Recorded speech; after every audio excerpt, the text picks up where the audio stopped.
All right. Okay. So yesterday we worked on the enemies, so I was a little bit tired. Feeling a little bit better today. I'll try to stream for longer today, so we can get more stuff done. So I started working on what I'm calling combat feedbacks, because one of the things that I'm doing, with the new combat system is kind of unifying things and make things more scalable. So today we'll work on that. I do have some particle effects and some other stuff that I've done that we could potentially reuse during this stream, basically. So so yeah, let's get started. Just do something real quick.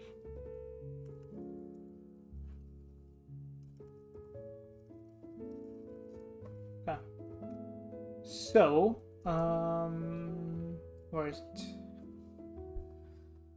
So right now I want to work on so we're working on the charger enemy now. Then we'll do the other stuff, but the goal right now is to kind of rebuild, let's say, the combat effects that we had before, but in a more structured way. And I think I said this already, but like one of the goals of this is not this specifically, but like if you look at the whole system, it's pretty reusable. Like even for 3D games, if I get to that sometime in the future, like this could be used. So anyways, right now I want to focus on the character, Atlas, kind of feedback, like when he gets hit, those kind of things. So in here I have some methods that I want to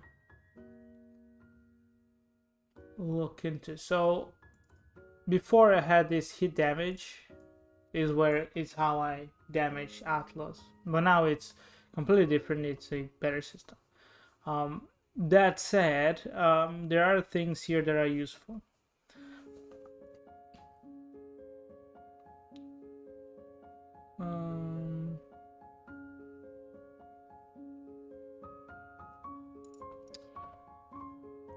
So I'm thinking if it's better for me to move everything that is in here to here, or if I just link and then call this function. I think it's better if I move, right? So on combat hit confirm, right? So this is where I would do those things. Let's see, I'm stopping all the moving abilities, and I have a routine here.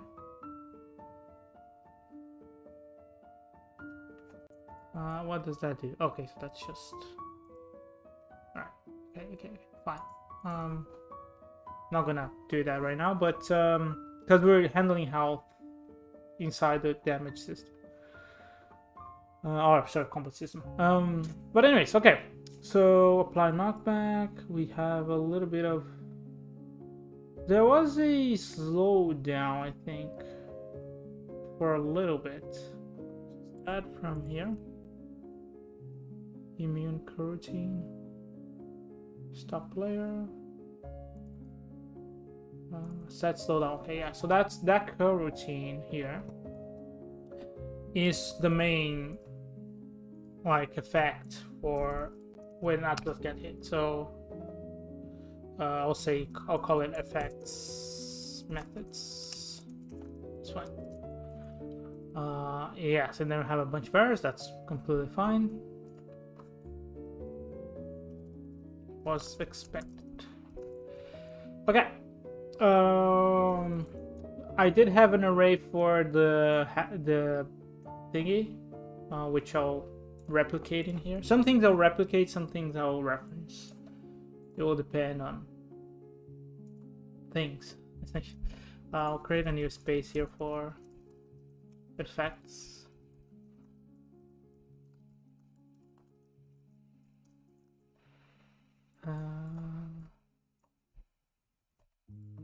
I'm not gonna do foldouts. Foldouts are useful when you have a lot of things, but I'm trying to avoid having a lot of things. Generic. So a bunch of... Oh, sorry guys. Bunch of FX hit damage. Call it VFX hit damage. So basically, this is an array so I can have different effects. Not sure if I'm gonna keep this, but I'll keep it like this so I can test it. And there will be moments where I'll polish a little bit more. There's a lot of things to do, which is fun, by the way. Like, I'm not complaining. This is all fun, but just the timelines and my time is running out essentially. That's the whole pressure right now. So float will have delay to hit slowdown. I don't know how much did I... Oh, it's a very tiny amount, I think. I'll replicate those. Okay. Alright, let's see. Let's fix those errors first, and then we'll do the other stuff. Stop player. So this is from... This I'll have to reference because it's from Atlas. Character. Character face. We're not gonna touch that now. Easy immune. Okay, immune is another thing, like... not sure how to handle that.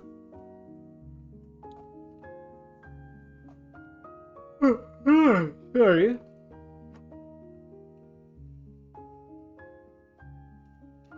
I feel like I need a whole day just to sleep. Just... I'm on one of those weeks, right? It's fine. And again, it's not like the work is... Like I don't want to do the work, just... I don't want to, you know, get behind or like be in a place where I need to, or where I don't finish this game and the other work, because I also do, like, this is not full time, right? Immune blink time, so that is fine for the effect, right? But I just right now we're just moving stuff from one script to the other. The same way we did with the sequence animations, right? I think there was a moment in time where we just moved stuff from one script to the other just to kind of polish, and then we could work on this better. So we do have booleans here. So we'll need... I don't need the Atlas animator. I think if I have the Atlas reference, that would be enough. Atlas character. Oh.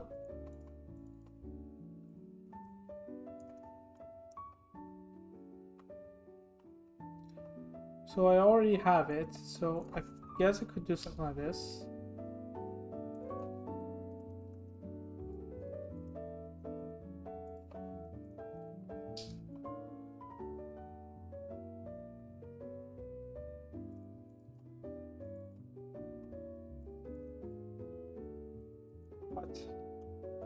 What is this character here?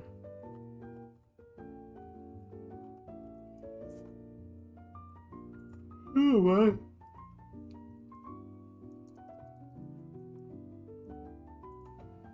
Tired? Oops. Just putting the feedback, or removing the feedback, sorry, so I don't hear myself.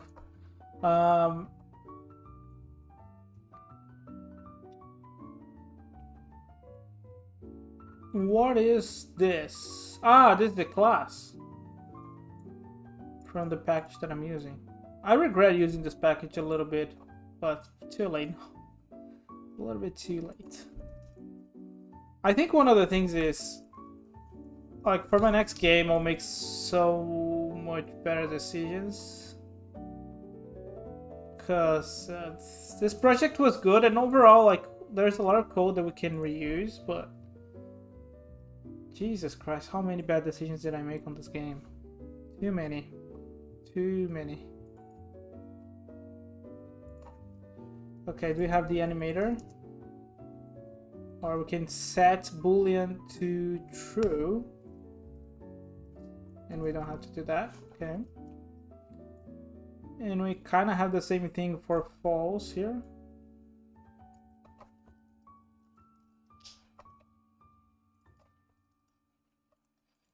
And we'll have this animation thing.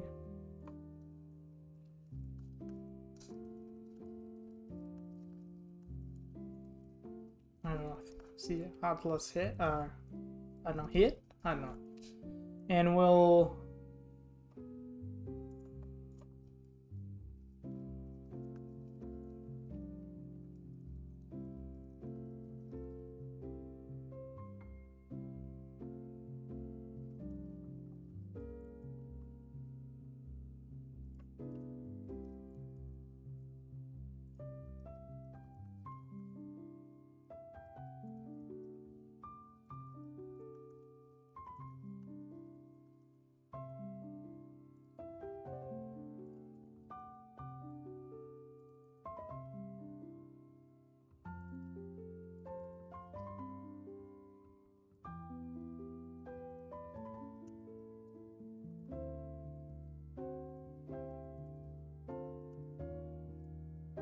Okay.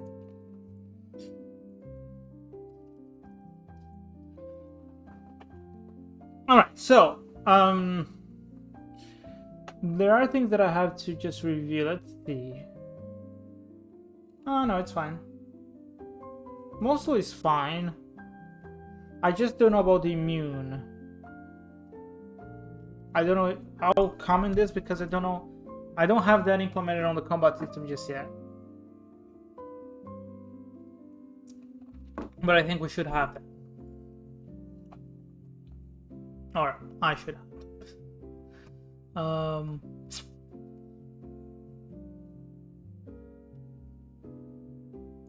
Okay. What is this? Do we have a... Okay, so this is the model. I didn't name things correctly either. It's just like, what am I doing with my life? Like, past me did good job on a lot of things, but like some things were just like, Jesus, what was I doing? Okay, so what do I need to do with the graphic? I need to... Oh, blink it. Okay. So we'll have a method for that. We won't expose anything. Okay, so mono behavior methods, damage, combat integration. Input events. Player stage, player animation. He did. This will move to camera methods, camera helper methods, because we're not handling the camera here anymore. Yeah, I don't know why we have that. Water handling. Yeah, we need that. Helper methods, player helper methods. We'll do it in here. Stop player again. Stop moving abilities. Resume. Rotate. Okay, yeah. So that's exactly where we're gonna use this. So public void show player model.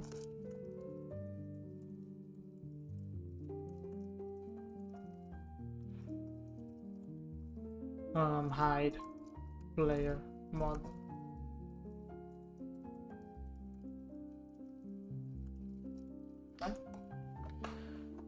And we'll use that instead. So we'll do Atlas show player model. Oh God, come on. Okay, hide player model. Wait. Oh, model. Do I have a hide player? What does that do? Jesus Christ, what's the difference between those two?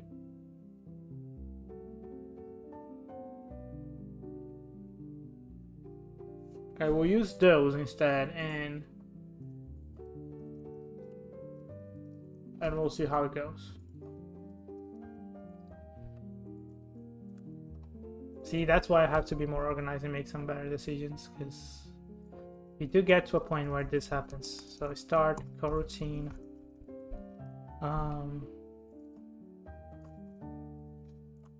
Knockback force. So instead of doing, well,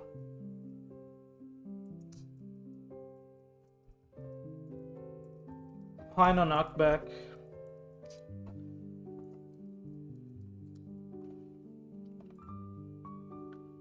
Okay.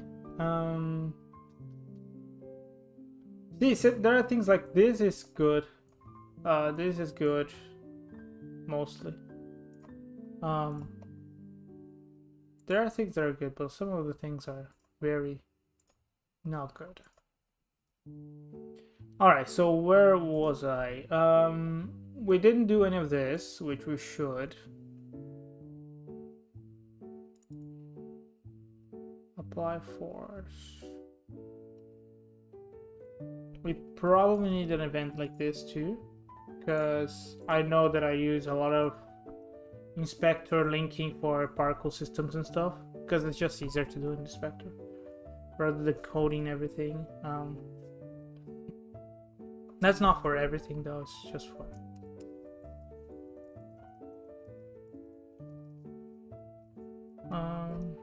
what do you, I believe that's just init event, right?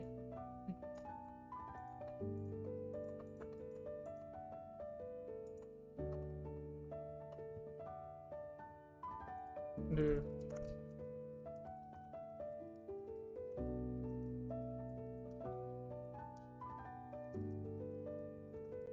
oops, we do events.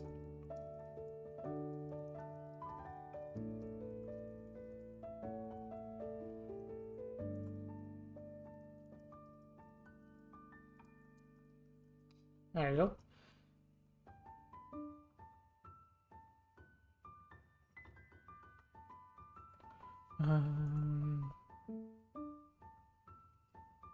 I'm not sure how to do this in terms of code organization. I don't know if I should do this in here. So I'll do that in here for now, but I'll have a method for this. So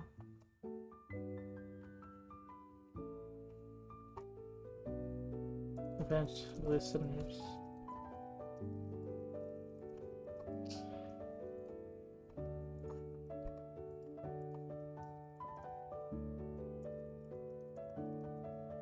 I'll call it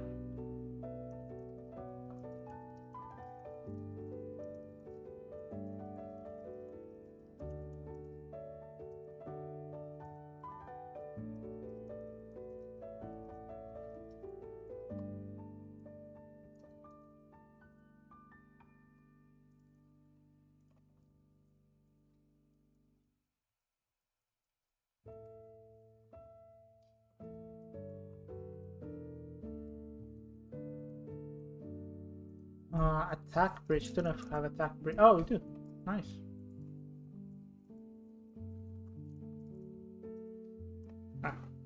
And we'll call this before the immune.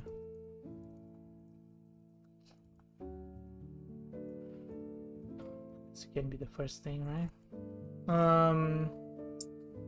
Okay, let's set it up and see where we go from this.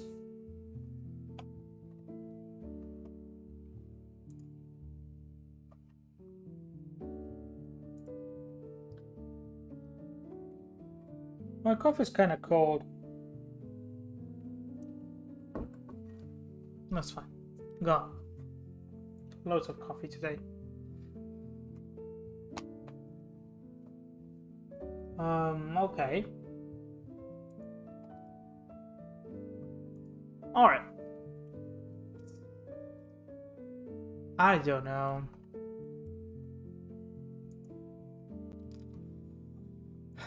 It's kind of annoying because like the game was in terms of gameplay, the game was in a okay state. Level design had just improvements which we're working on right now, but that's not the point. Like gameplay was fine. Actually, gameplay was fine from the day zero of this project. It's just that once you build like a proper game, a game like this, you have to have some structure that allows the game to grow. Otherwise, it's just a mess. Which is why I'm working on those sort of systems. We also have like a new level, so a new room, not level, right? That I want to work on today. So that should be fun.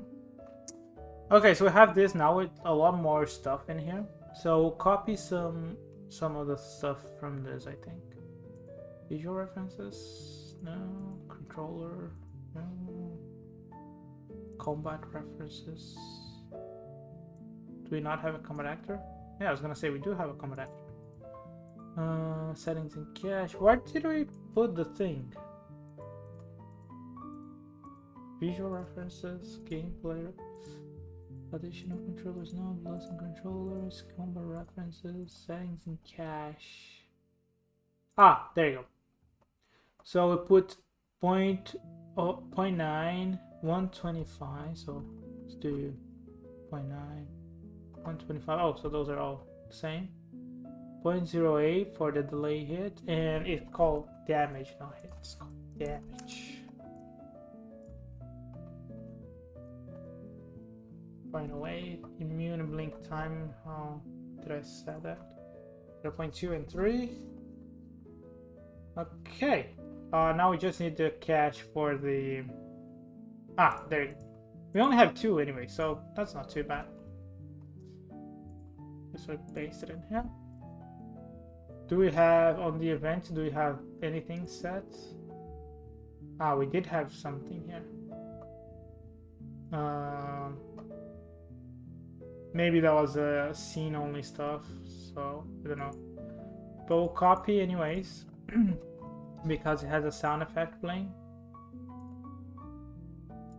And it might be weird that I want to do those through events. It's just I find it better because I can control timing here without having to put things in code, and I can have as many sound effects without having to create a bunch of variables and stuff. So it's I think it's easier to control those types of things.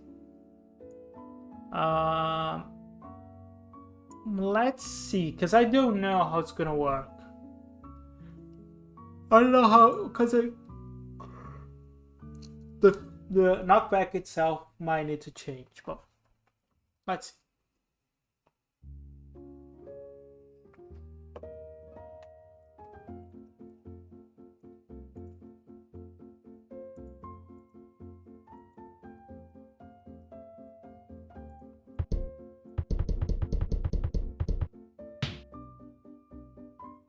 Okay, so that kind of worked. Let me just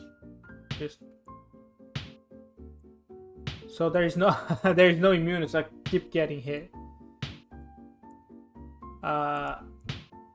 Okay, so we do need to have the immune system working. The knockback force is kind of low. Oh, I remember that I have to do this too.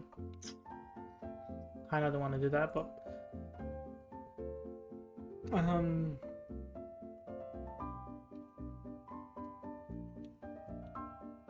where is the knockback stuff? Is it on the damage source?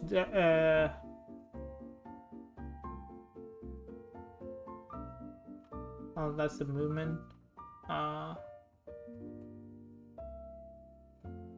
So the charger controller, is it in here? Where did I put it? No, it's not here. Damage source. We do have a damage source, right? Damage.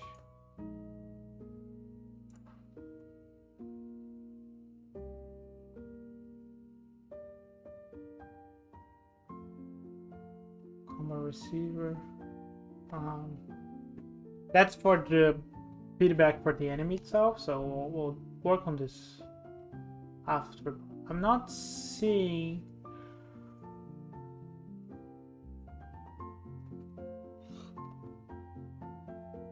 Wait.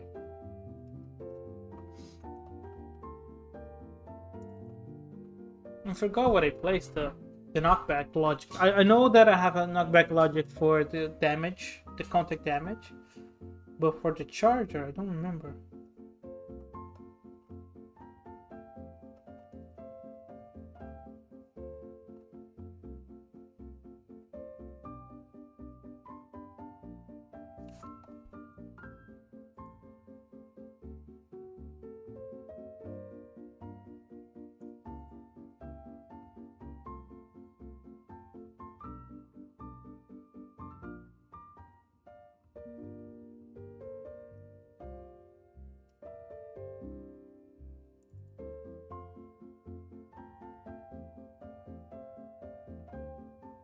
Strength. Knockback magnitude.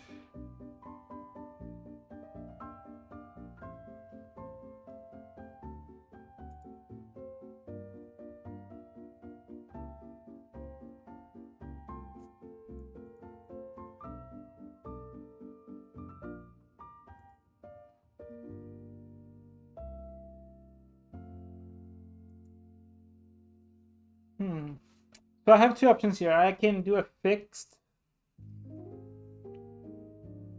like amount of feedback in here.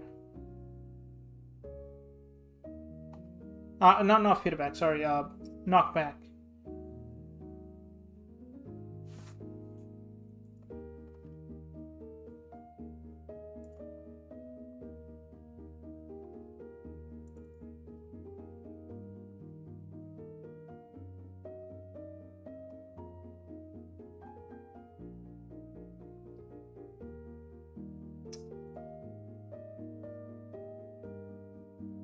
Knockback multiplier.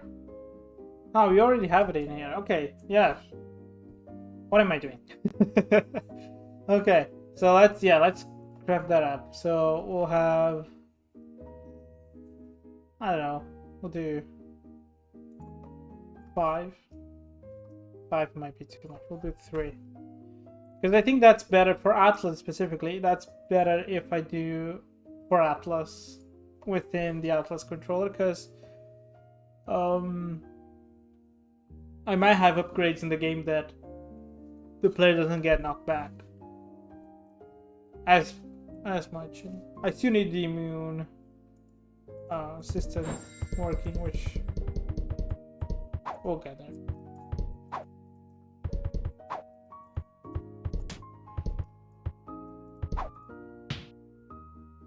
Yeah, that's kind of what I wanted, so yeah, that works. I think that works. Oh, what are you doing? Ah, you hit me. Okay.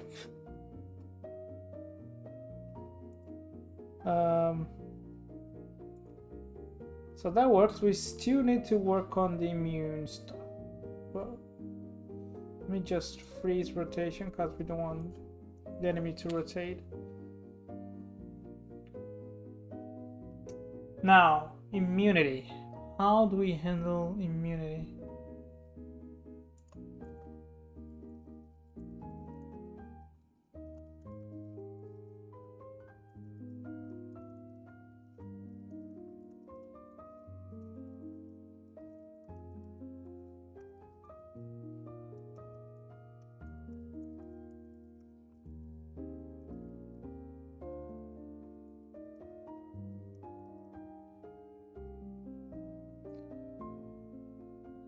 Let's see.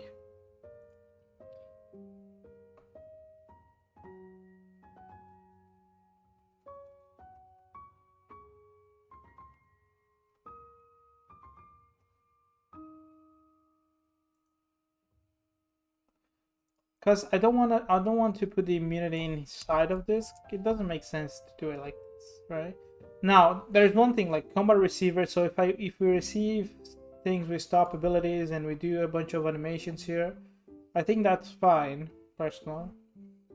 But immunity, it's more of it's kind of a layer inside of the combat system. So I want to do inside of the combat because then we can do this properly. And you know, enemies could also be immune for X second if there's an enemy that, you know, responds to that.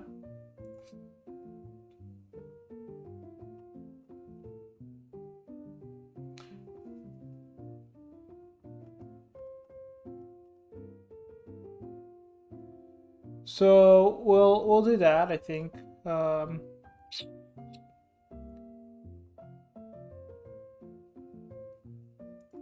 I guess the best way to do this is not even if the character is immune, if the character can't. Well, it's kind of the same thing, but we want to think in terms of like, can the character actually get hit? Because it might be immune because of a hit, but it might also be, you know, immune for other reasons. So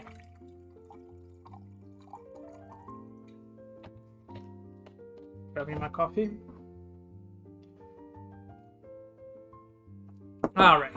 Okay, so I think I'll do this on the damage folder. So call it something like I combat damage gate. I don't know. Something like that. I'm not really good at naming things. No, it's fine. So today is the 22nd. Oh god, it's the 22nd already. Time's just fucking flying by.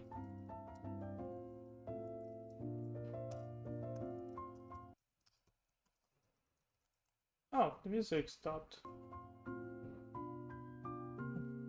Okay. So that'll be an interface.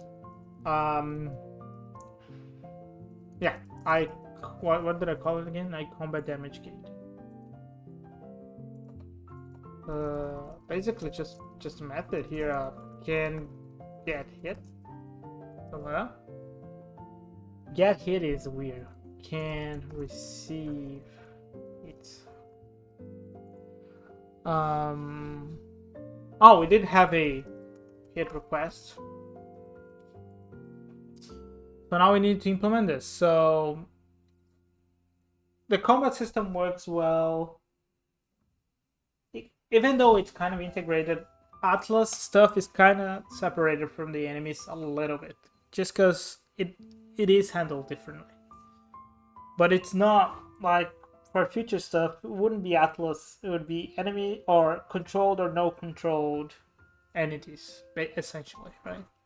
Because if it's a control entity, it will work differently because you need to stop controllers, you need to do all sorts of things. Even though like you can technically get it working for every single situation,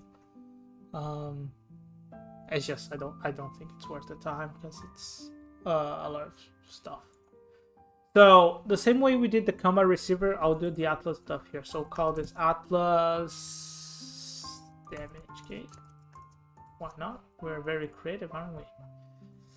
Just putting the same fucking name to things. Okay. Namespace.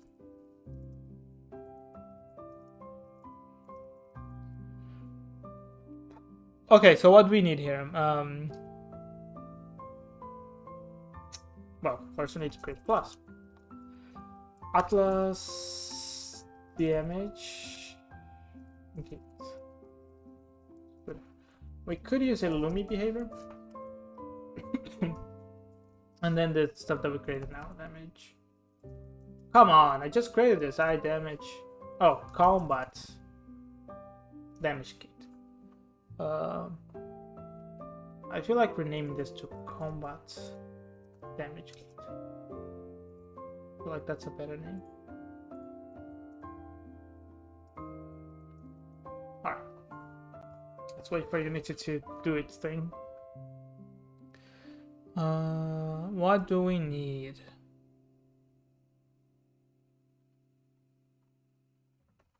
We don't need a lot.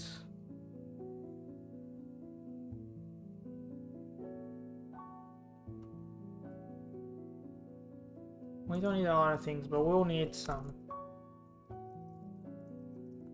fields.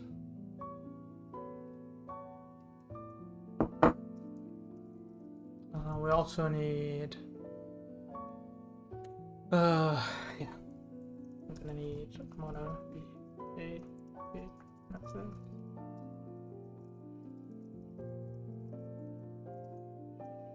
And we need to implement this interface.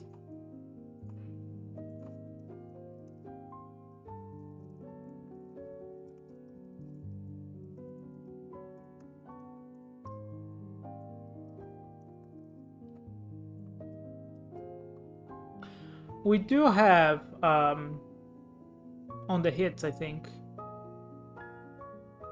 hit rejection, hit rejection type. No, reach hit. Should I put it in here? Missing hurt box, target already dead, target invulnerable. Ah, that's what I want. Jacques and invulnerable. So we already have it, so it's 6. Alright, just making sure that I have that. Okay, so what do we need? We need...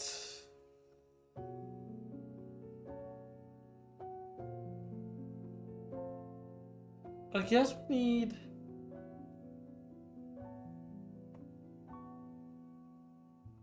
Maybe the first thing that we need is just to identify if we start invulnerable, because in some cases we might want to do that. So... maybe just a boolean. I have something in my back that is annoying me. Start invulnerable.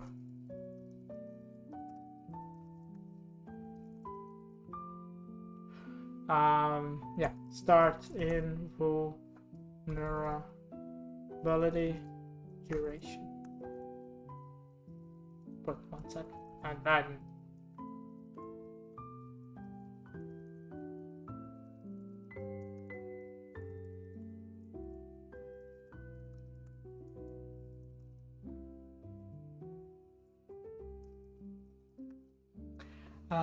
well, we need obviously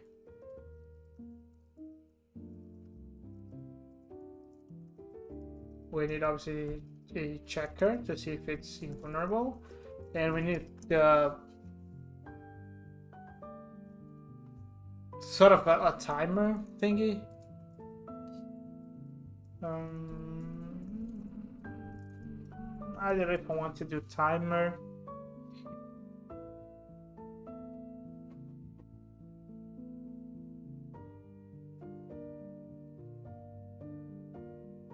Okay, we'll try this.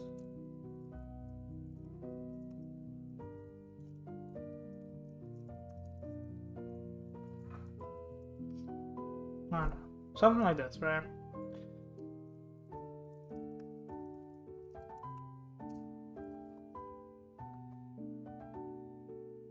Okay. Ah, God.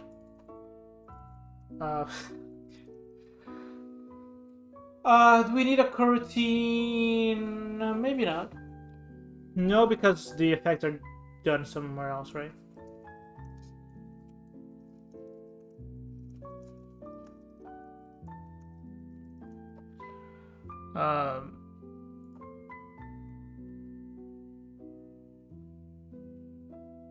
Well,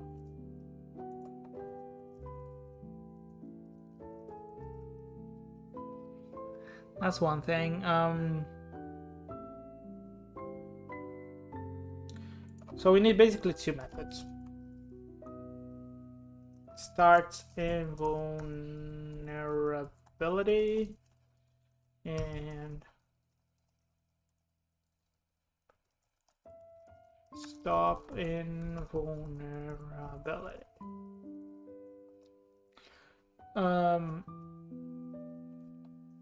I do want to have the duration here though, because then I can just this.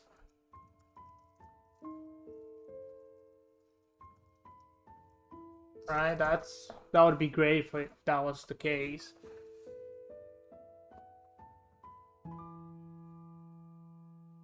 Yeah, no, that will do. And that is in seconds, right?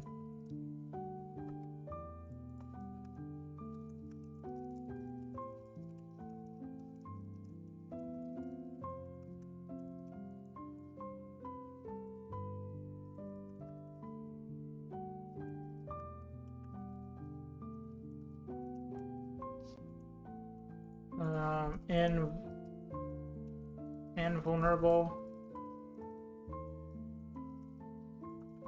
and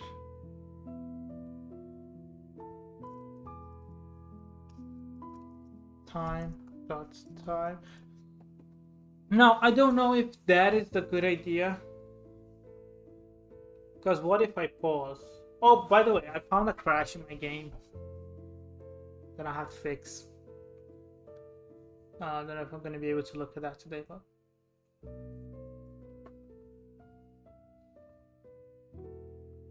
I don't know if time scale is 0. Does that increase? Well, let's Google it. I don't know.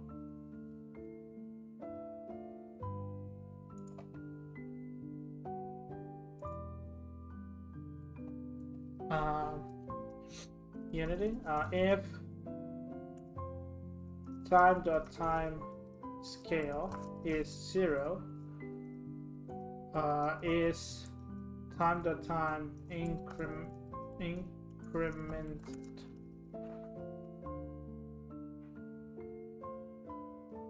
Is according to Google, time.time is not incremented when time scale is set to 0. So that's fine. Because my worry was, what if we do this and then during pause it gets vulnerable again? Not that would be a big deal, but it's just something that I don't want to deal with. Come on, duration. I mean, I'll put something here just to be completely safe, which is duration. I'm starting to do those things because once you get to a lot of players, just the amount of bugs they have, sometimes it's best to not trigger a vulnerability than to do something weird.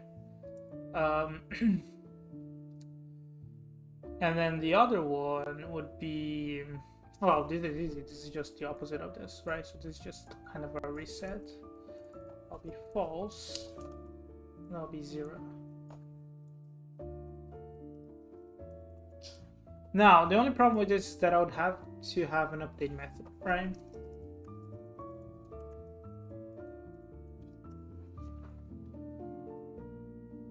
I don't know. The other option would be to make it asynchronous, but I don't know if I like that, to be honest. So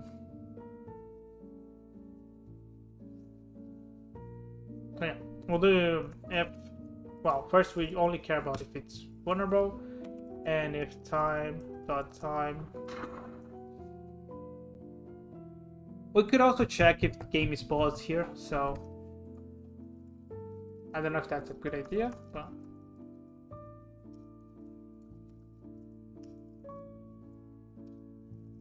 but we can do it.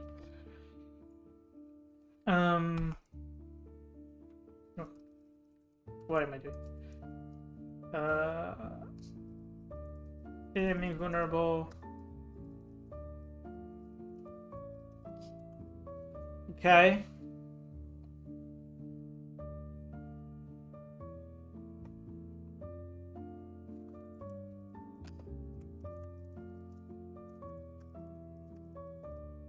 Just clean that up. Okay.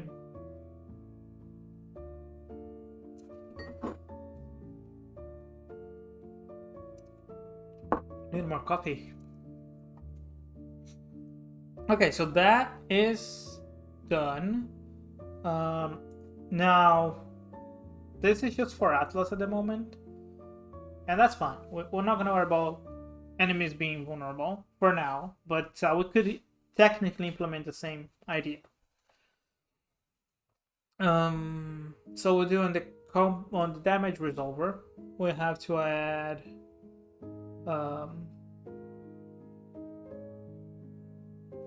we need to add that check.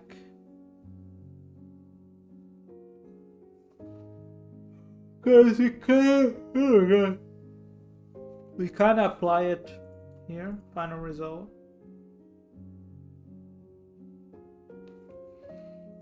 So we need the hit request, which is here.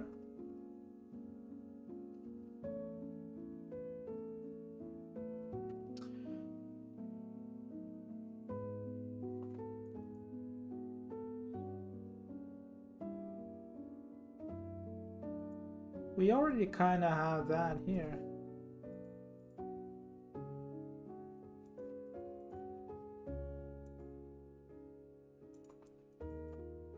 But that wasn't doing anything, was it? By the way, this is wrong. I hate when I'm not consistent with things. It's just like, it's when it's late and I don't get enough sleep. They start getting lazy, and invulnerable.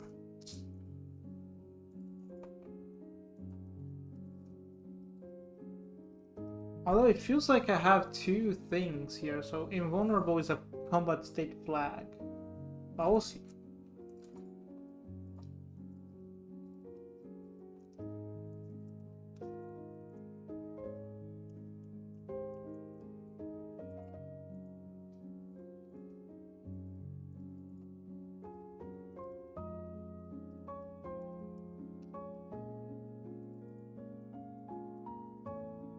I feel like I have weird stuff in here. There are some things that I don't need here. But it's fine. Okay.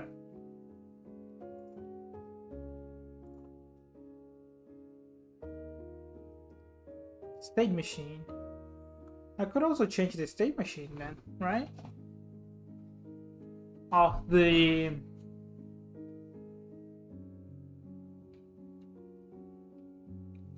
actor. Because is that something that I can do?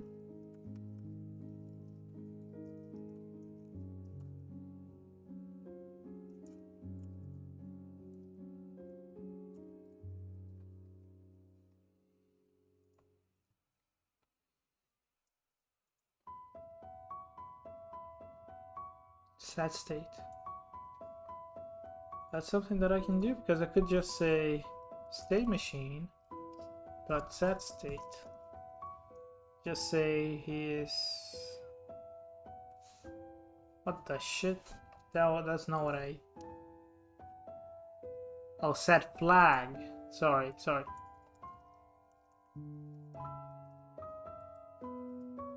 Then say invulnerable.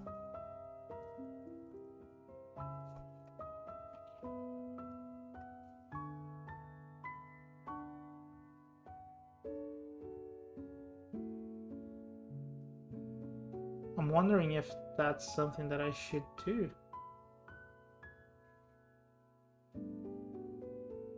Instead of, because what I was gonna do, and that's also fine, would be here, or here, requests, sort of, I would need to get the damage gate. I feel like the damage gate is not needed in this case.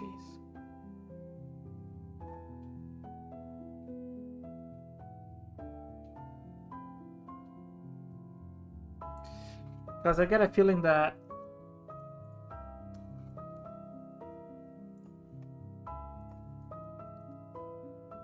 if we already have that,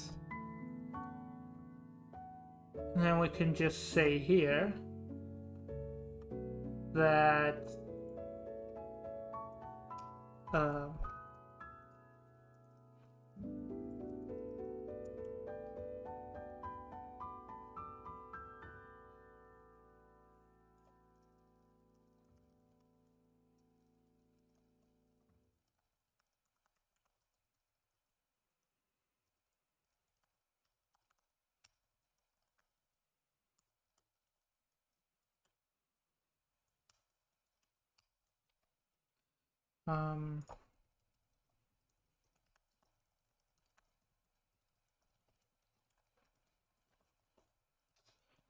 can just say this.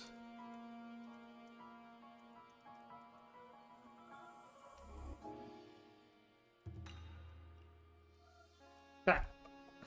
I can just say the combat actor. Oh, my mom's calling. 1 second, guys.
Alrighty, that took a while, guys. Sorry. Okay, so where were we?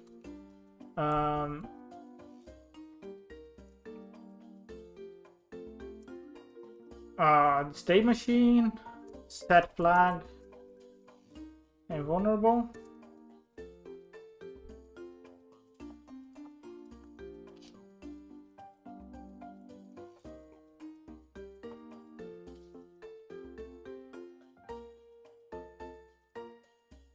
And then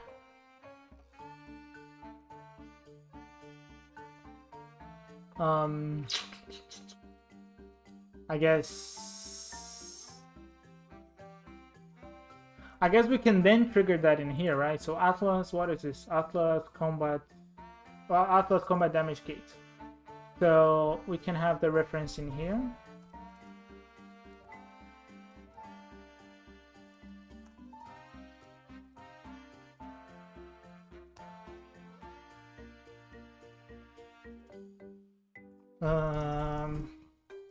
Atlas combat damage gate.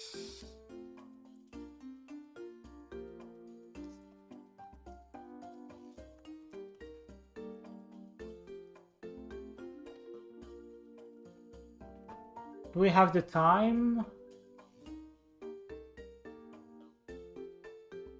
Ah, we weren't doing by time. We were doing by... It wasn't time. It was actual gameplay feedback stuff. Alright, so I have to change this. Can we...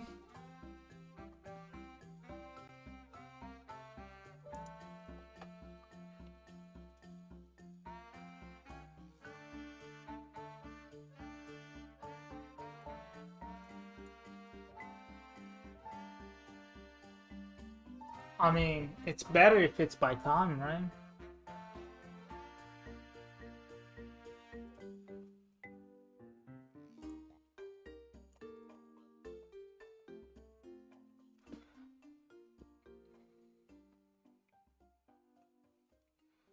But for Atlas specifically, I think even though it's better if it's by time, I think we can just do this. I'm not gonna delete, I'm just gonna comment. And then we can...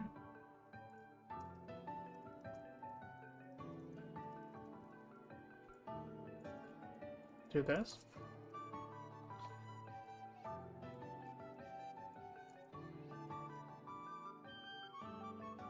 And then here... We're kind of controlling this here, but it's fine in this case.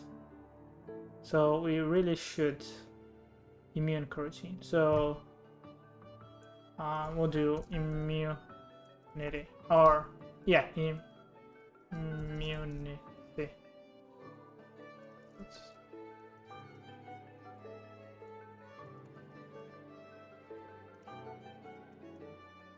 See, immunity with what is immunity?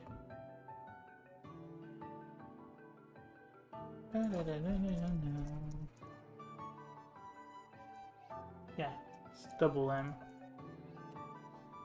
Jesus Christ, Victor, what are you doing? Sorry guys.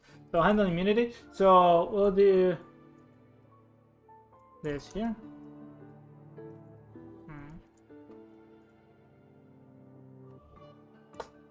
It's not immune coroutine though.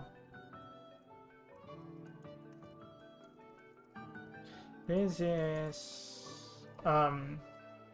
this would be up on hit feedback coroutine.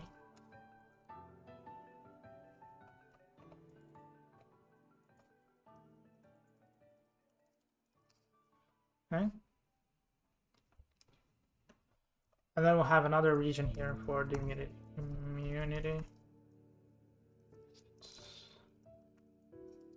Private void start immunity.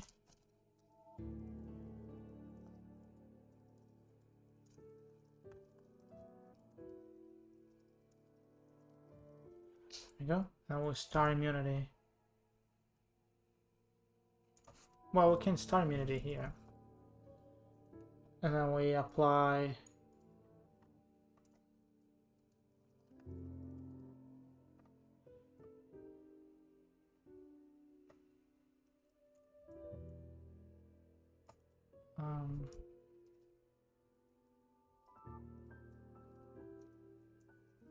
apply... Well, let's do it.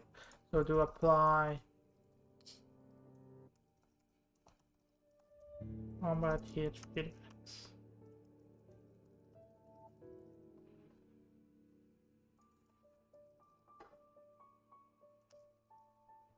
Now we paste that in here.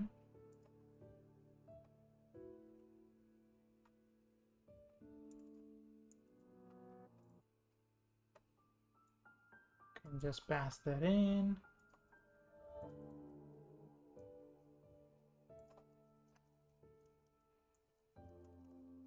Oh, come on. I hate when it does that. Like, this is what I want. And then if I type a T, then it changes. Like, why? Makes no sense. Alright, so start immunity. We cancel the skills on hit. I will call it on combat hit. Because we might be hit by level danger. Doesn't matter, but tiny little adjustment. And then we call the feedback event. So we start immunity here. So combat gate start invulnerability. I'm calling immunity. It's called begin invulnerability. Let's keep the name consistent. And we'll do start. And we'll do stop. So it's kind of the same thing here.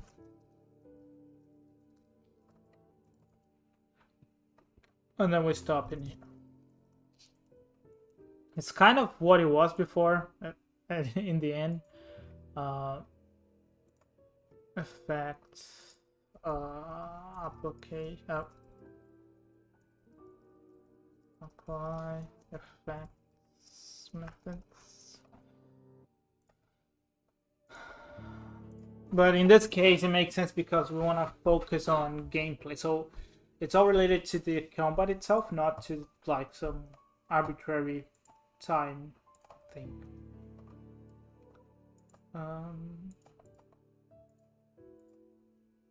Okay. This is not setup. This is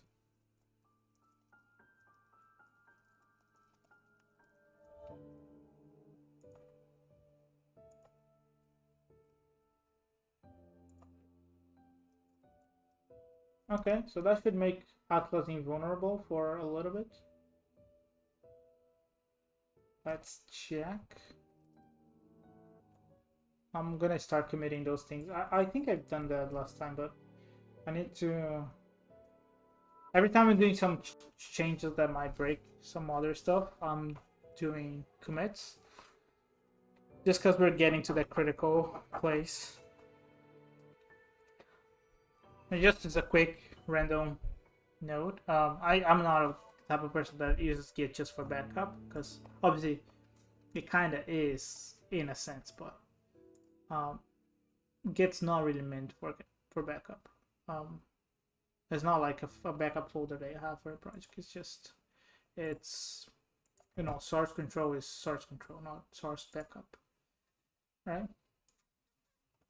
So, but in some cases, you can use commits to kind of like save the state so that you can go back to if needed.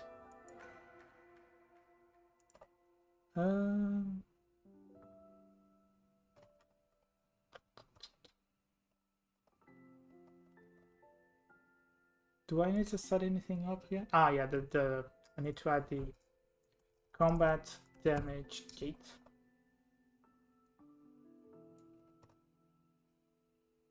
I never knew why we had a reset method in Unity, but since I started using this is so much easier because most references kind of get here by themselves.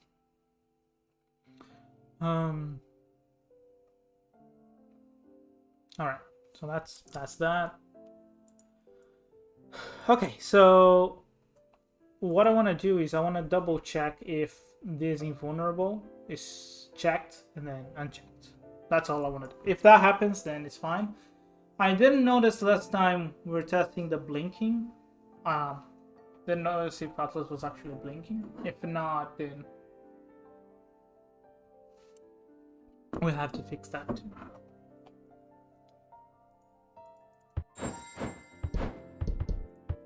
Oh, I'm on the other side. He got stuck here. Okay, so Atlas did blink. Ah! Okay, so let's check this.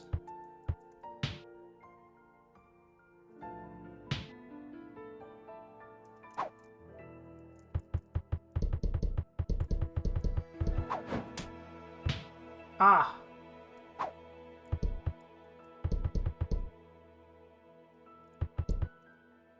But just with this, like, this is simple, but it starts to really, you know, bit by bit, but still start getting to a place where it starts to feel like a game, you know? Okay, so I think that's good. That's good enough for Atlas for now. Okay, so now we will work on the... So what is this? This is... combat feedback layer.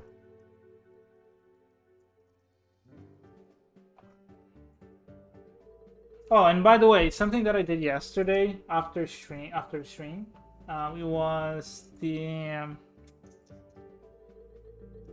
let me see if I can quickly show this before we... Because the next thing will be the feedback on the enemy.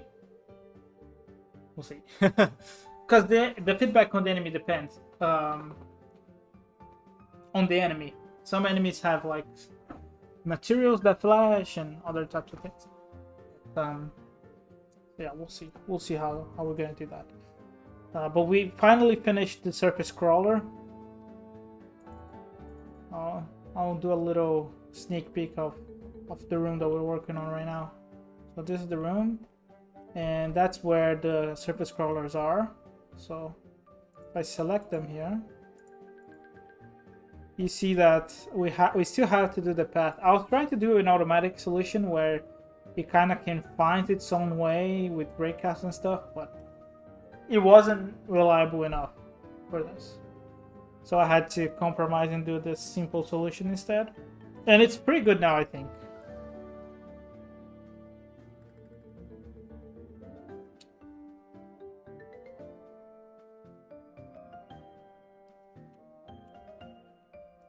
So it kind of, as you can see here, it goes along the path and then it finds a rotating point and rotates. And yeah, so if we look at them going, it's pretty alright.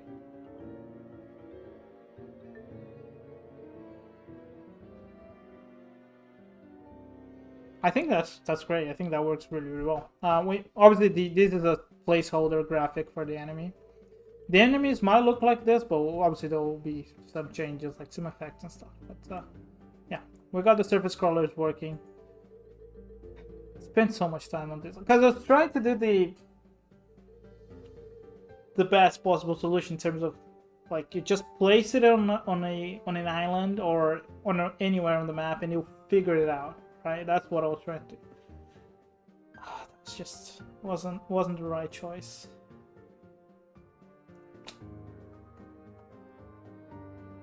It wasn't the right choice at all. Okay. So now we'll start working on the feedback for the enemy. Let's see. Combat reaction receiver. So knockback, let's do like 3.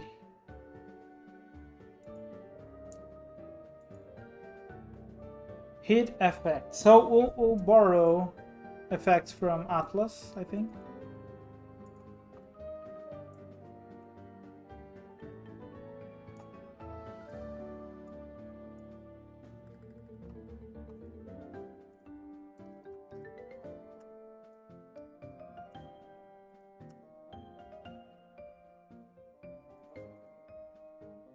Oh. What?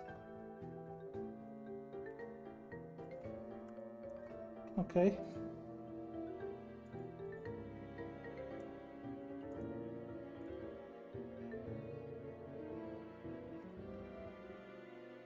Alright, all I gotta do here though is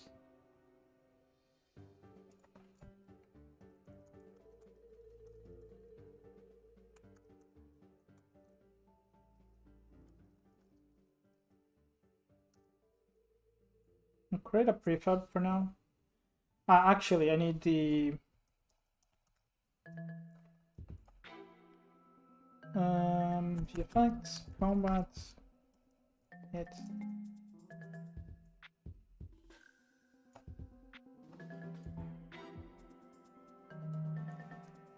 Okay. So that will be a prefab. Okay. Let's see if it triggers the effect and the knockback.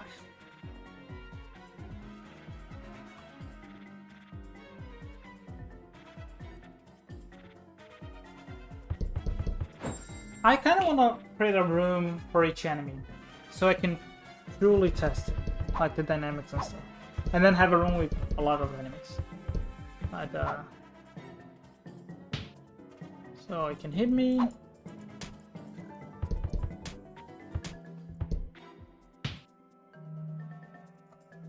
I don't.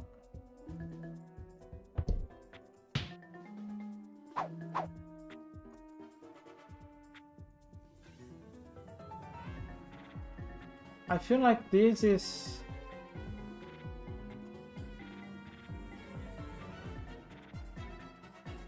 I don't think I'm changing the state back.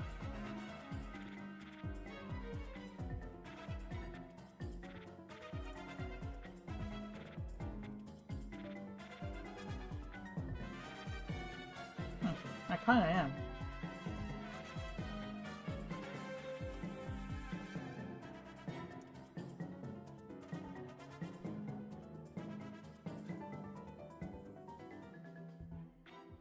I don't know. Hey, let me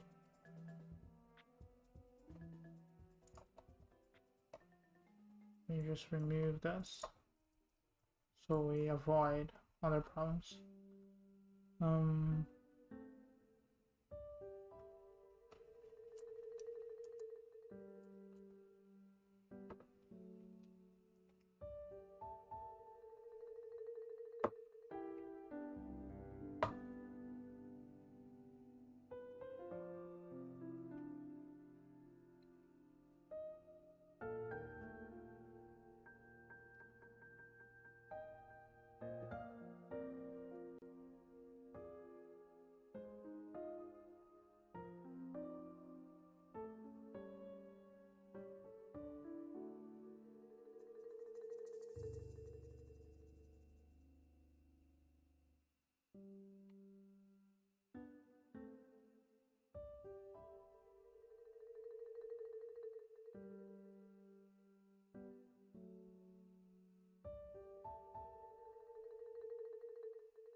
We've got shirts for the event.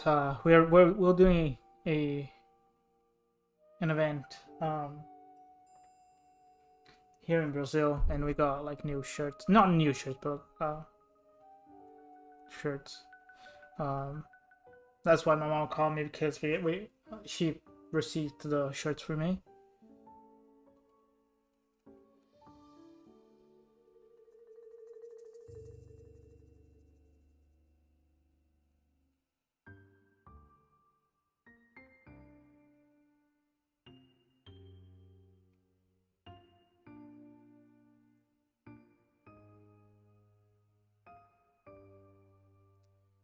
And she just sent me like the pictures, which is kind of cool. Not gonna lie, like we did a lot of events. Was it like 2 years ago? which means this project is probably too old. So boy, I'm getting old. Yeah, we gotta finish this game. Like, I love this game, and I could work on this forever, but like, we gotta finish this. We have to finish this. Oh boy. But let's not complain. Like, I'm very fortunate just to be able to do this. So I didn't see any of the effects, and I didn't see any knockback. Maybe I'm testing on the wrong enemy, because it's kind of hard to see because it kind of focuses on me a lot. But we'll see. We'll have a look.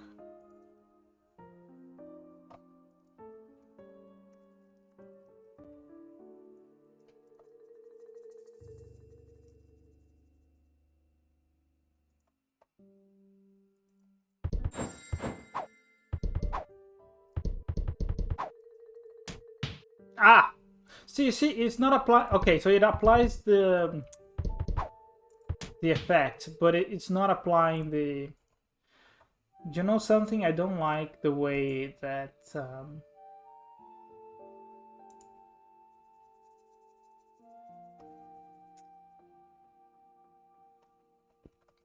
I don't like the way, like, once I hit the enemy, I have to go back a little bit. Like, if I kick the enemy, I have to go back a little bit. Because otherwise, those things happen, right? So I might need, like, a unsuccessful hit sort of callback, right?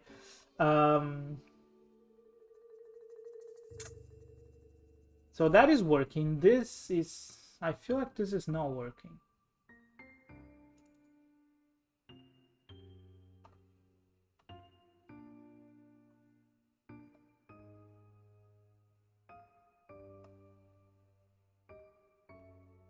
I'll just debug this. Or maybe it's not, like... Maybe it's one of those rich body things. Like, I think 3 is a lot. But then I have to add, like, 500.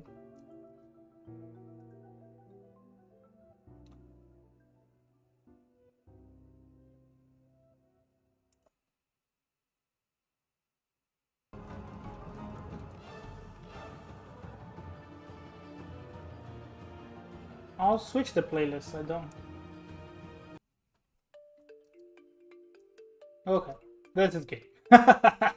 All right. Okay.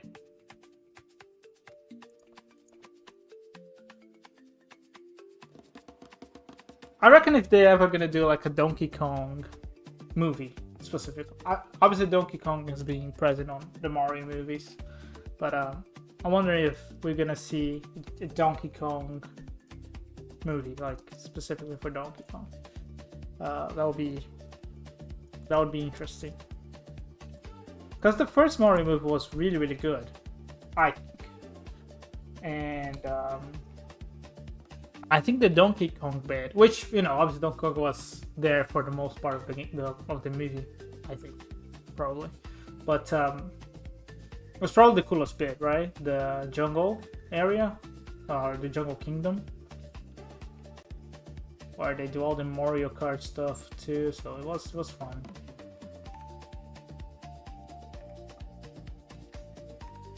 We'll do Buddy. Let's see.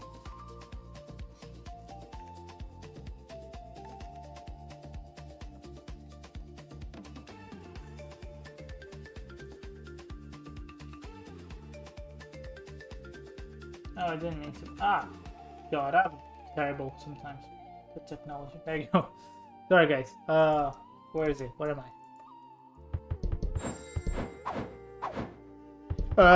He's trying to hit me.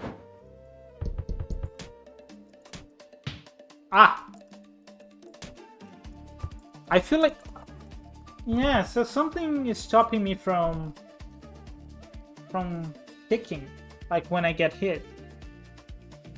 Let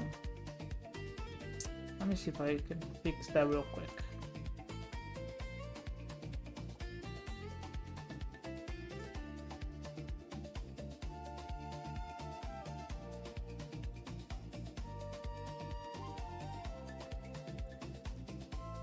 I don't know if it's the character state.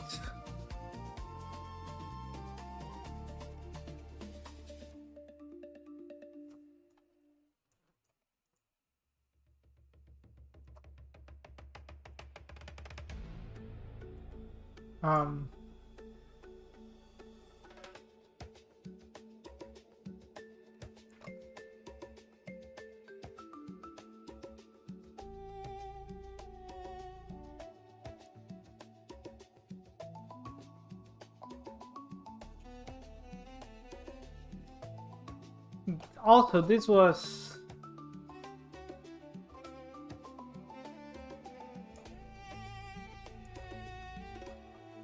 I'll comment this out, because this was from the old stuff too, so I don't know if we're gonna need it.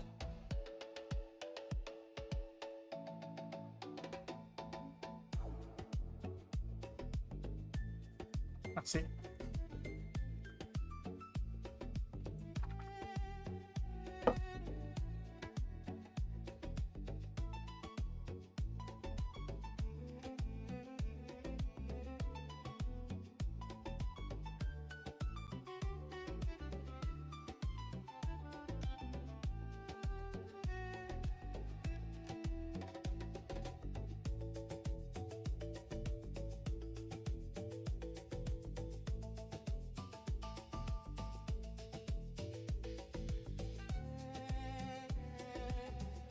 So this is my list for today. I'm gonna put it to the side.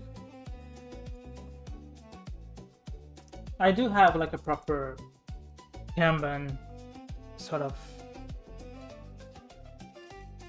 board, right? With all the tasks. But sometimes when you're really into finishing stuff, like just a simple to-do list is better. Ah, it hit me. But I can kick again. Ah!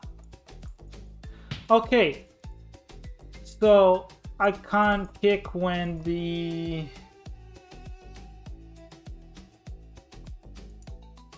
this hurts me, the contact damage.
Alright, are we doing anything here?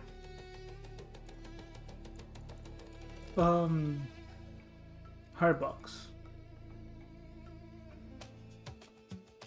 On trigger stay. Oh, we're triggering on the stay.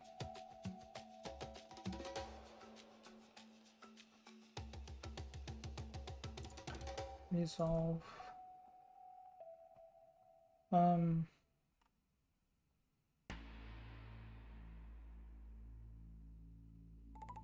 I don't know what might be causing actually.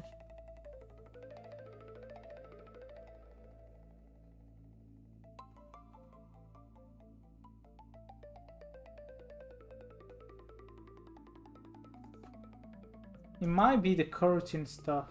It might be, I don't know.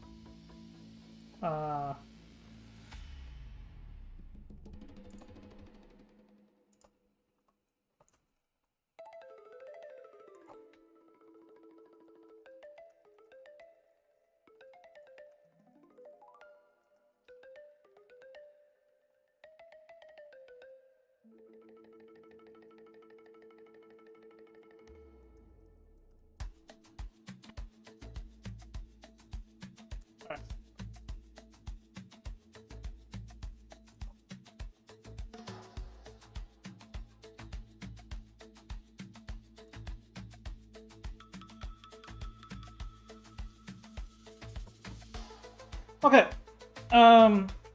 Let me test the knockback first, because I was doing that, and then I'll figure out this bug.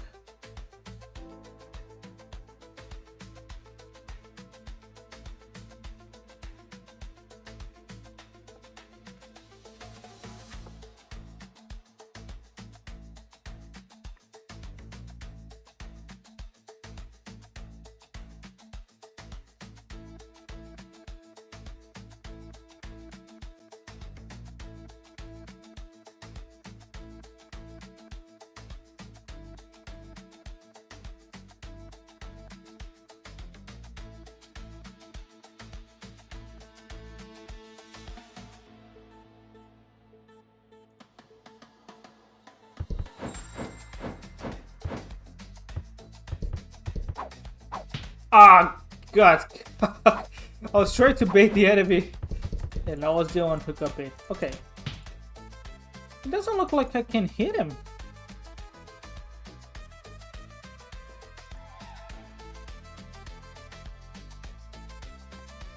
What's the hurt box size? I'll make the hurt box size a little bit bigger. And the damage a little bit smaller.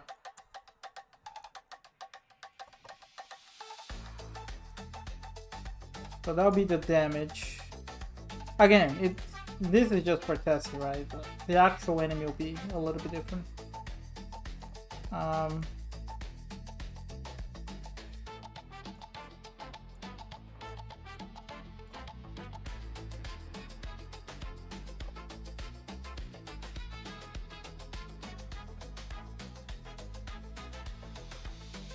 don't think we need to do anything here.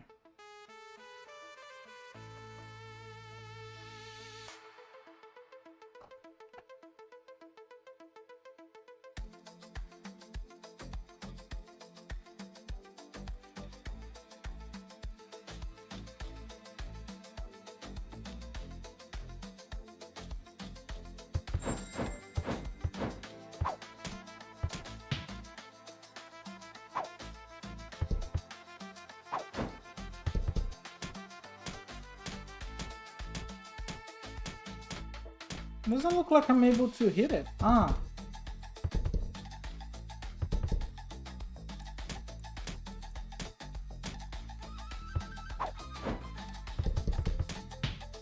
It's not applying the feedback. The thing, is it? No, it's not. Not applying the knockback.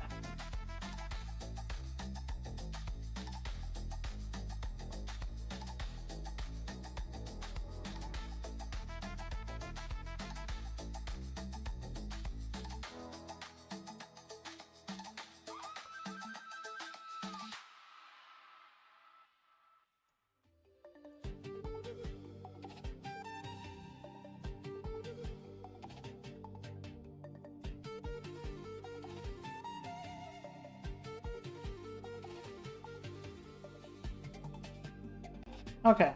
I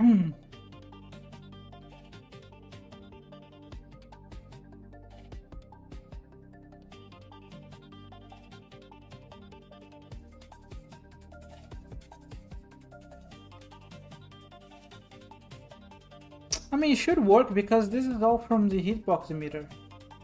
The hitbox emitter also already have.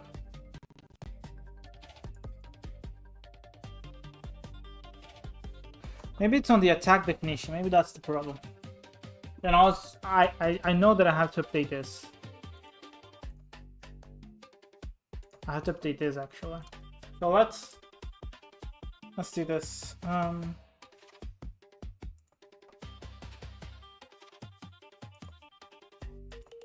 That's why, because the kick is not following. Okay. Well, yeah. Probably when I'm flipping the character, the kick stills. Like this. I'll have to put this somewhere else. I think I flipped just the graphics. No, I flipped more than this, I think. Rotation model container. That's what I flipped. Okay, so it's here. I'm pretty sure. And I'll put. I mean, whether I like it or not, like the hitboxes and hurtboxes should follow the model container, right?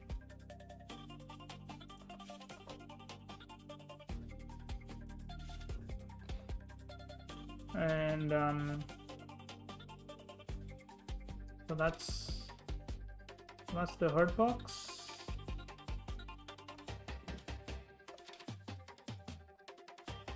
That's the hitbox for the stone. For the stomp, I feel like this is wrong. For the stomp, it should be. I think it should be. Ah, freaking fuck. Okay, so we'll do. Stomp should be more like this.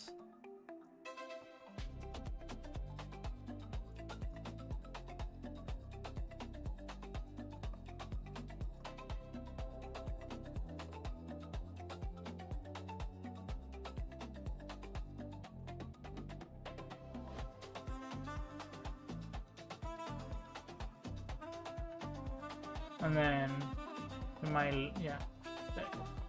And then the kick, it's fine if it's this, because that's already pretty big, so we'll leave it like this. I mean, if we really want, we can check the animation, right? So kick. Okay.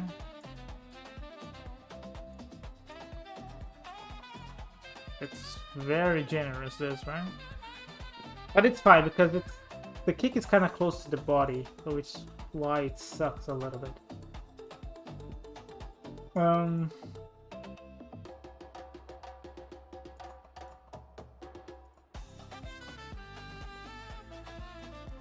the hurtbox is fine, right? Okay, where am I?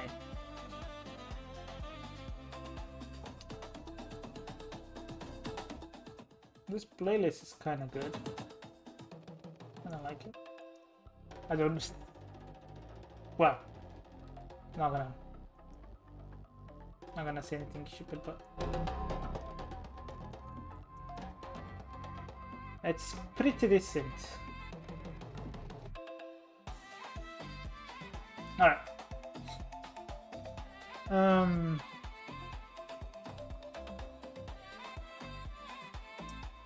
So yeah, that's what I was trying to say. Like, this is all hitbox meter.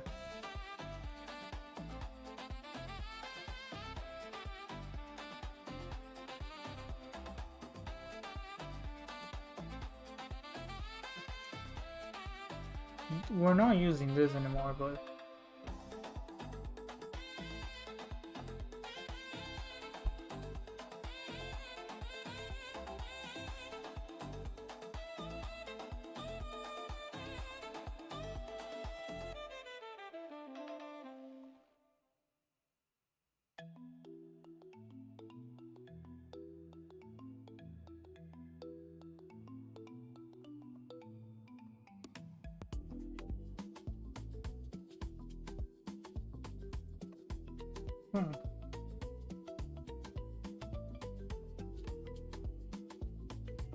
because I do have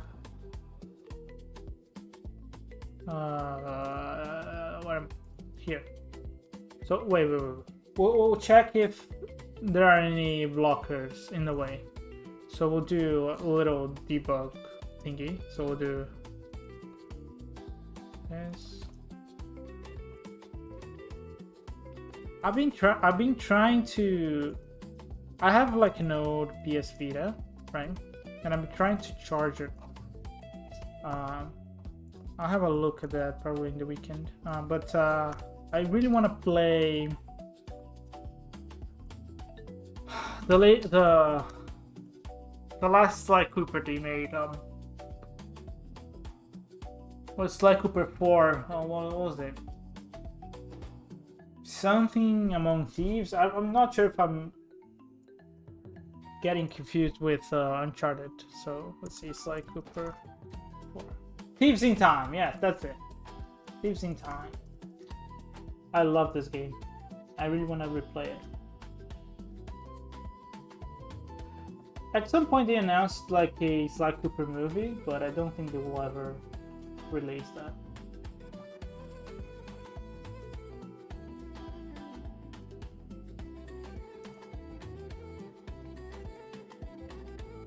I like all the weird games, like the games that most people don't care about. Are the ones that I like the most. It kind of sucks that, but whatever. Because obviously they'll focus on stuff that actually makes money, which it's understandable.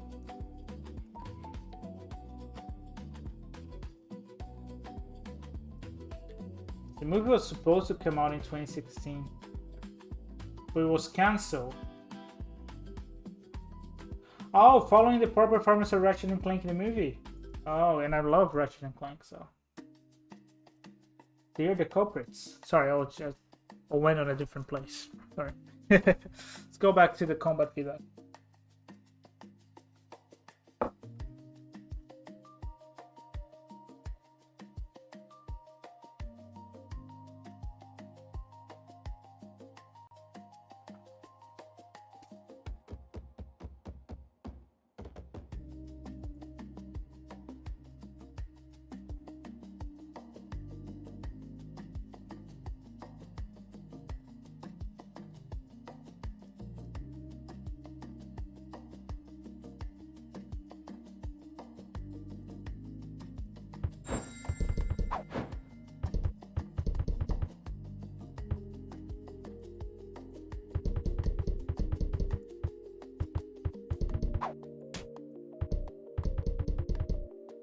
Okay, so it does call the method. And it goes up to 6. So it is applying.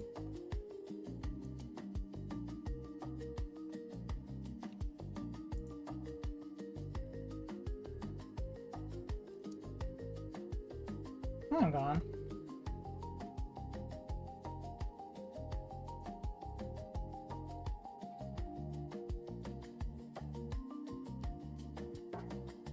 Why did I not see any changes?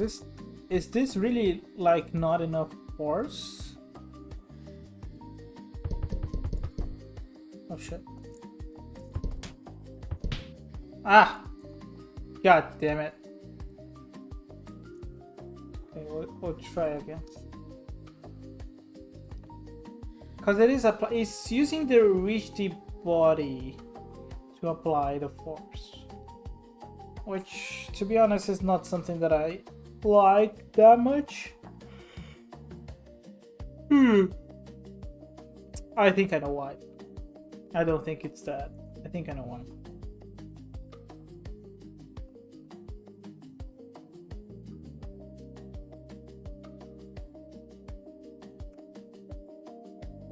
I think it's because this is not stopping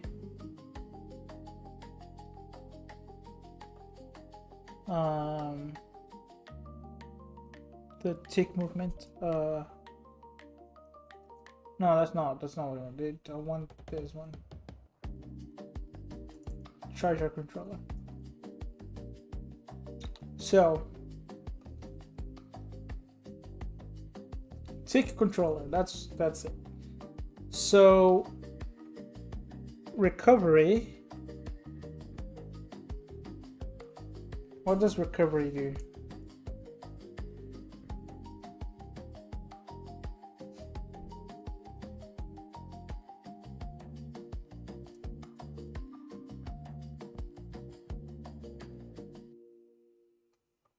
Not even recovery, it's hit.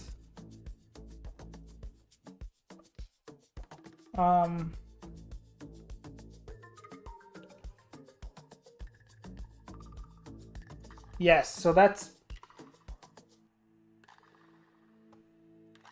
exactly.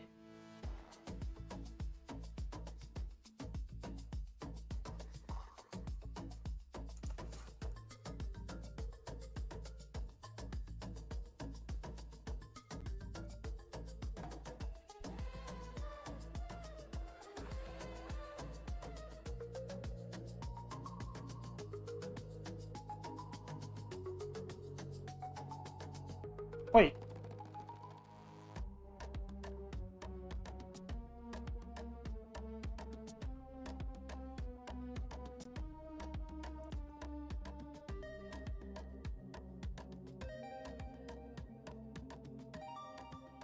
Ah, okay, yeah, I was confused. So, so this is charger hits.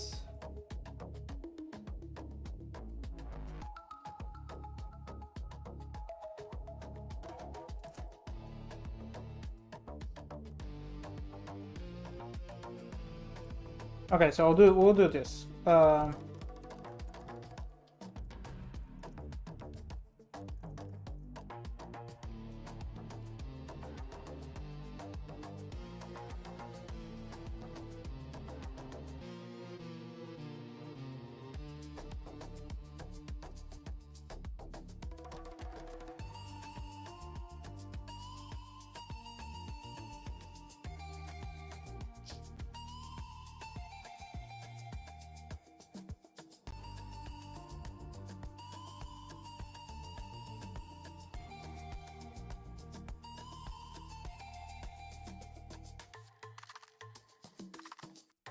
Okay, so now it's a little easier to understand. So, in here we put everything that all the events, all the feedback that we require if the charger hits something, and then in here we do if the charger gets hit.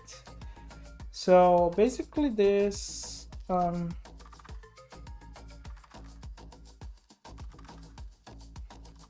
copy this.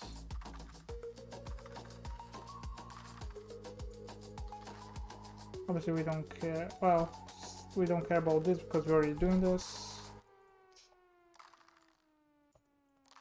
Okay.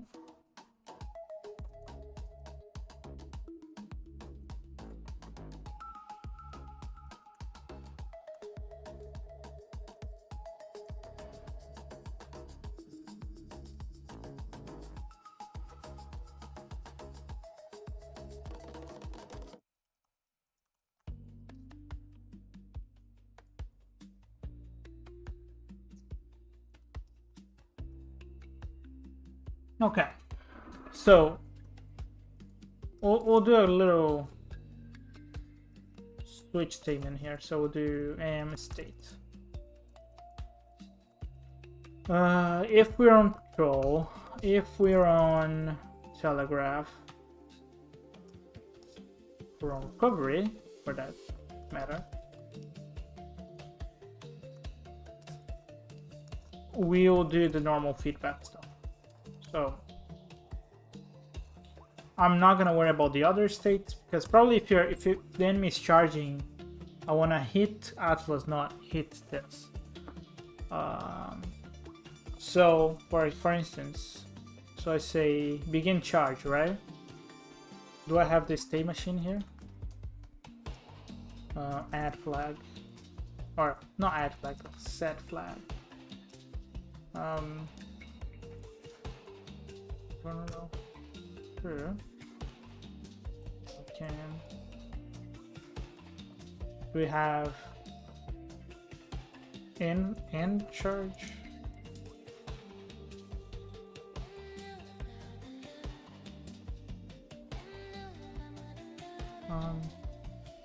Charge.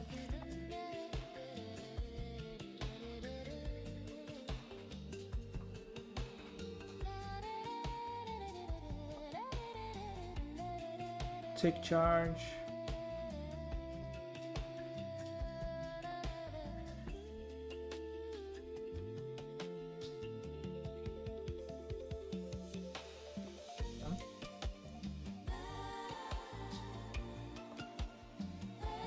Well, charge will always finish on the begin recovery, so we'll do that.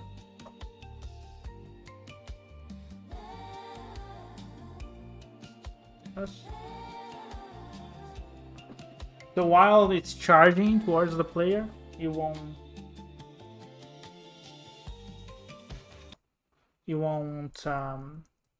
get hit, which makes sense. Okay. So trigger input feedback. No.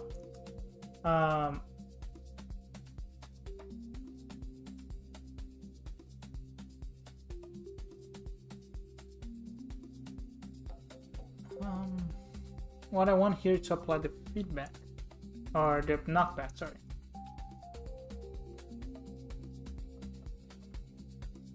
And then wait a little bit and then begin recovery.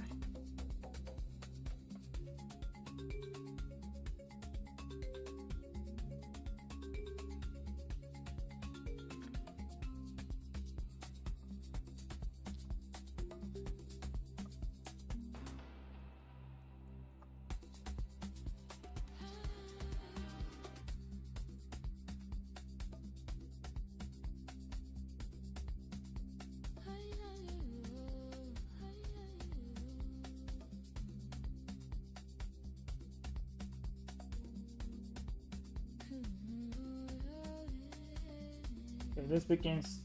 It started good, but the playlist now is weird. Okay. We'll do hit here, and then we'll do take patrol. Take. Okay.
What am I calling this?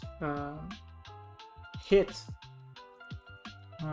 Combat hit duration. I don't know. I'll have to update this later. I don't know.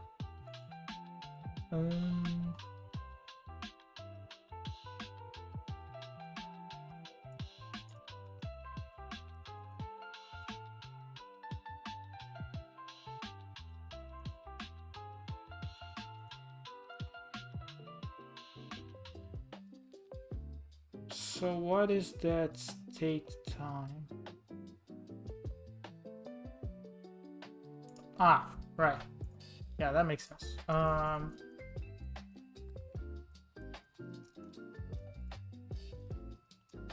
We'll go to begin recovery. It's a very simple state machine. I don't know why I get lost. So we'll do begin hit here. And we don't need to trigger impact because there's no impact, it's just the combat stuff. Alright, let's test this.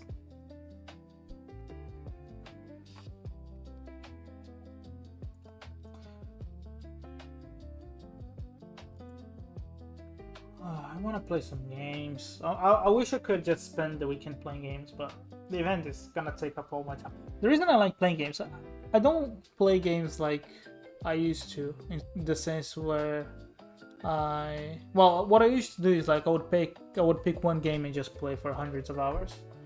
Nowadays I'm more like, okay, I want to play this game, and then once I'm kind of okay, I get this, I understand the challenge and stuff, I can move on to other games,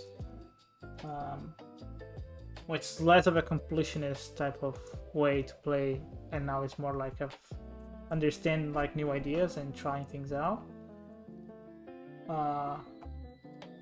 But yeah, one day, like once, hopefully, this game's released, I'll be able to focus more on game design and playing more games.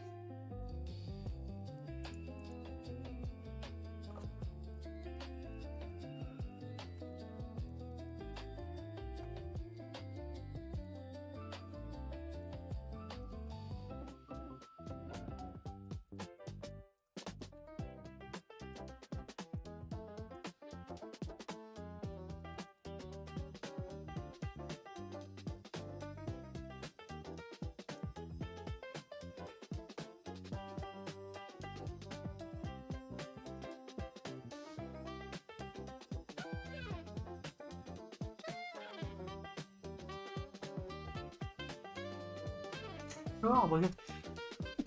I'm sorry, guys. Okay. I think okay. So I didn't. I was quoting, but I wasn't expressing myself. So my suspicion is because I was going back to patrol, even if I apply the feedback, I was still moving along. So the force that I applied would get reset. Now I'm having a state where I tell the state machine that the character has been hit, so it allows in like 1 second for the knockback to apply. So we'll test this. Ah! Oh my god! I felt bad for the enemy. Jeez!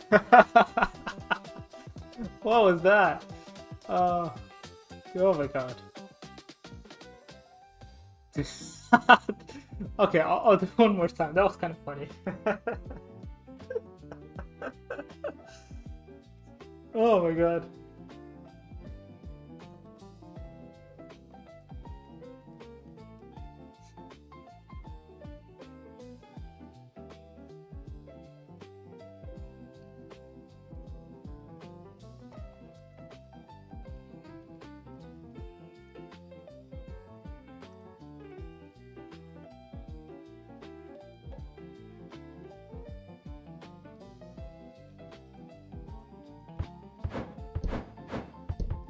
Oh my god. Ah, I got hit too. What? See, this is bothering me. I'll see if I can fix it. Oh my god. This is kind of funny. Like, ah. Okay. All right, let's change this to like 3 or 2.5 or something. But this is hilarious. Like. It's a mega kick. Should they do a Pokemon reference in the game and have shame? No, we shouldn't. We shouldn't. Don't do that, Victor. No, stop with the crazy ideas. Just get it working first.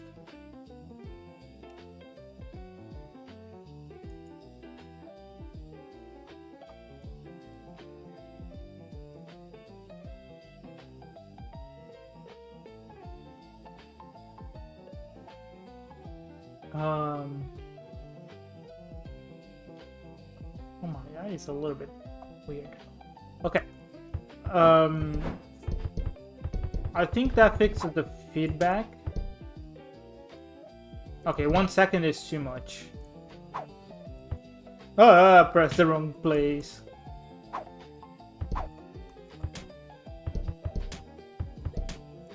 Yeah, 1 second is too much. We'll do like half second or something.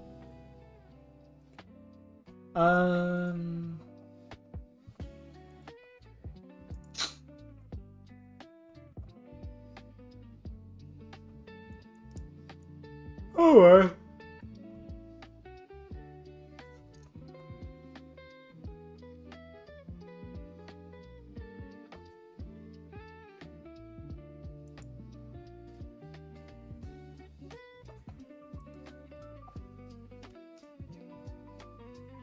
My eye is a little bit weird now. Why? Alright.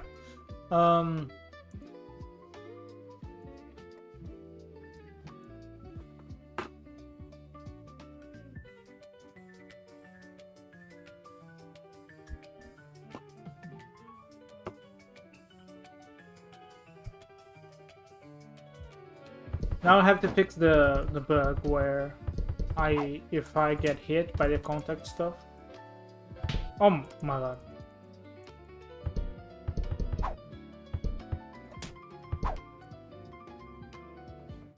I still think it's too much.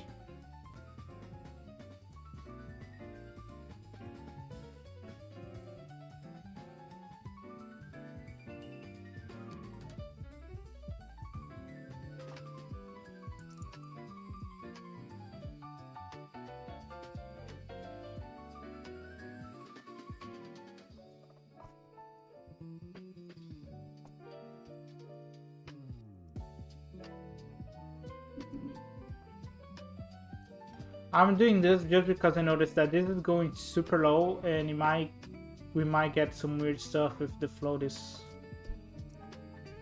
too big, and it might happen. So just a quick check there, just to make sure that we don't allow that to happen.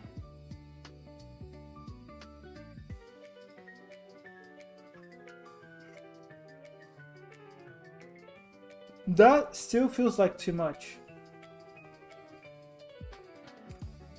0.2. We'll try that.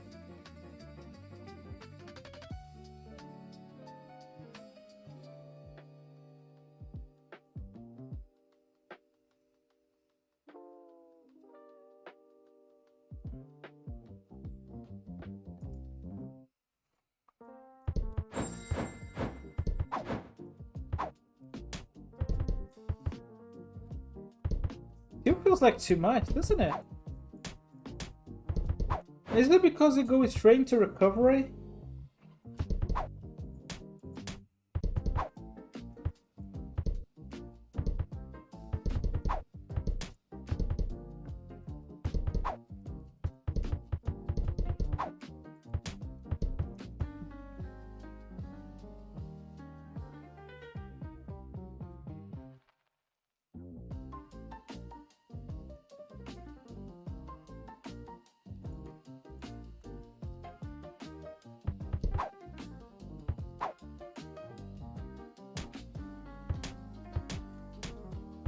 Is the enemy dead?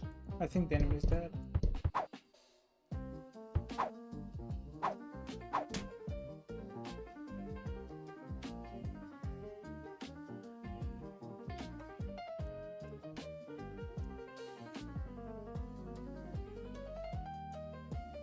Now it's just adjusting those values, right? Like we have to tune this so it makes sense. Okay, so I noticed something in the colliders here.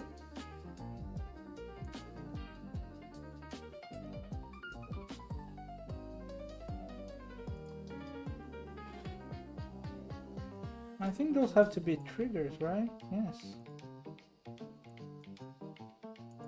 There you go. Okay, so now, well, let me commit my changes. Working on the enemy combat feedback. So that's what we've done. Now we'll try to fix the bug. So what is it? This is the Atlas can't kick after getting hit by contact damage source. So let's see if we can replicate what is happening.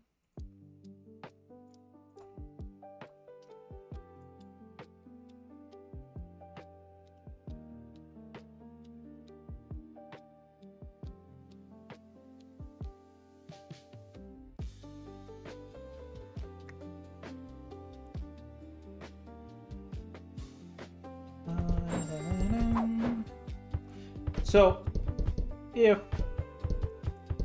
I come here and get hit like this, oh, I can kick.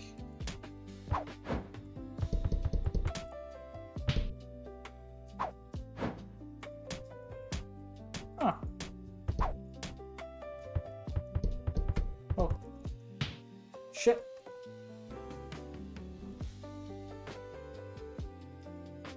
Now I can't kick. Okay, so it's not just getting hit, something else too.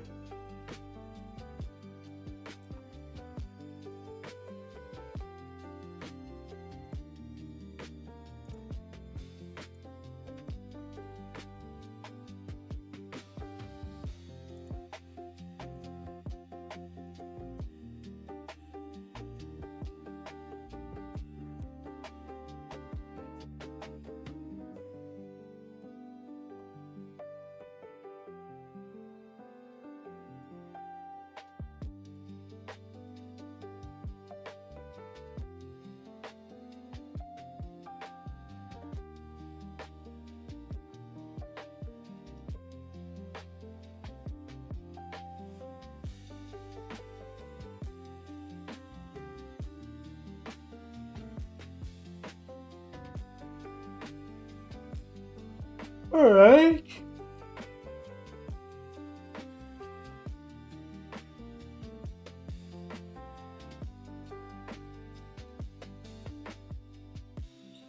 So we are on the normal state.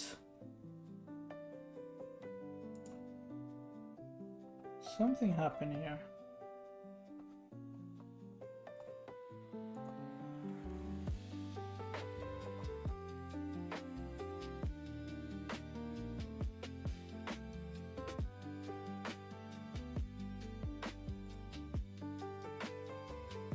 There are no blocking states. The ability is permitted.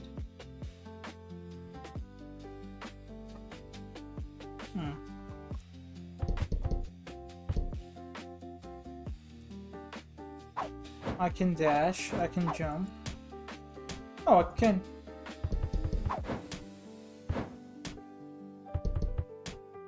Maybe I was at the tail end of the... like... Yes. So maybe I was at the end of the... I need to reset the kick.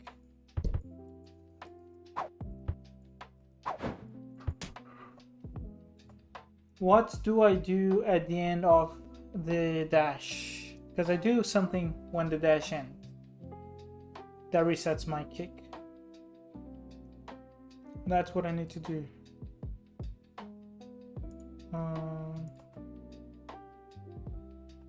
We won't have to roll. Don't think we'll implement rolling. Well, that's okay. Where's character dash?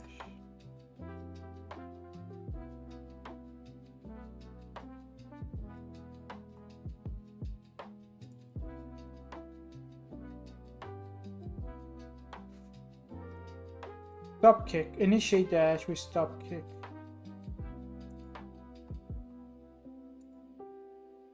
Is that what we need to do? So if we think about this,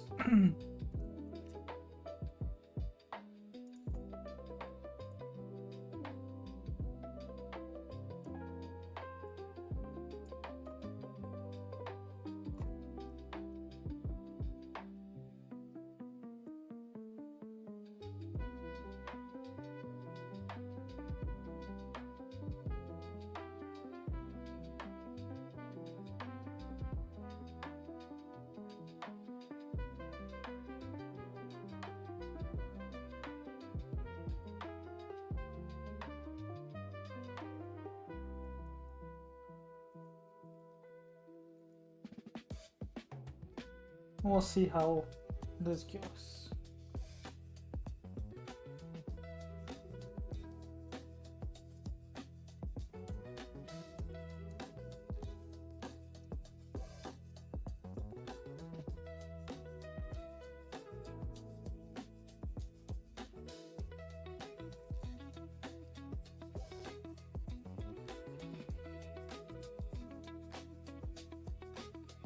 Okay.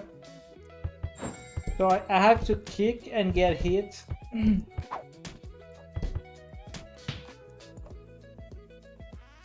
still stuck. Oh.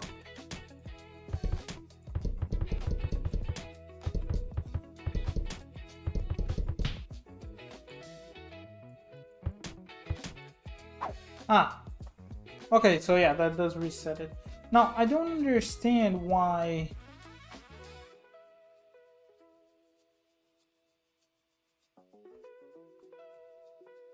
Hang on, let me see if I'm doing something stupid.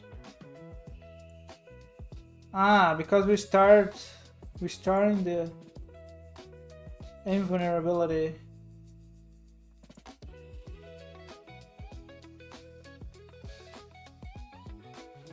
I feel like we should do this.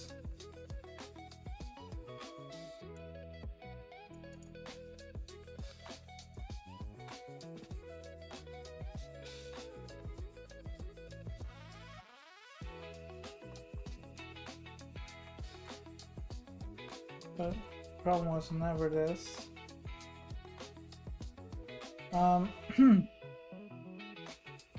So jump, stop, stop dash. Okay, so whatever.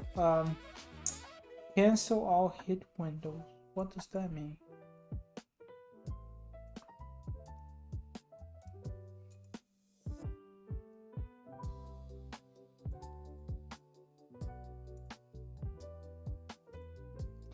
We'll call this again here.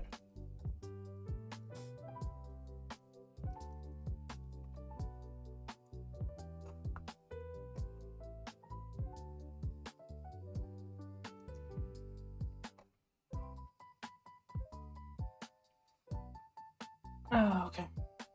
Yeah. Hopefully that fixes it.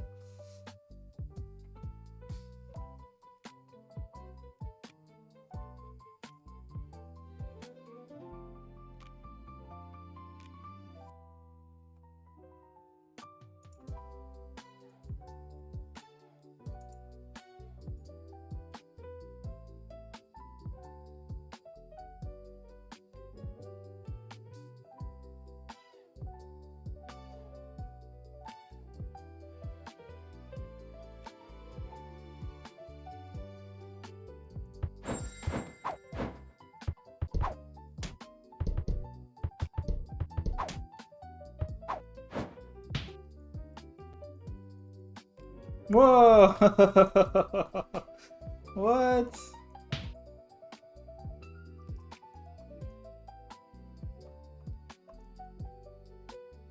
Was this the problem?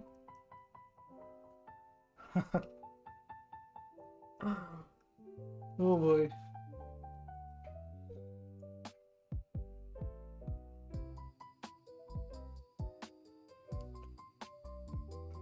I need more coffee. We're gonna get a little bit more coffee. That wasn't supposed to happen.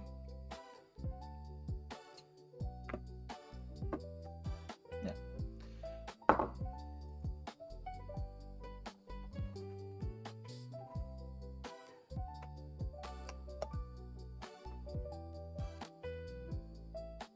Okay.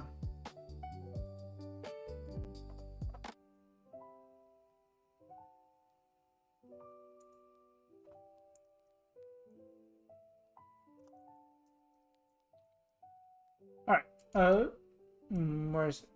Let's see, so.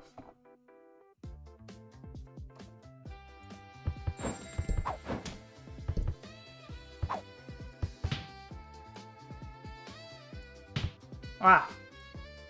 Okay.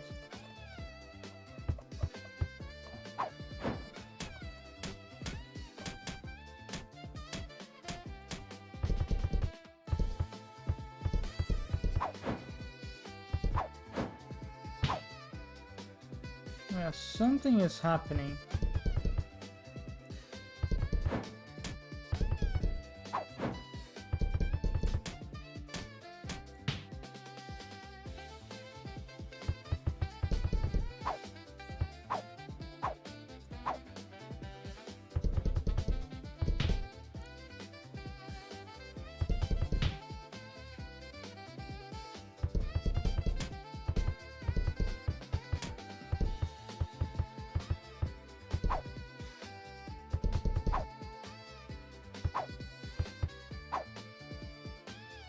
Oh, the enemy is dead.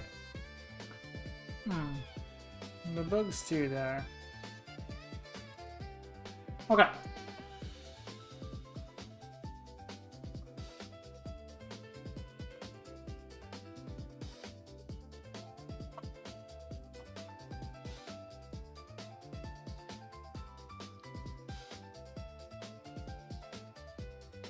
Hide the player, show the player.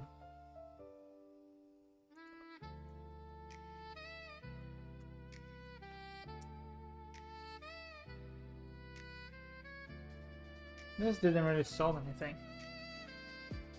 I don't know why he's doing that though.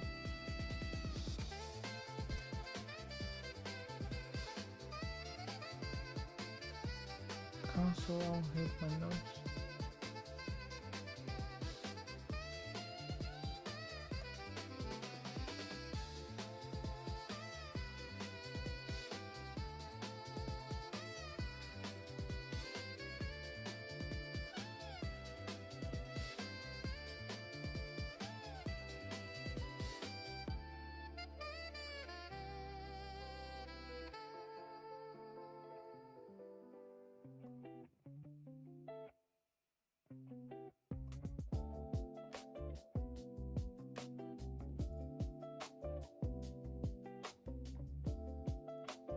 Hang on a second, Evynn data.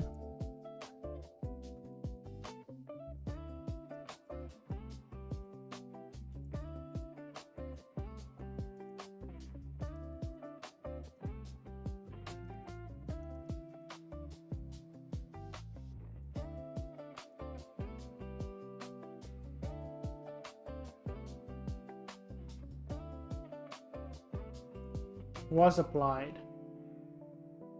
What does that mean?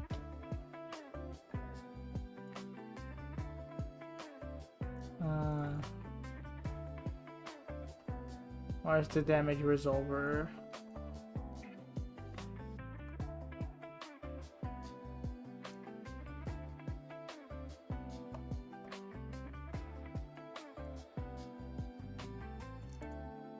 Ah. Yes, so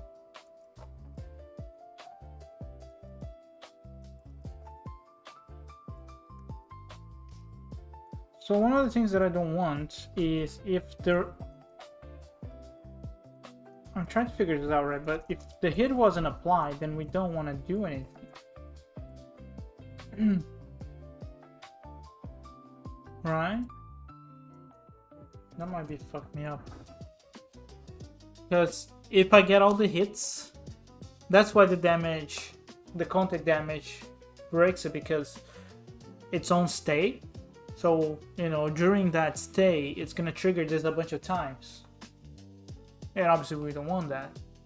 And if it wasn't applied, it means either it was rejected or something else happened that broke the damage chain.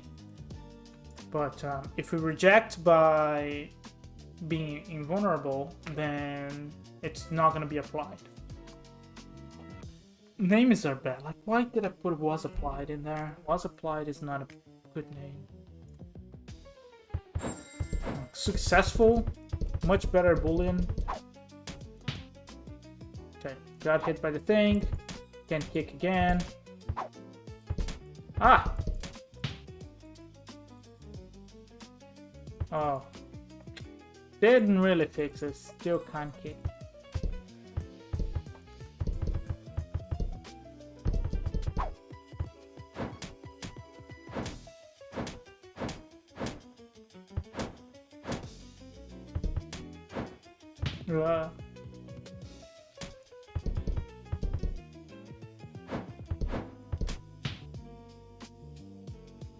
I don't know why it's breaking the thing though. Like,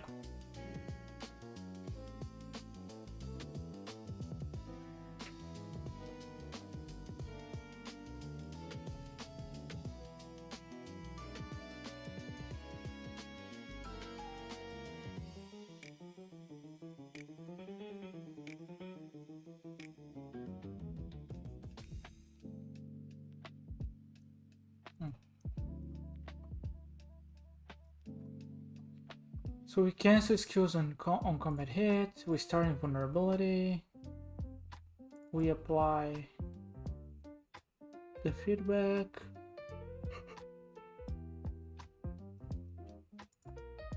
or not the feedback, the knockback, and the other feedbacks too.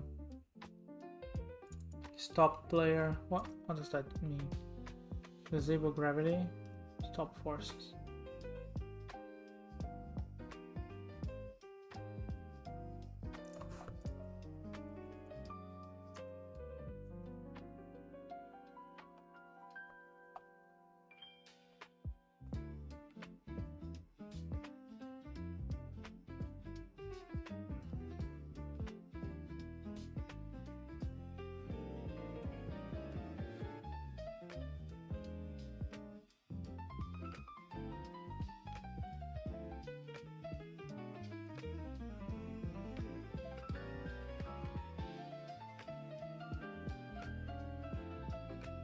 I'm gonna play again because I need to figure out whether or not... Actually, I don't know where this is coming from. I thought it was the multiple... Well, we'll see. So if I hit and then get hit... Okay, a bunch of errors.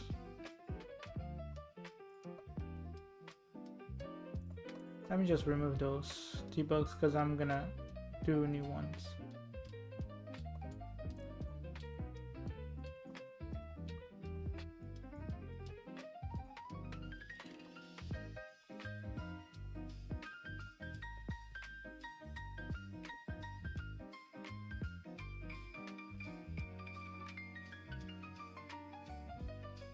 Okay.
Okay.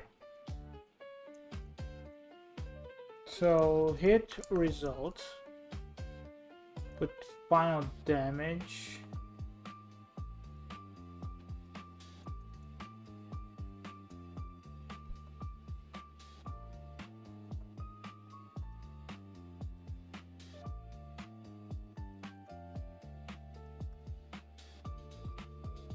Reaction type.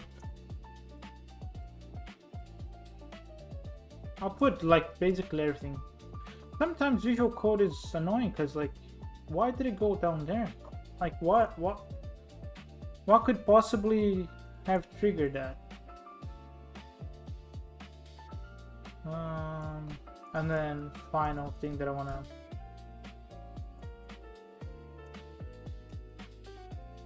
It's the rejection reason.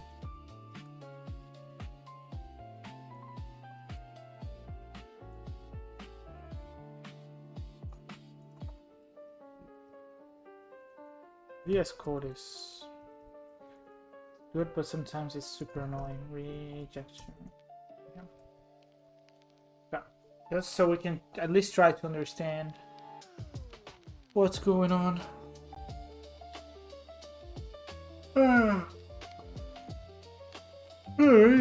Coffee. I'm gonna go grab my coffee.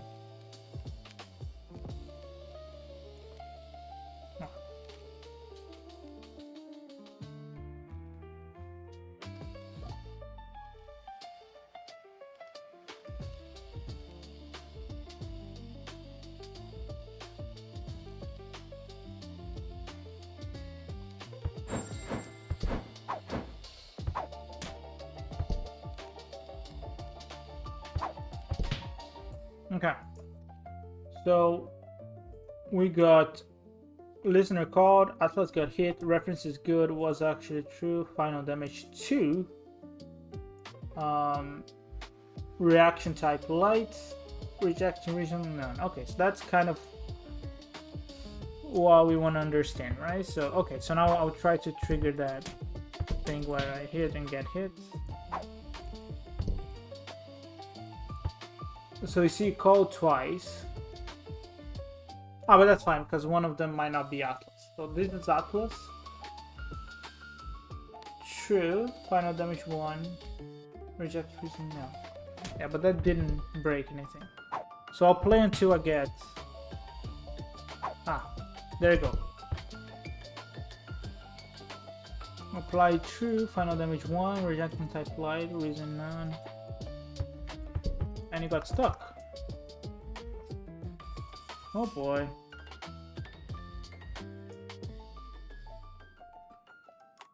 Stop kick, end kick. Turn false is kicking.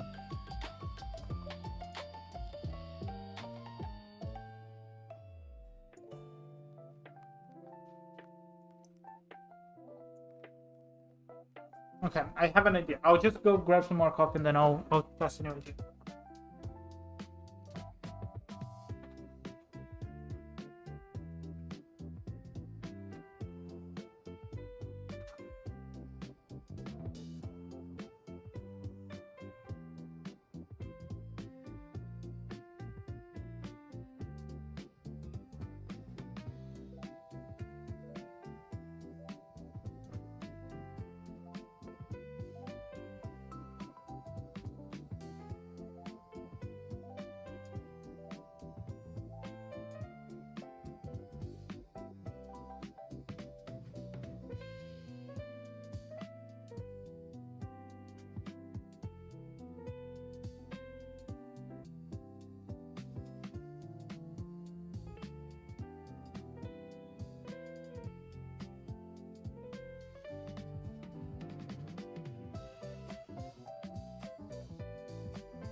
Okie dokie. So,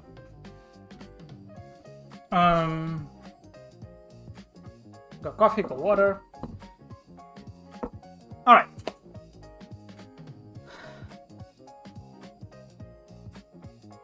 We might not be resetting this movement state because we did have this on the thing, and I kind of wish. No, I don't wish. Like, something tells me that would be good to kind of recreate this whole. Because I used one package to start the. This was Game Jam game, so I had a package to create the movement, and then I built the whole thing on top of it. Now it's a little bit too messy. So something in the back of my mind is like, okay, just rebuild it from scratch. It'll be better. But at the same time, it's like I have 4 weeks to release the demo, so no.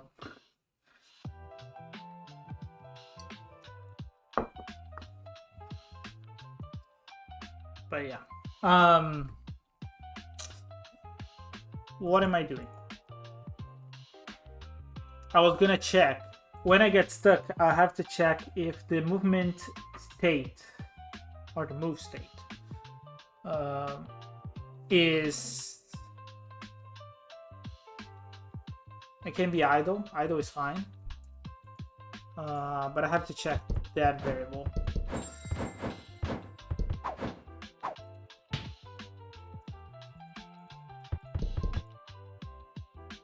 Okay, so we got in here, so I'm stuck now.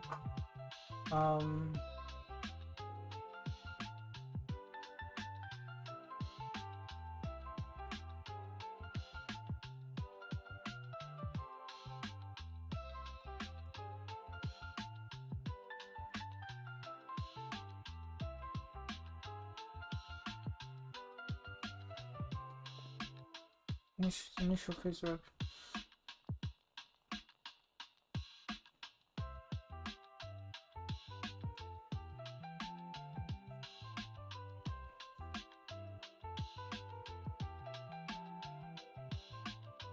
Ah, I had this before. I was wondering, like, okay, never mind. Where is the movement State machine.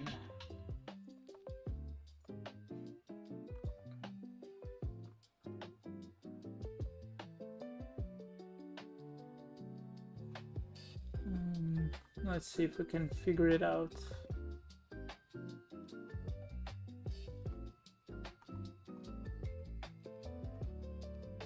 Well, we can try to figure it out here.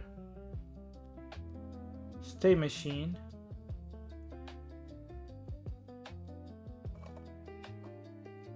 This is inside the character ability.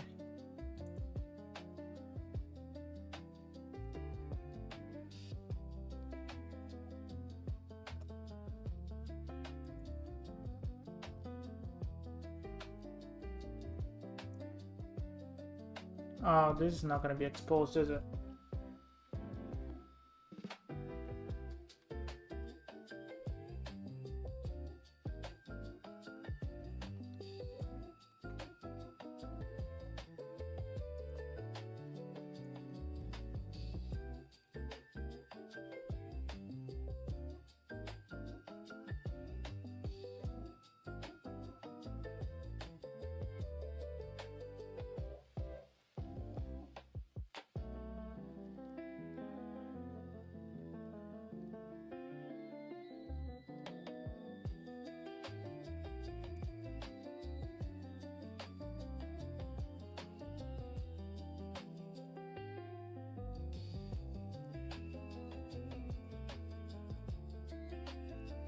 We have the state machine, so it's... I mean, it should be... Movement state, it's in the character script.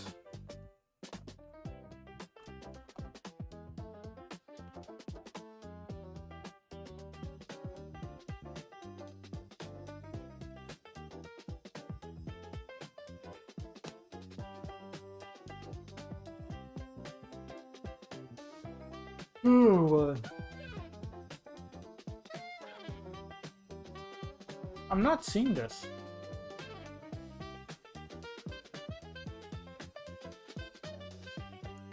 Model rotation speed. I saw this somewhere. Oh yeah, it doesn't show.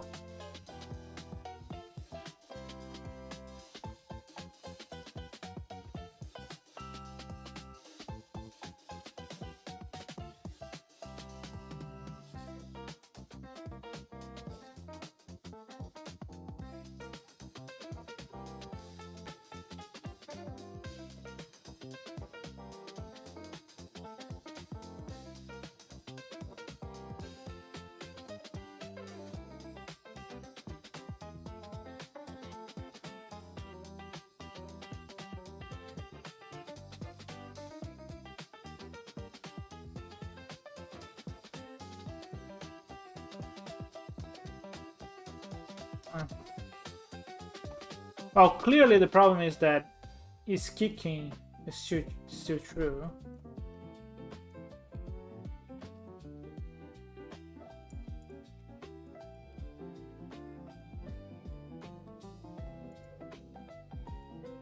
Now, I just don't know why. Because technically this should stop it, right?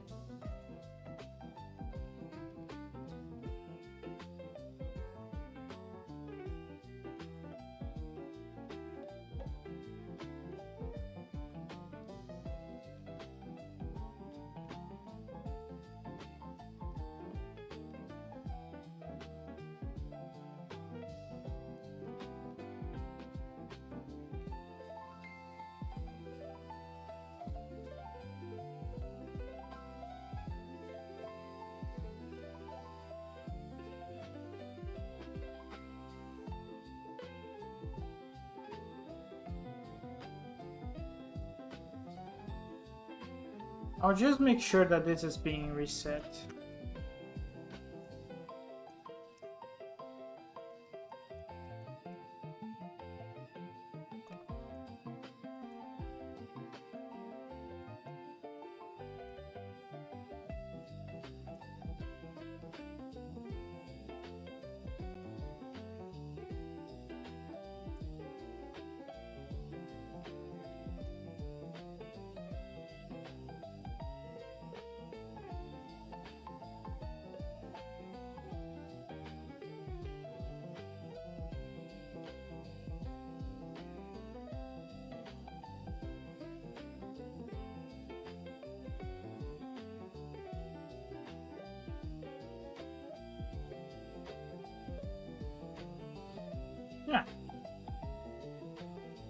I mean, I don't see it. I might be missing something.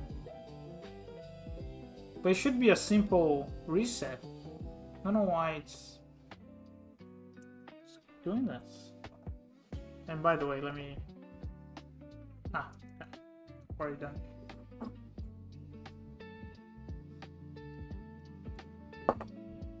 Okay, let's see.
Okay, so it did call this, so it's not here the problem. It did call update states, but I'm not able to click anymore. So the problem is not here. Where? Here. What are the things that might block? So initiate kick. That would be something, right?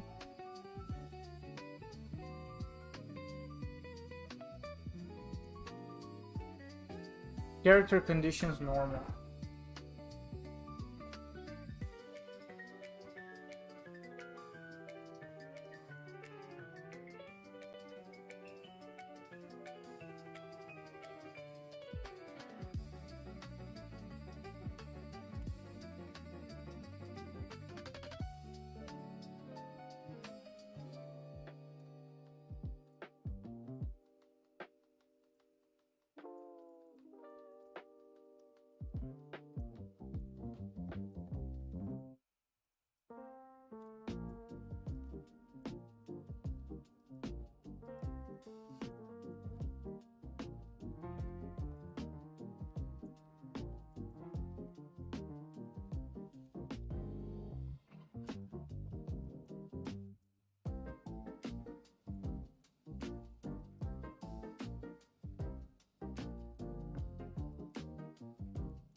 I mean, I don't even need this, because if it's different than normal, then this is not needed, right? Oh, no, sorry. This is condition state, not movement state. Okay, never mind.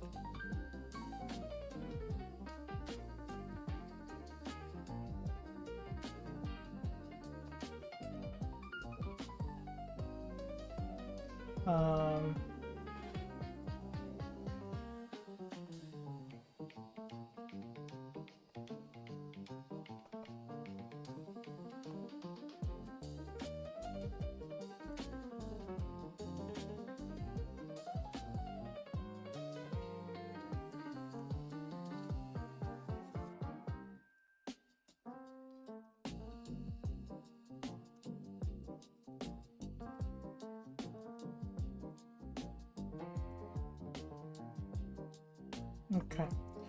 Alright, with this, that should be all the information that I need. Because it's only blocking the kick. It's not blocking anything else.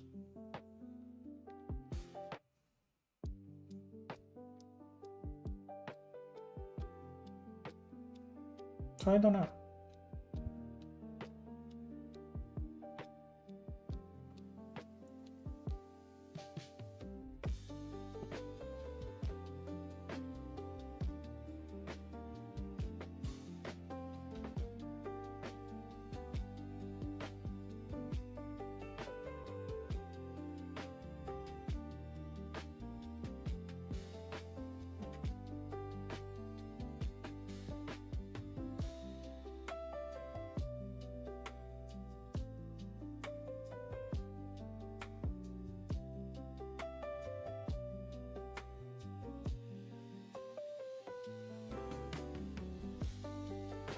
Okay.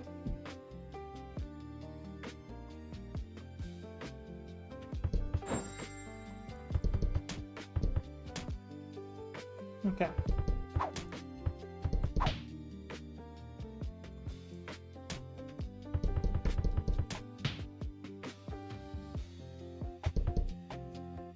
No, it's not. It's not even initializing.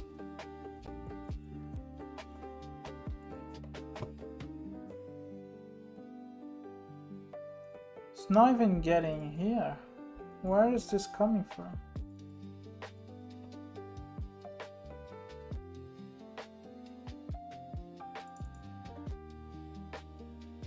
Ah, it's not resetting the number of kicks.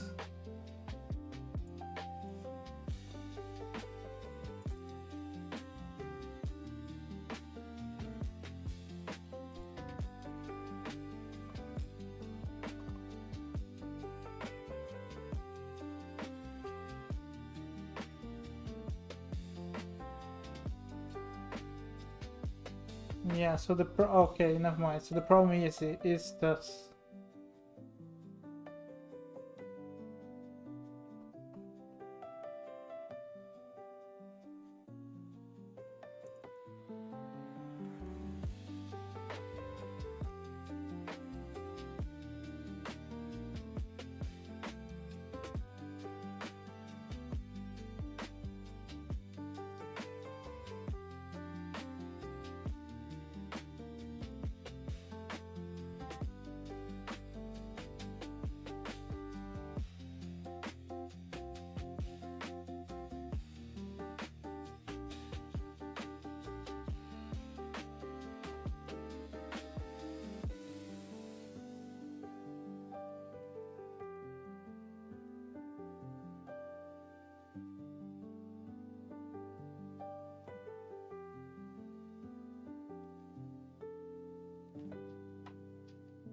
Must be something when I reset the kick, because it is going through.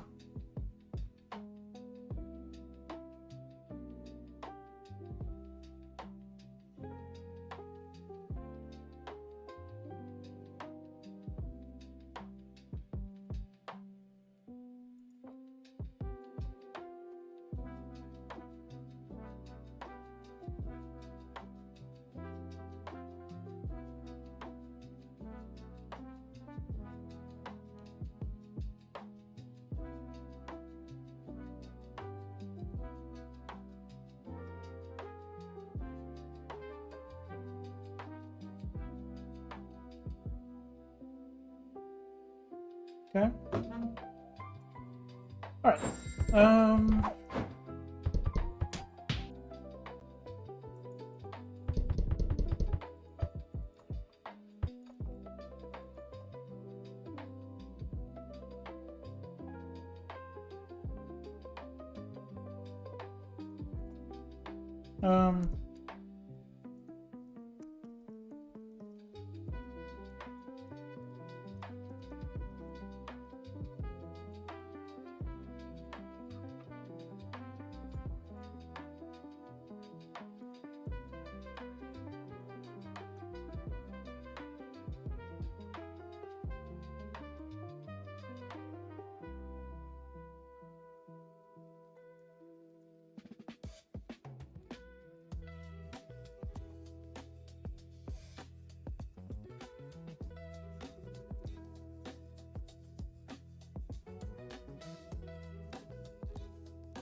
If it's not kicking and vertical input is greater than the thing and the thing, okay.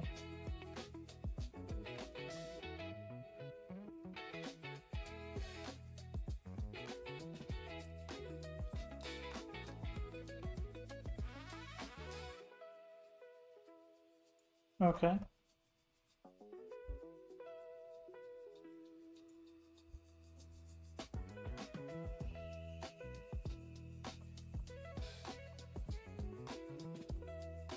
Oh, this bug is annoying. I don't know why it's doing that. Okay.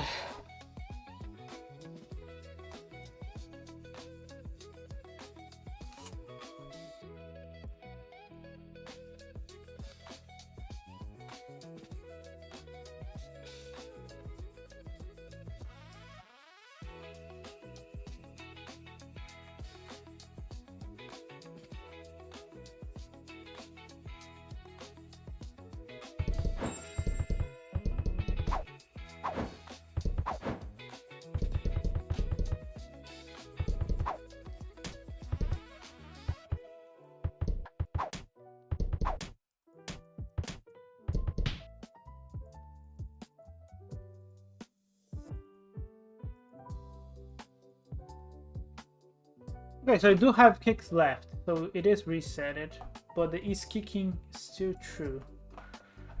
Which is something that I already knew. I just don't know where do we assign this to true.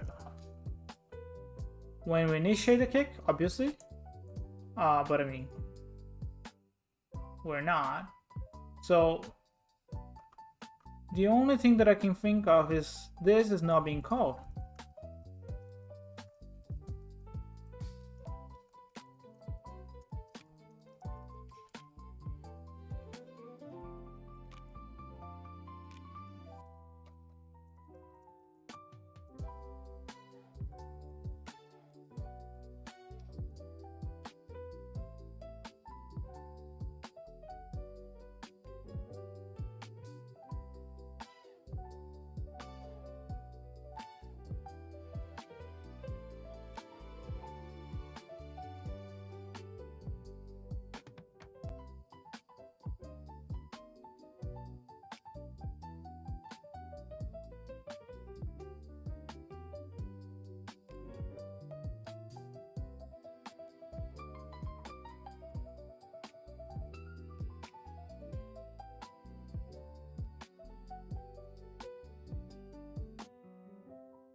Where is this coming from?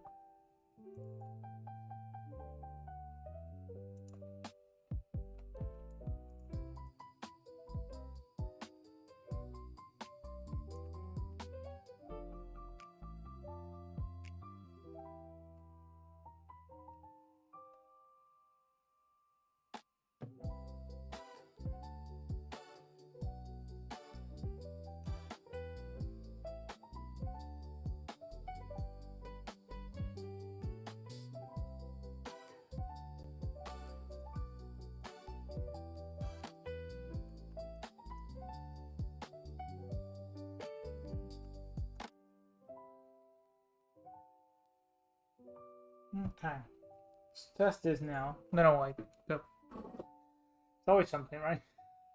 On Monday was the surface scroller.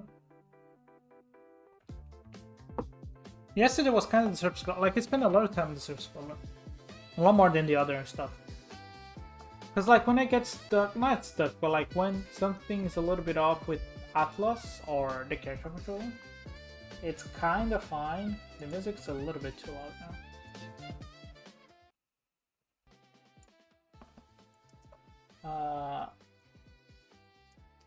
It's kind of fine, but let me do something.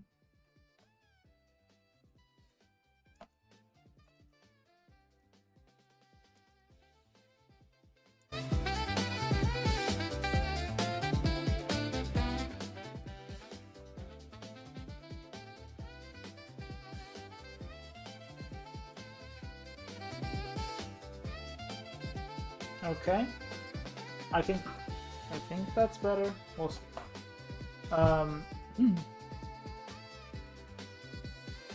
Alright, see if we can figure that out.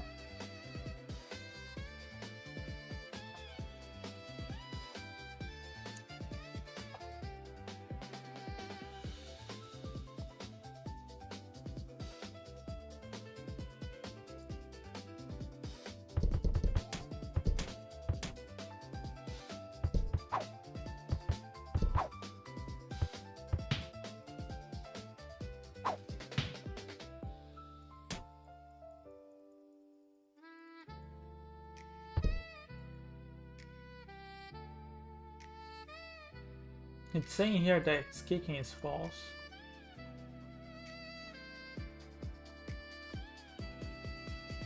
Or is it? Okay. That's still true. Okay.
We can fix this. I do want to work on the level design stuff today,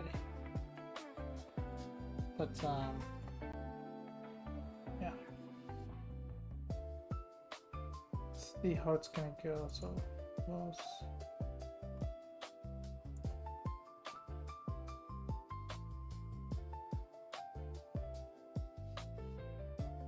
It doesn't show the top. That's fine. Now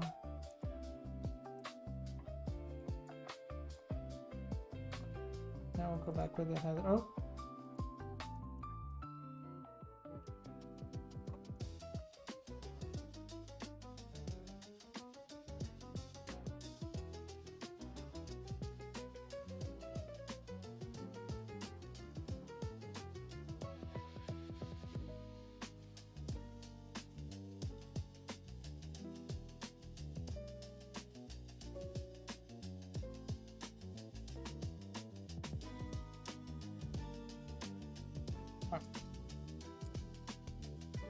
Doesn't really work, so we'll do just put it serialized for now, and then we'll remove later. Just so I can see better. It's kind of annoying to see the other configuration.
So that is interesting because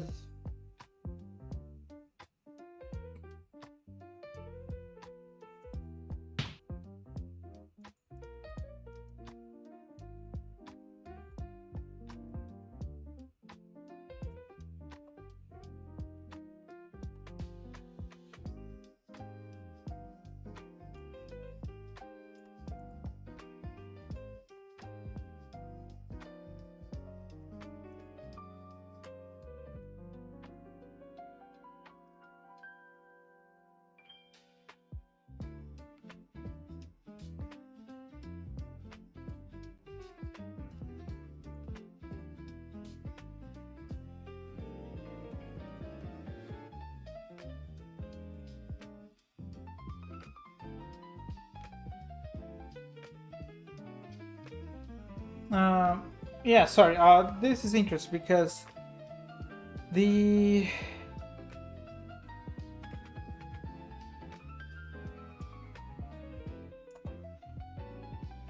I don't know if this the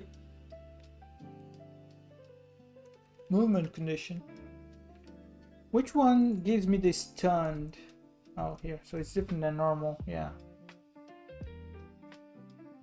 I didn't get this though. I'll put it as a warning. Just so I can see it better.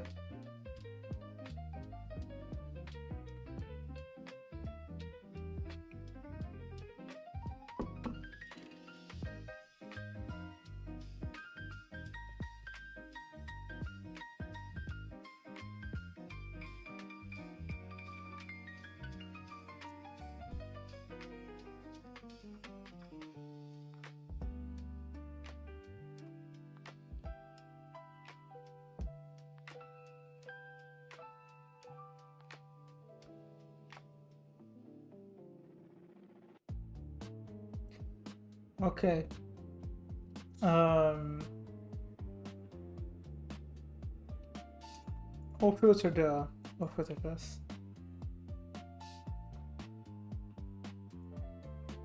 Because what I noticed was I got hit, I tried to kick, and then it got stuck.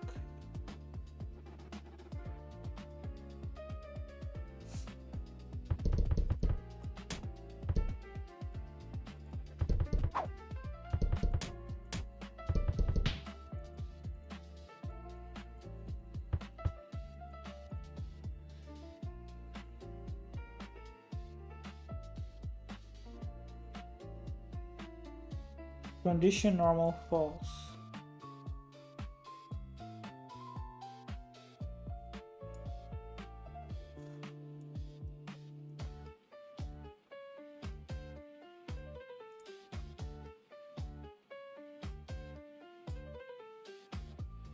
Did I make this if wrong?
I don't know. I don't know what's going on. I don't know why.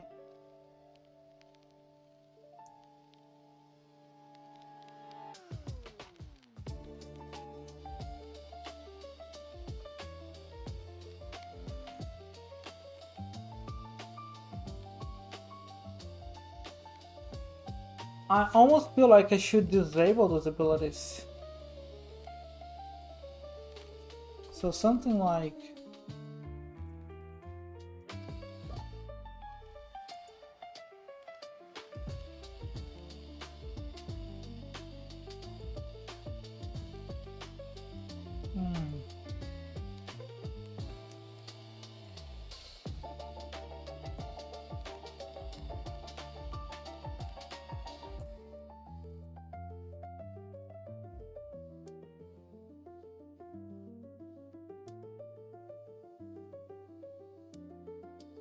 I don't know. Because technically, if I get here and this is normal, then I can kick again. Unless I did something wrong in this if statement. Which, it might be true. I don't know. Sometimes I do those things.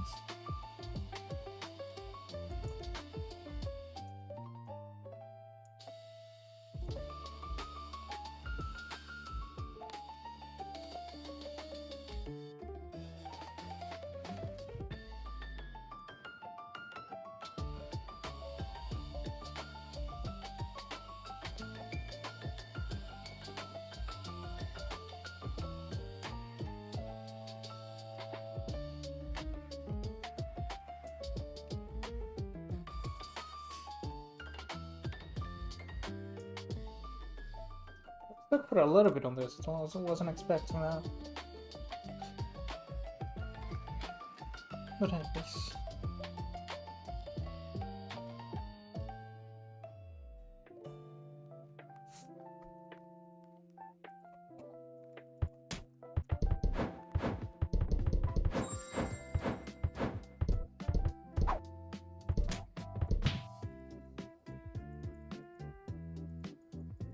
So that was the last one. Let's see.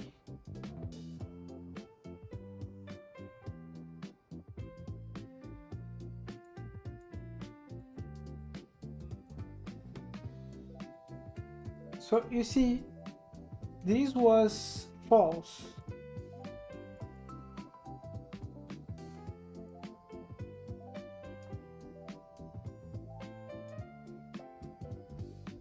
Ah, this was false. No, that should have been true, right? Because if condition normal is false, then the if should be true.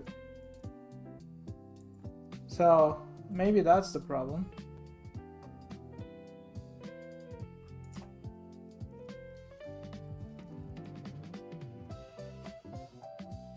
Just to confirm, I'll put this stop in here.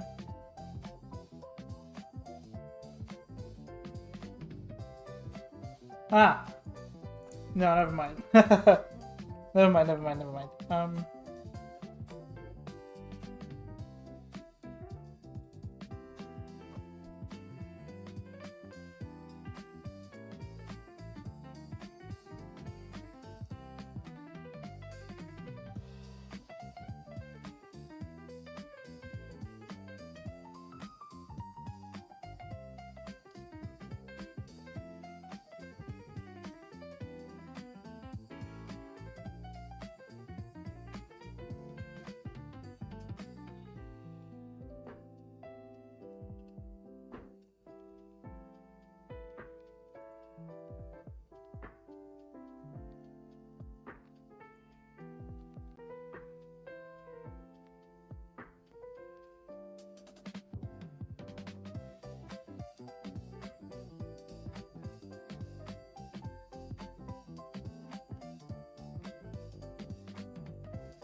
Okay. Alright.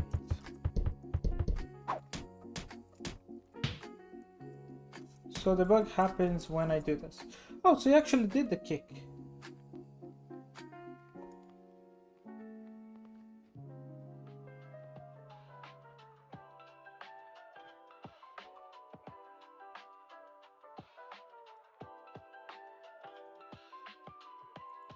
So in this case, I was actually able to see the kick.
I don't know what's going on. I don't know where this is being set. This shouldn't be set here.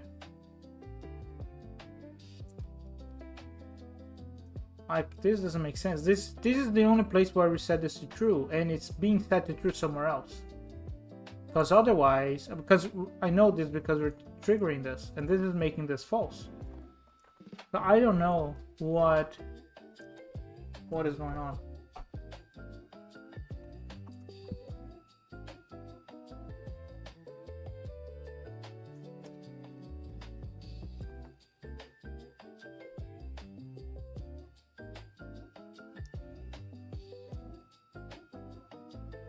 Okay. Oh god. I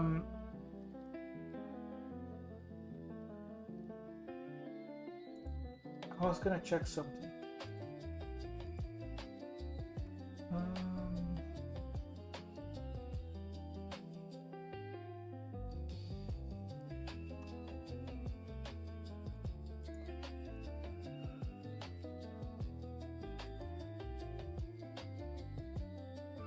Oh yeah, I was gonna check the animator. Like, what does the animator tell me?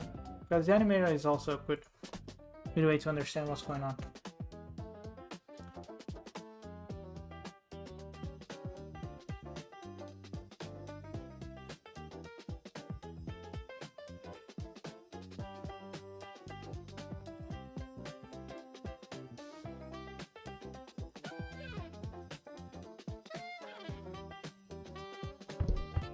Alright.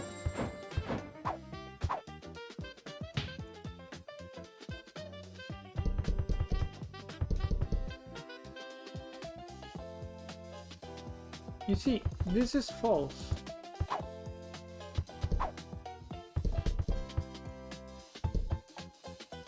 I really don't know what's going on, because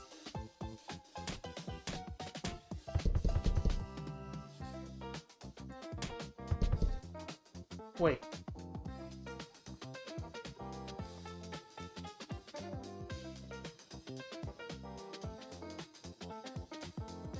This doesn't do anything.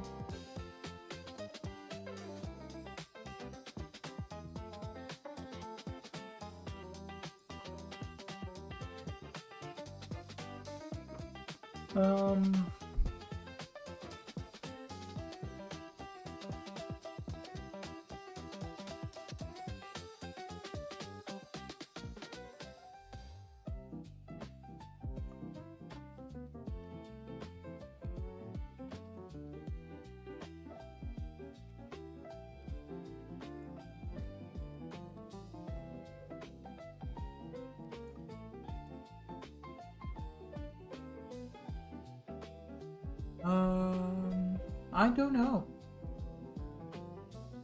Again, it seems that it's between this place here, like when I do a kick. So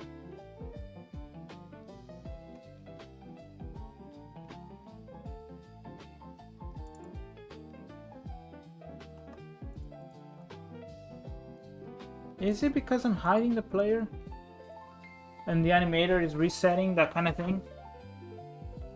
Model container.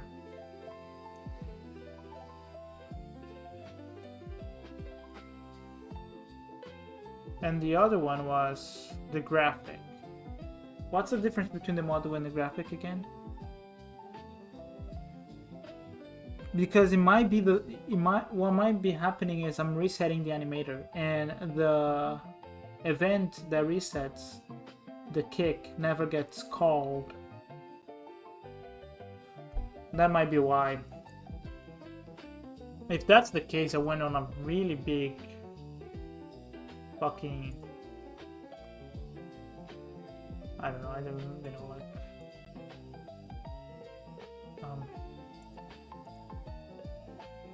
no references, visual references. Yeah, the graphic is the graphics. The model is actually the rotation node, which is yeah, it's the animator. It's probably okay.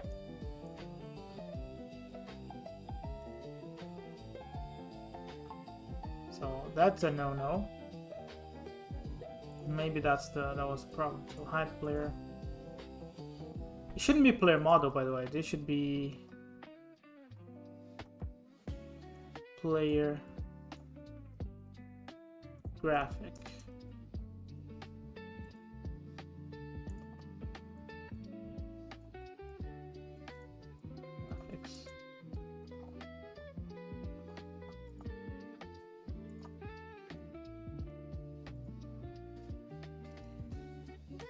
That was 1,000. If that's what's bugging the game, that was 1,000% on me.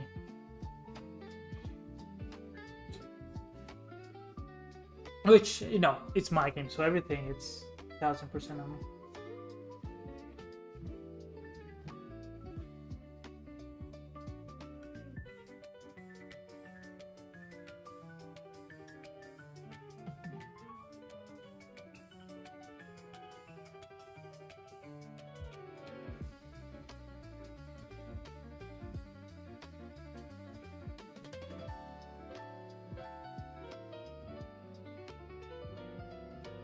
Okay.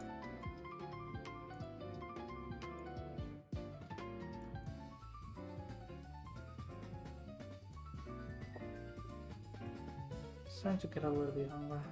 Oh, too much, just a little bit.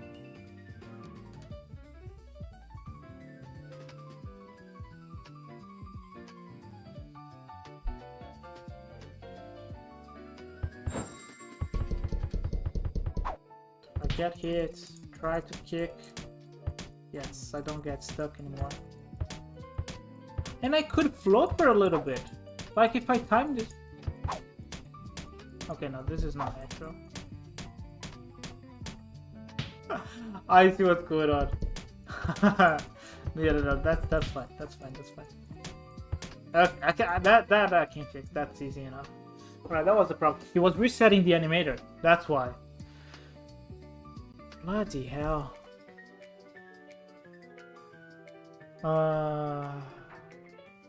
Okay. Okay. I fixed the issue. That's the good part. We did create another issue, but that I can fix. That shouldn't be too hard.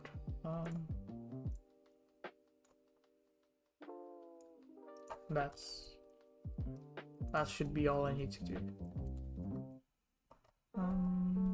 I'll remove the logs too, because I don't think we need them anymore.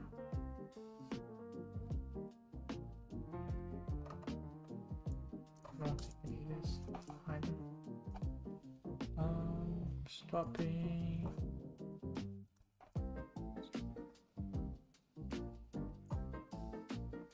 And remove those.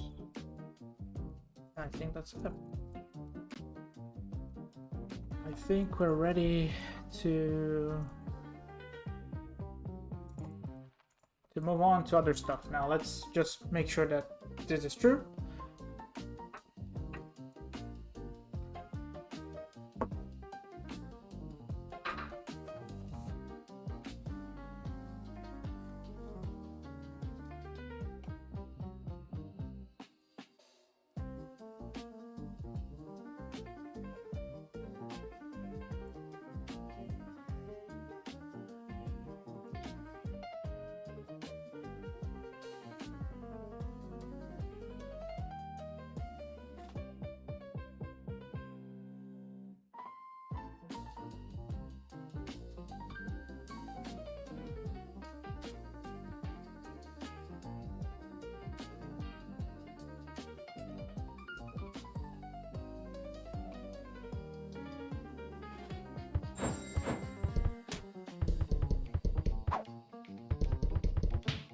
They got hit.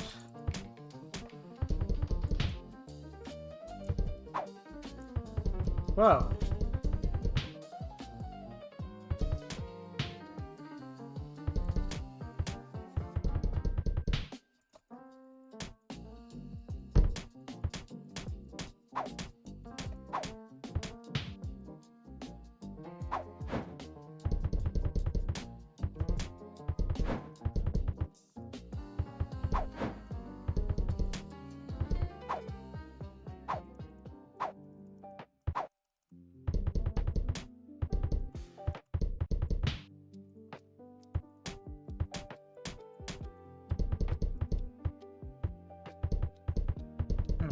enemy set. Alright, it seems to be fixed.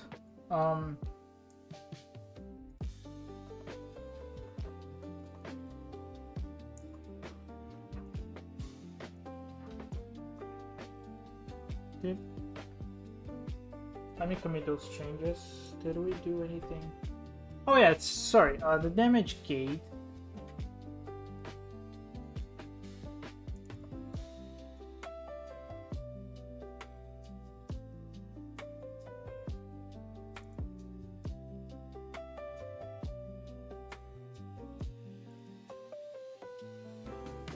So I'll remove some of the stuff that I've added, so I'll keep it as simple as we can for now.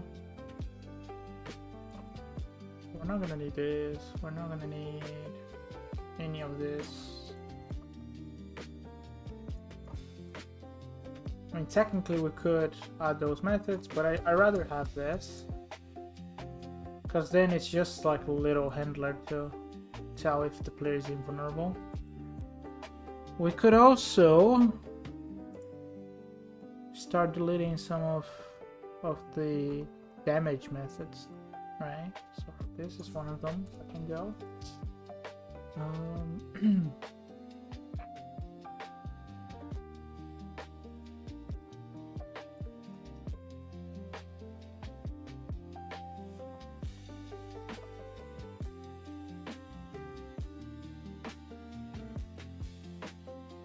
So where is this being used? Let's basic attack.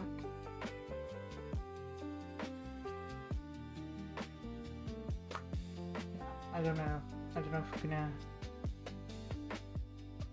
Basically all those things, it's like nothing.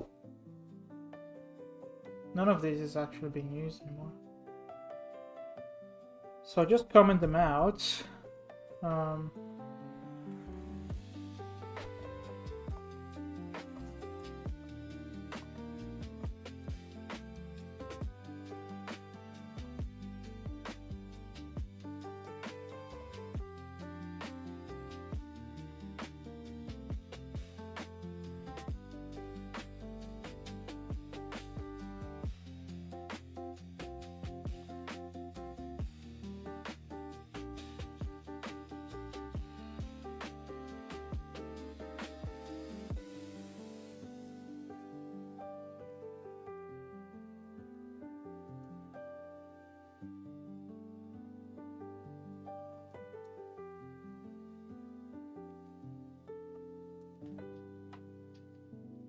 Okay. And then we can remove it. I don't think we're using anything else now. Apply knockback. This one we're actually using.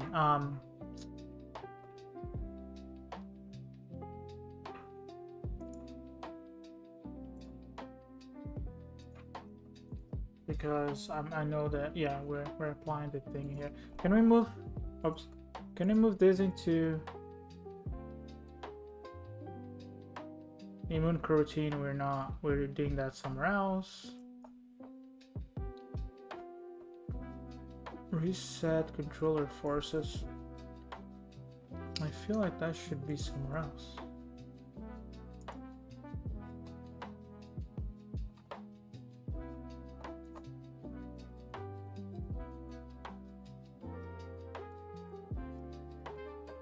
Okay.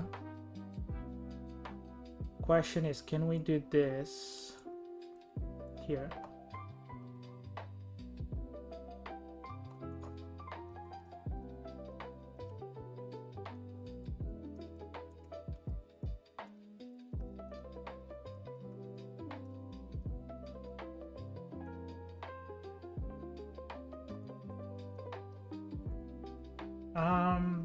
The corgi controllers, I think we can access by having Atlas character, but corgi control, yeah. Timer, so timer, I think if we do LUMI behavior,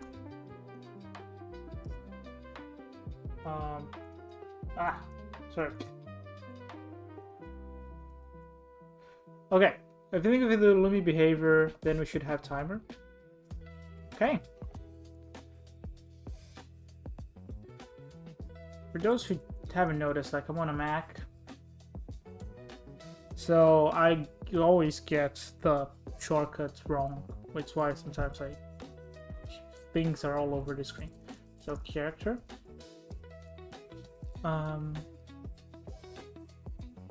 which it's like a new challenge when you're coding games on a Mac. I'm fine with it because I think it's decent, but it really is weird sometimes. But overall it's fine. Alright, so we could just ignore here and just say we apply knockback here, which does the same thing. I still have to reference it because setting forces and those things have to happen from the main controller, but I don't have to handle this here. And apply knockback, I'll also have this here. I don't know when I'll use it, but I know that there are cases where I just want to apply a force and then grab whether like the direction that I'm looking or the character is looking. So we'll do Atlas character, the Corgi, is it Corgi? Character controller. Ah! See, that's the kind of thing that I'm talking about. Corgi control. Okay. We'll keep those here, and then we can remove those from here. And refuel energy, where is this coming from? Checkpoint. Okay, so we forget about this. This won't exist anymore. And bit by bit, we clean up and make things work in the game, which is awesome. Yeah, I have to clean this up too. But that I'm not gonna worry about that now. Anyways, so this is good enough. So player helper methods, player helper methods, that's fine. It should be character helper methods. Okay, let me commit those changes. Well, actually, before I do that, let me make sure it still works, right? Oh, I can also remove the fields, right? Because we're not using those anymore. Not using, well, there is this one here. But we're not using this. Where is it? Come on. We're not using this. And we're definitely not using any of these anymore. So we could just get rid of the whole thing.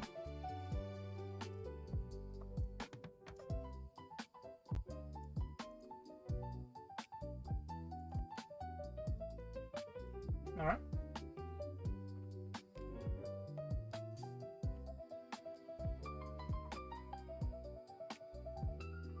I'm thinking because like we had the energy system before, but now we only have the health. So we have to have some sort of interface at some point that interacts with the combat system, right? The combat health and the what am I trying to say?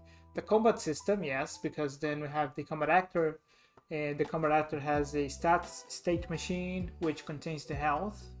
So we have to have some sort of interface that could say, all right, we're gonna refill your health, or we're gonna upgrade how much health you have, that type of thing. So we might need like a driver, an interface to deal with that. But let's test if the feedbacks still work. We do have some more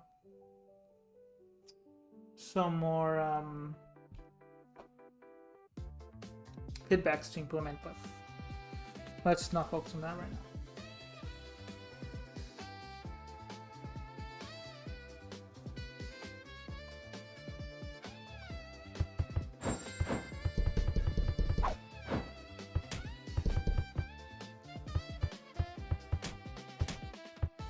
Feels like I wasn't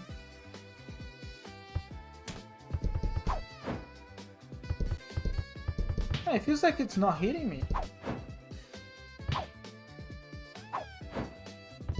Yeah.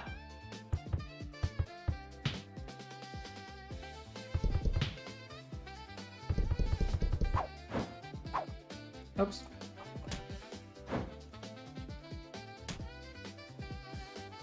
Wait, what?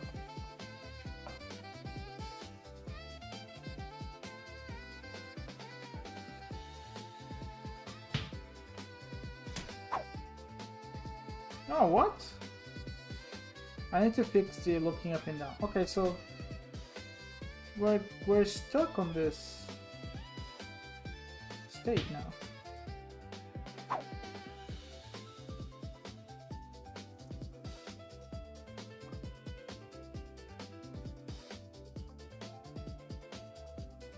I still have like 1,000 health, so it's not the health issue. I'm so blind that I have to zoom in to read the numbers.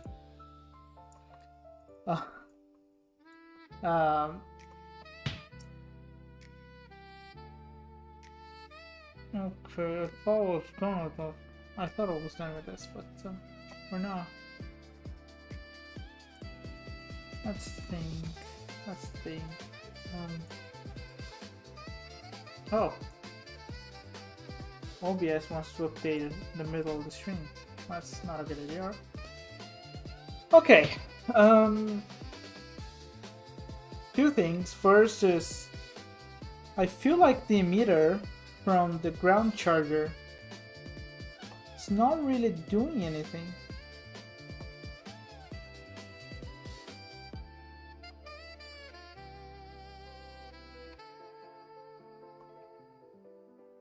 Unless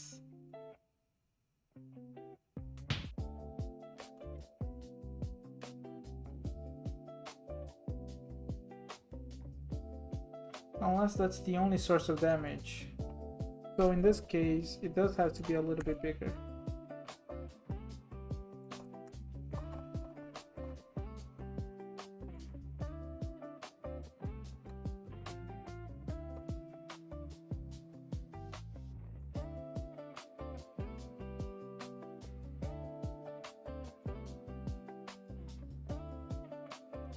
But the character is not able to move. Okay. A couple of things. First is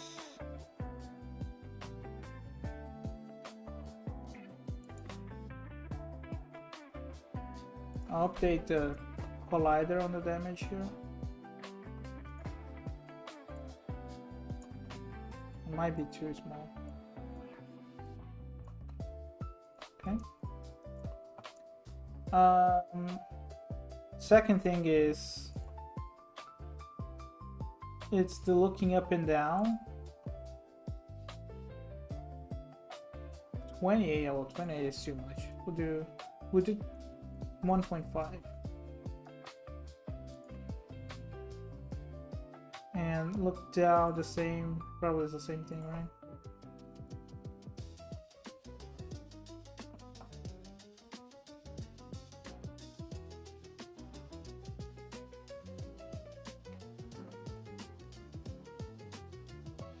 Starting to get a little bit hungry.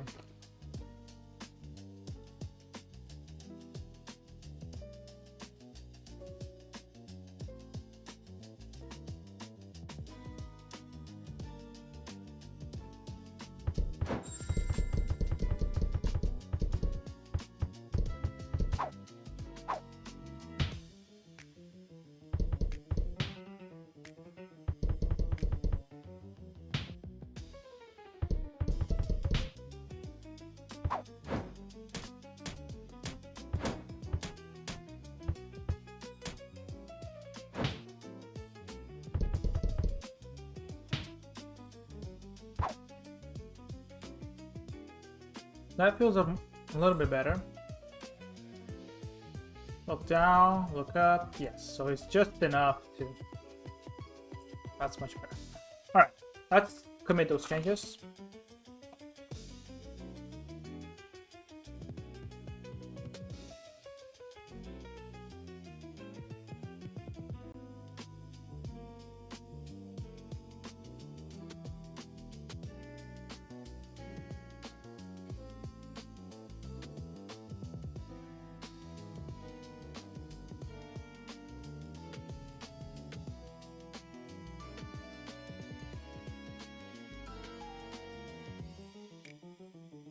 I will test. Oops, I will test something else too. I'll test if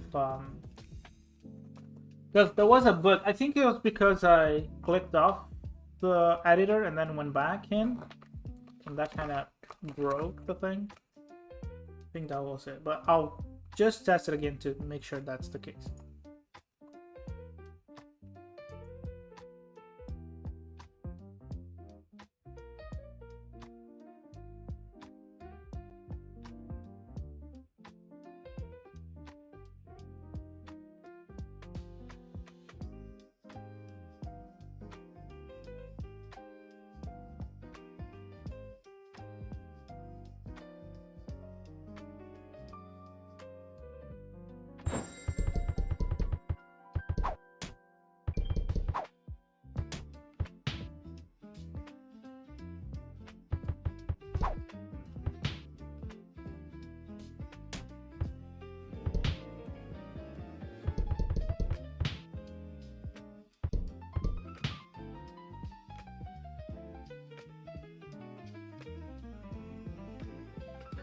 Yeah, so the problem was we lost focus. I'm not gonna worry about that now, but I don't know if we should have a method. Cause this is only feedback, right? So we could. I'm sure Unity has a method for this. So Unity window or app lost focus. I'm pretty sure Unity has a method for that. Ah.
All right.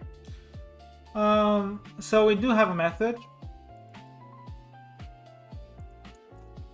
Resetting the animators. I'm trying to understand like what we need to actually reset. Obviously we need to make sure we show the graphics if it's disabled.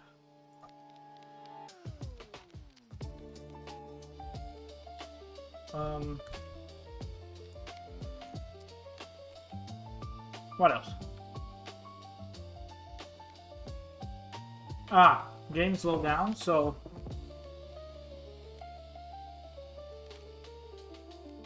stop slow down, I guess.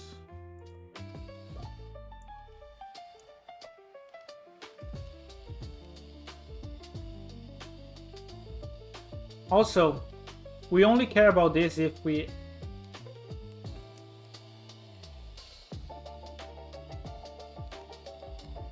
Oh, it seems not used.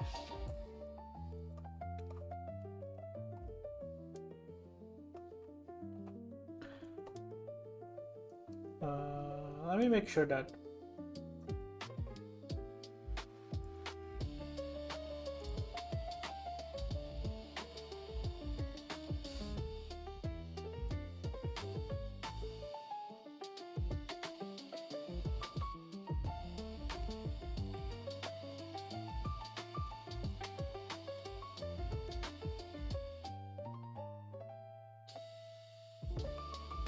Yeah.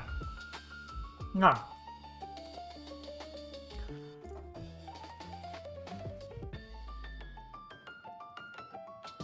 He's playing on combat hit feedback.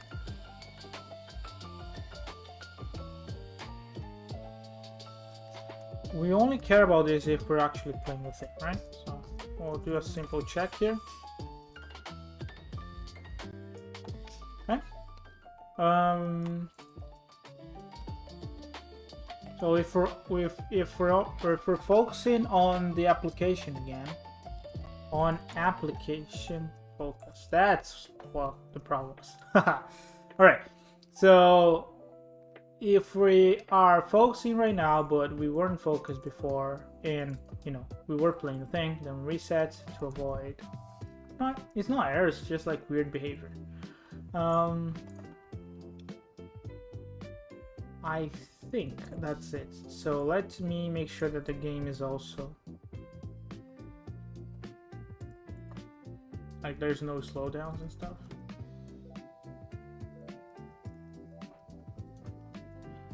Right? And then we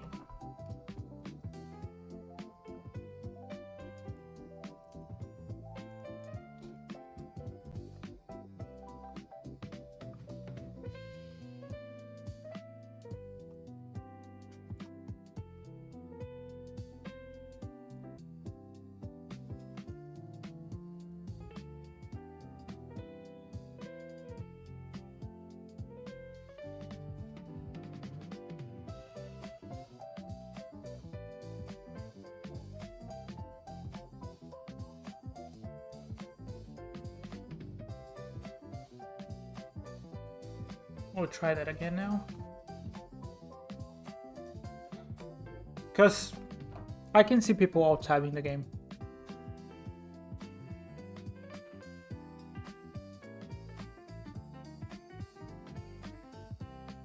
I can see maybe some people taking advantage of this reset also.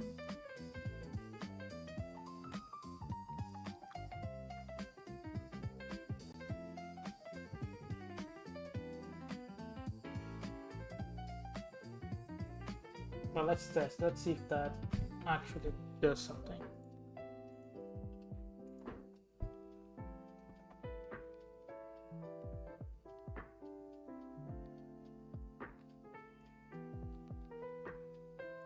Oh, I didn't click play. I thought I...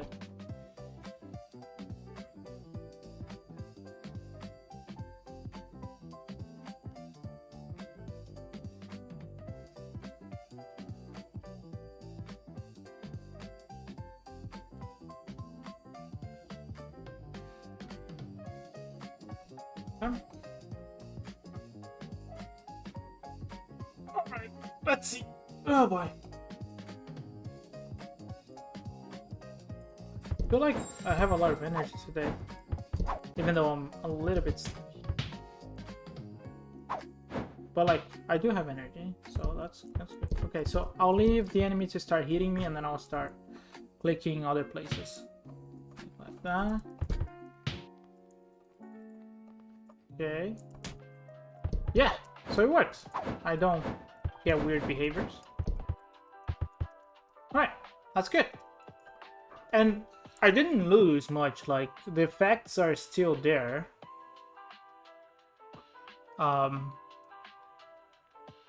It's just, you know, making sure that we don't get Atlas, like the character behaviors weird and stuff. So let's commit those changes. So that was another bug. That was when application focus was lost, combat feedback on Atlas didn't reset properly. Okay. All right. Another thing done. So I would like to improve the. I think I'll keep working on the combat for now. I want to improve the feedback a little bit on the charger. So the next thing would probably be like flashing when you hit the enemy. Now, depending on the enemy model, that would be that would work differently. But I guess we can create like a sort of a base class that handles this, and then for specific cases we can just customize it. But I think having the base class would be a good idea, I think. Alright. And then we have to create the flying charger. Because let's see, when I hit the enemy, it does spawn the hit effect.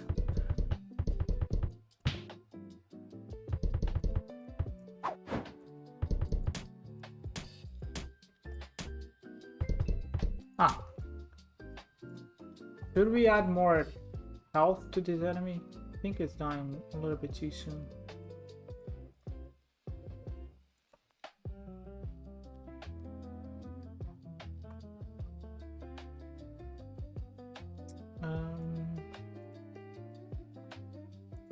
There you go.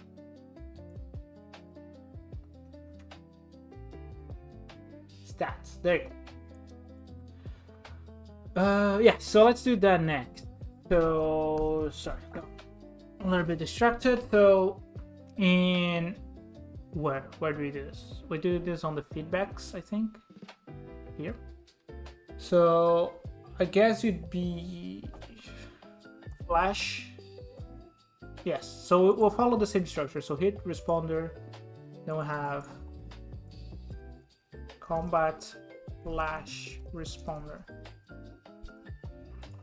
Copy. Yes.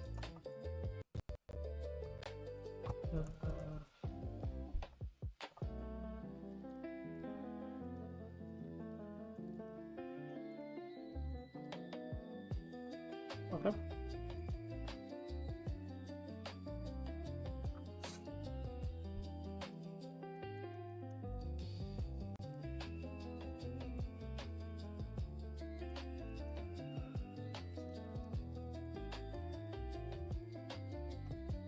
Right.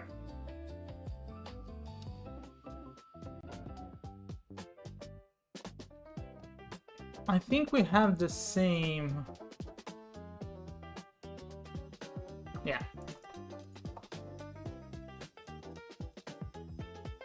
We need. Now, I am going to. I know some enemies will have to. I'll have to change the material itself because it might have some custom effects. But this will use sprite renderer. So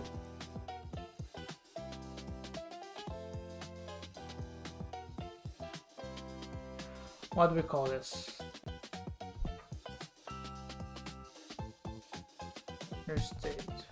Render state. We'll call this render state, render flash state, sprite renderer. Just call render flash state.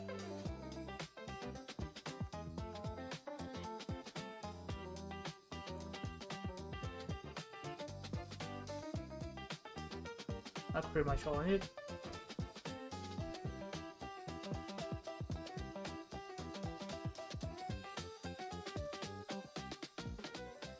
Alright, so combat actor.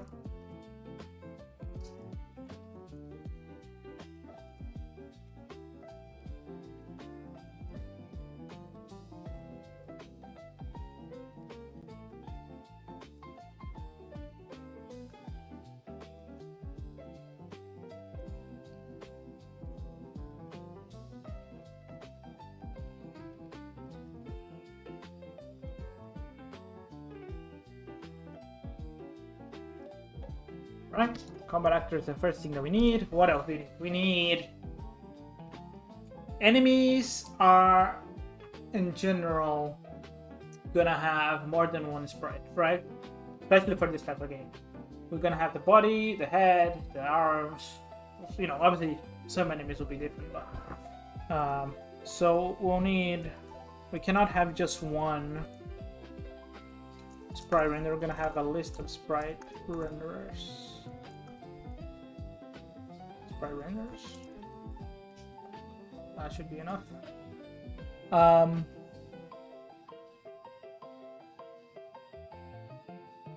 We could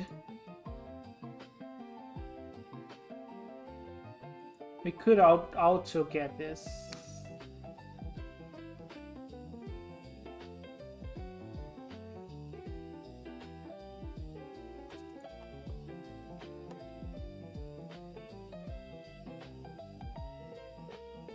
Yeah, so I'll try to auto-populate this.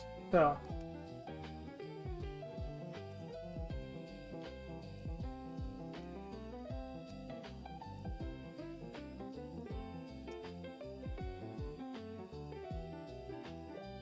then how do we do this? We do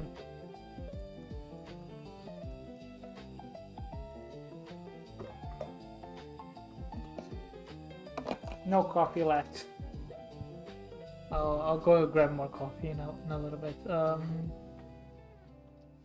So basically, we have to get all the renders. So get component in children, sprite render, and then we do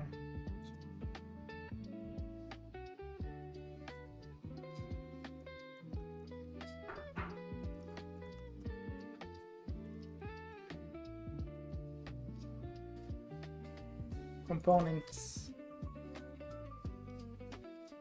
Ah, come on. Components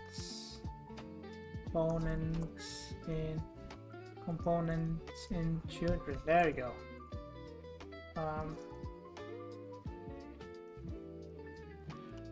This is what I don't understand about VS Code. Like, why is it jumping all over the place? I'm just coding. I'm not doing anything. And why is it ref? Like, don't assume all those things. It's too many things. If it just autocomplete, that would be enough for me. Sorry, I'm just a little bit... It gets a little bit frustrating when it's all the time, you know?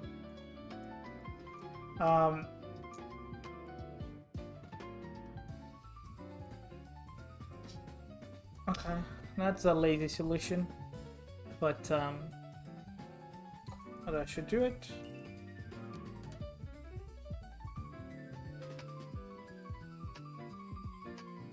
Huh? Alright. Alright, what else do we need?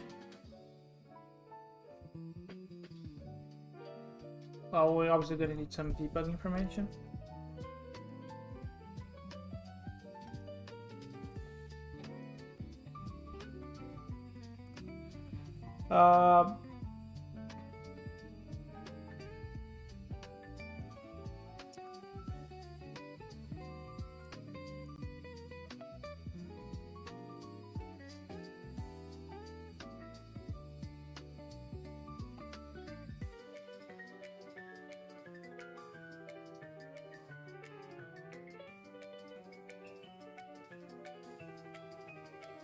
Do we assign the color here? Actually, this would be...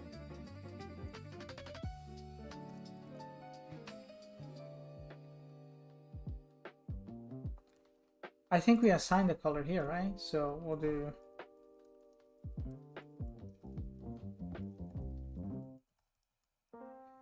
Flash.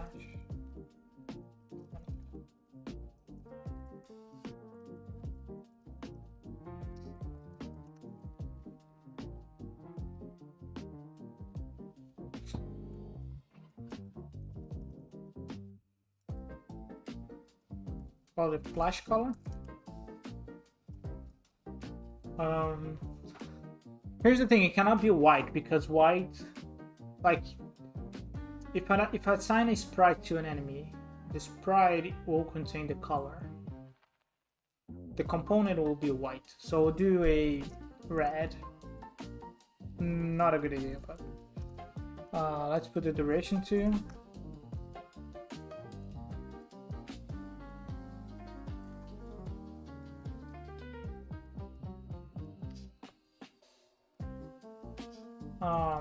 Let's put some checkers, I guess. So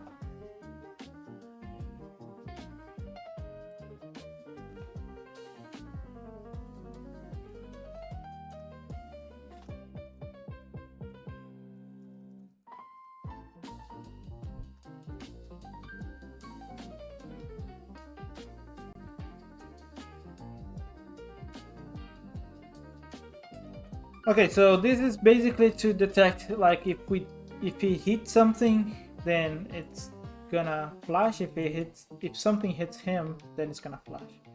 So I'm just putting, for now, just if the enemy is hit. So if something hits the enemy, that's what I'm gonna do for now.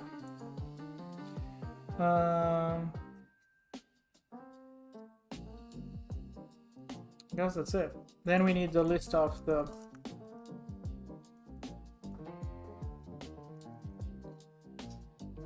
this it's called flash states, I guess. Can we do this if it's read only? I don't know. Are we able to change this on maybe the awake function? You see, I've done all those things. It's just sometimes I really forget, and that's not a good thing. Because forgetting those things is annoying. Okay, so I can do that. Okay. For current method to that. Flash state management methods. That's a very complicated fucking region. So we'll do cache original colors.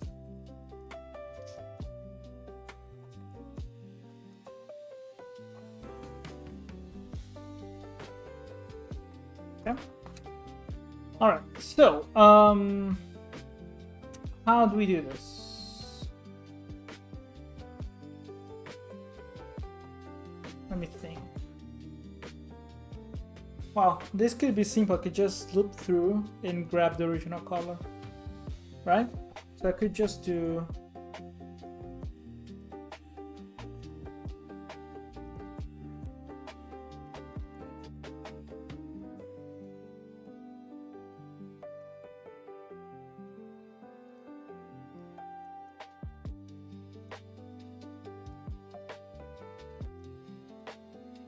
oh no, I'm running out of battery on my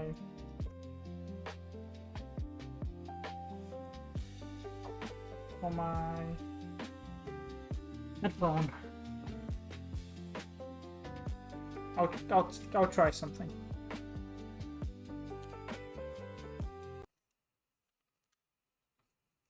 Music stopped.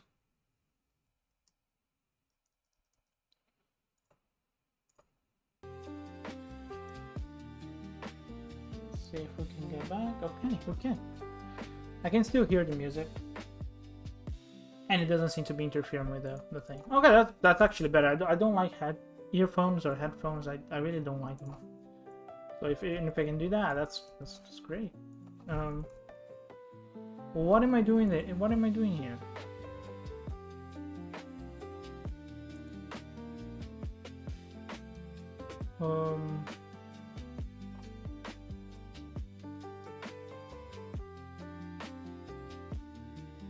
flash states. That's what I meant to do, right?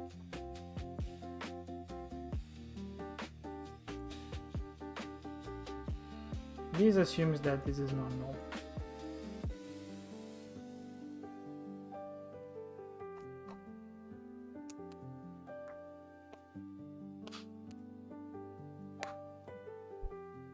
Can we not do something like this?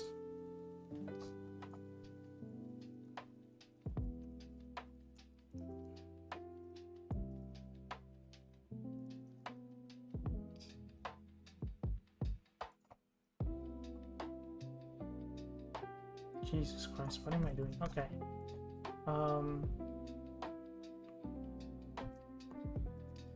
So m flash states dot add, and then we need this sprite render, which is our, and the original color, which is our dot color.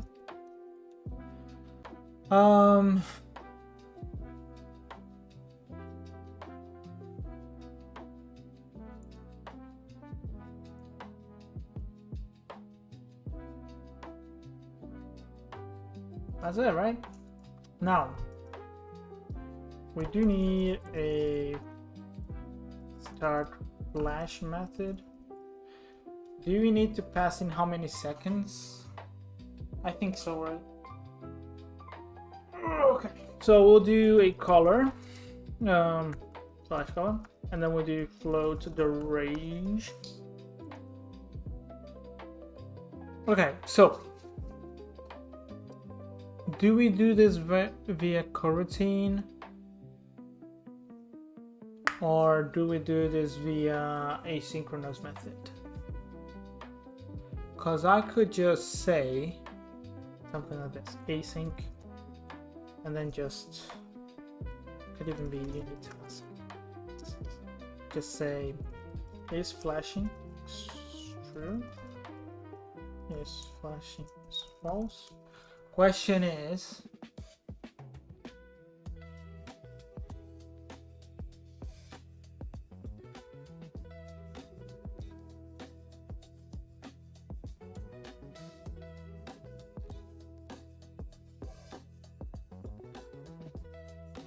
it's not gonna flash. This is just gonna, only gonna flash once. There is no interval, like, so it's just something like flash states, I guess.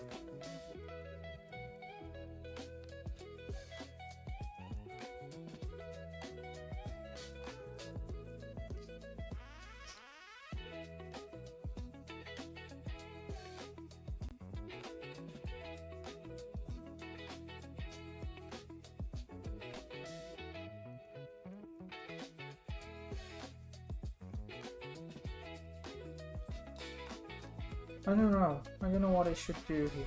Maybe just state dot render, sprite render dot color equals flash color. I think that should be enough, right? And then we wait.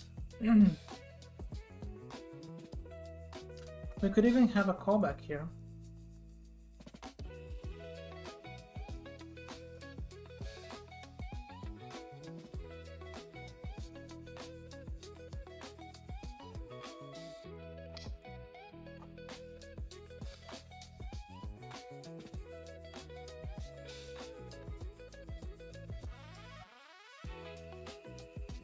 And then here we should reset, right? So before that, we wait for unit task, so wait for seconds, and then we wait the duration, and then we reset, right? We'll create a method for that. Restore original colors.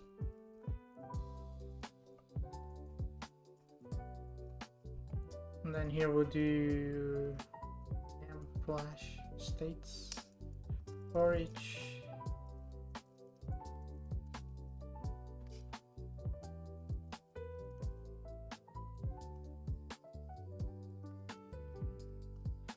Okay, Well, just state.render.color equals state.color. Goes to state.original color. That's all I need. I think that's it. We still need to hook this into the combat system, right? So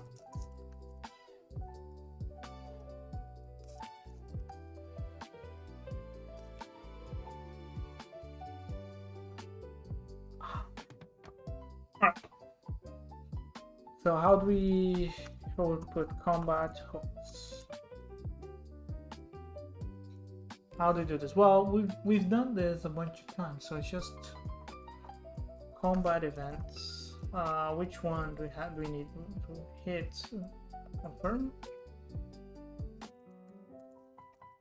Or do a private void on combat hit confirmed?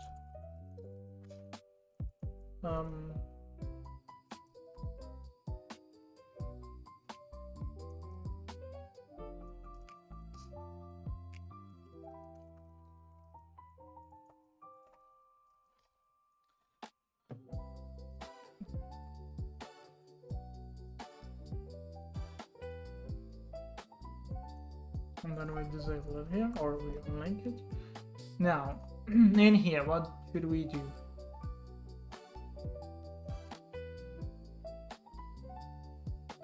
Oh, a bunch of tests. So first is combat actor. Combat actor is null.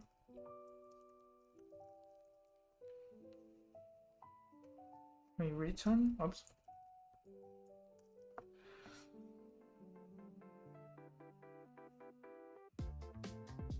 Right.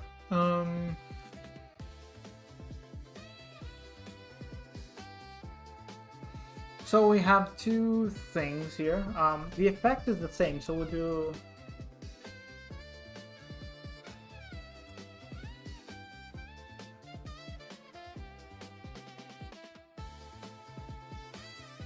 now structure this in such a way that we can't do this like that. Okay.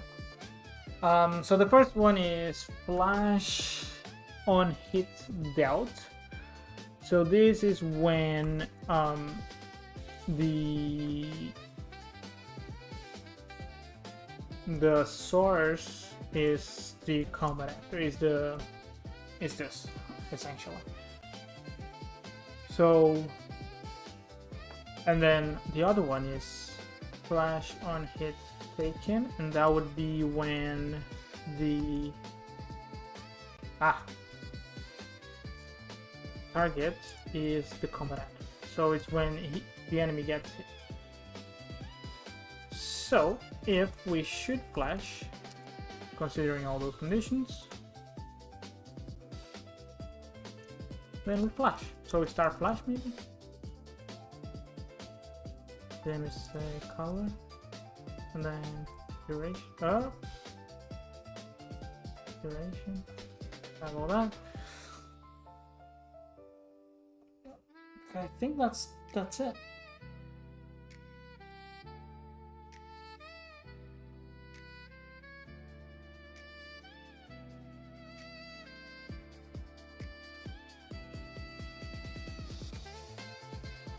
Let's test this on the enemy.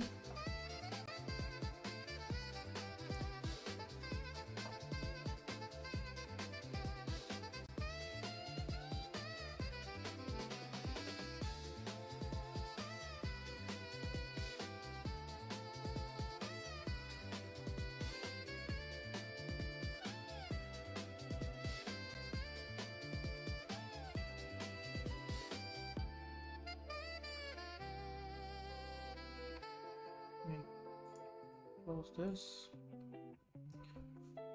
up.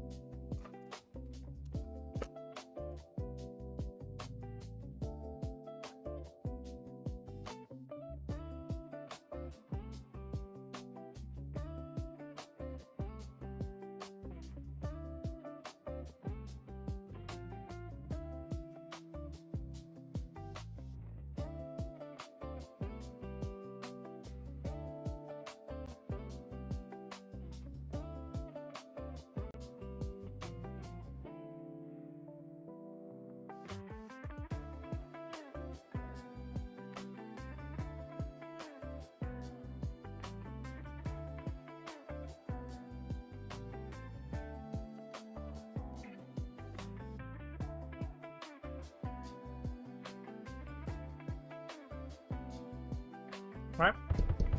Okay, so I didn't set it up. I just press play. I do that all the time. I don't know why. It's just like I code something that I start playing. So you didn't set it up.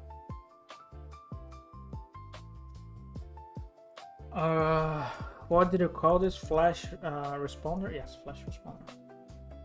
We'll do red. I did something wrong here. No.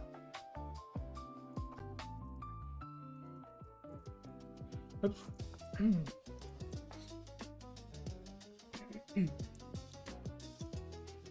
So it did find the sprite renderers here,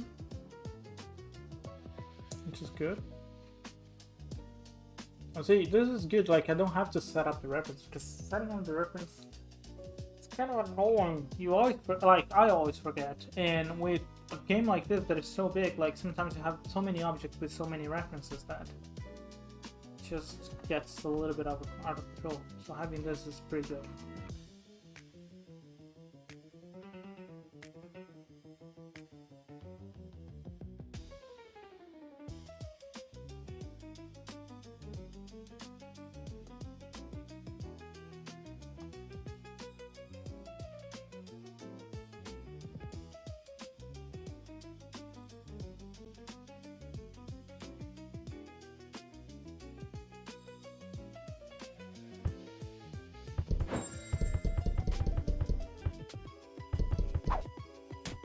Yeah, okay, yeah, that works. I think that works, right?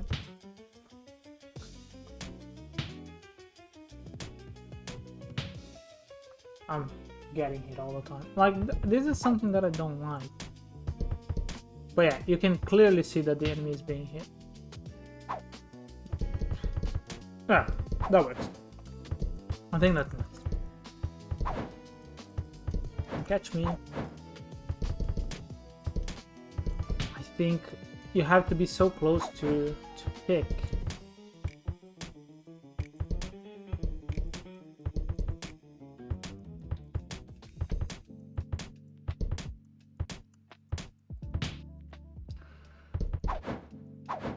Alright, so that works for me.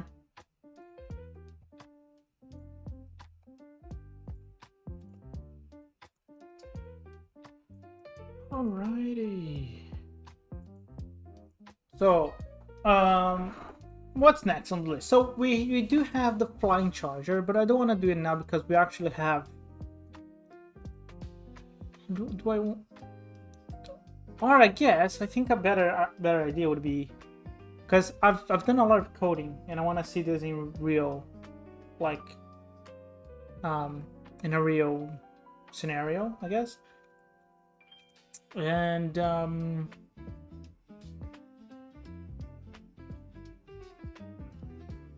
so I guess if I open up the level design scene, I could start placing those enemies correctly and fixing those issues. We still have some enemies that we have to code, or like the previous code don't work as well. But we can have the roamers and the chargers in there. And we could configure the surface scrollers too, because there are a few things that I would like to do. And maybe we can start working the level danger. So the enemies that we have the code ready, we implement them or we set them up in the level design scene, and then we work on the level dangers, I think. So let's go and do that.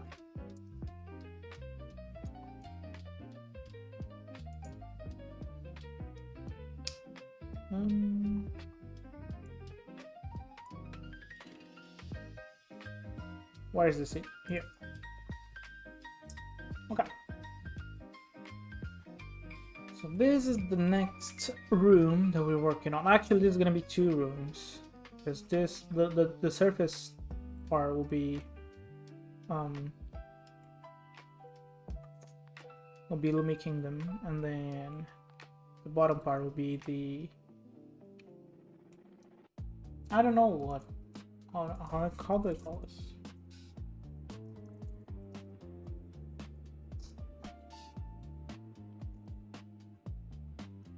I don't even know what to call it. Let me take the document. I call it dungeons in the document, but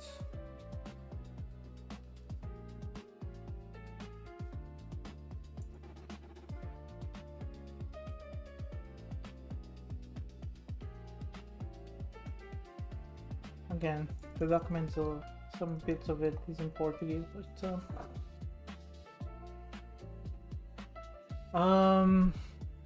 let's see. So the top bit will be the, I guess, LUMI central area where we have a lot of NPCs, and the bottom part will be the dungeons. I guess that's the best translation, I think, which will be like a darker place. So that's why I think I'm gonna split this into two separate rooms. But for now, just so we can get some of the gameplay done, we'll keep everything in one. Also for the map, right? Because the map will register this as being one region and this as being another region. Oh, yeah. Okay, so we have a few things here. We have hang on. Oh, hello. First time in chat. Hello, welcome.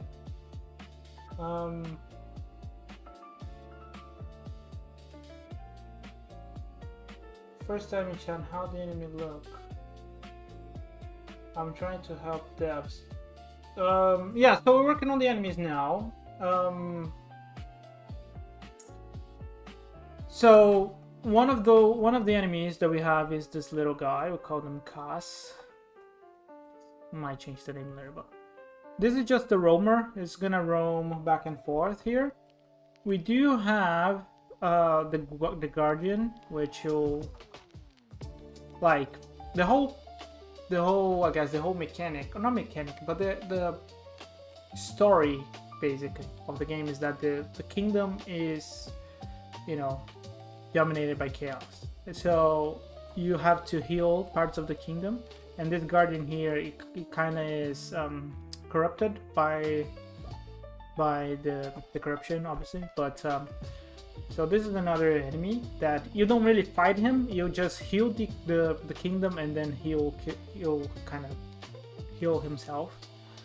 And then we have the surface crawlers that will just crawl around the surface. We have this little guy, which is pretty fun. Like, he throws his his fist, sorry. So it's like he throws a kind of projectile, which is his fist, which is pretty fun. And we have this guy, which is his brother, basically, and he just smashes down into the ground, which is also fun. That's probably gonna be one of the chargers that we're gonna do.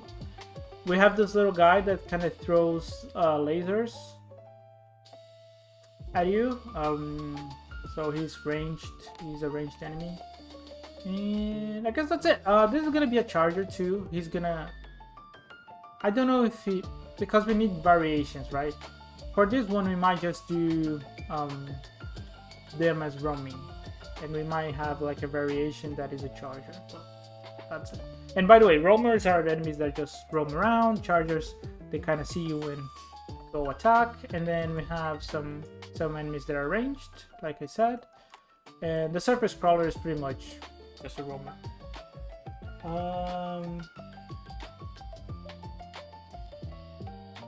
So yeah, that's it. So some of those enemies, like, we're currently updating the combat, sort of the combat layer, the combat system. Some of those enemies were working fine before, but because we had so many bugs, I was actually updating something. I don't know if they're still working properly, but yeah, the goal right now is to kind of set them up. So for example, we can set up this roamer here, and I'll just unlink the prefab or unpack. So this will be... Oh, I'm not gonna back completely, sorry. I'm just gonna... Because that will unlink the model, like... Oh no, never mind. So this will be enemy roamer. Call it Cass because it's his name. Okay, so let's delete all this.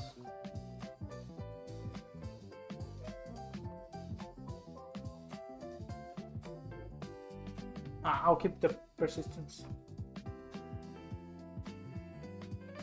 So yeah, you asked if I have an enemy that shoots. Yes, we have a few of them. So in terms of classes, we have I closed the document. We have a few archetypes of enemies. I should have a version of this document in English, but I will have roamer, which you talked about, was they just roam around. We have the chargers, which see you and attack. We have bruisers, which are heavier enemies, but they have heavier attacks. We have the defenders, that when Atlas gets more, when the character gets closer, they kind of defend themselves, and they don't really attack you, they just defend. Ranged, which is enemies that throw stuff, that shoot or something, and ambushers, which enemies that are hidden in the environment and then they kind of surprise the player. Obviously there are more ideas that we have, but for now let's get those working. So we need the combat actor here. We need the runtime stats.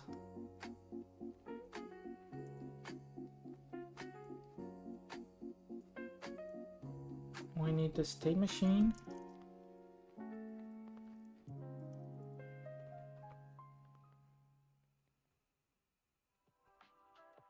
Oh, no, not that. Combat state machine.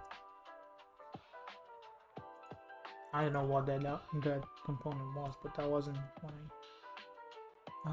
Engagement tracker 2. I should have like a base for this, right? You know what? I could do something. I could, instead of doing this, I could just grab the prefab that I built. Maybe an enemy that charges at you and then he bounces really fast when he gets close to you. The time slows down and you have a chance to parry. Chance to parry, yeah, that's a good idea. I was implementing a skill, or not a skill, but a blessing. We call it blessings in the game. That we have a sword and shield, so we could have some sort of pairing with this ability. I think that would work. He bounces at you really fast, and then he gets close to you. Time slows down. I have a chance to parry. That's a good idea actually. And then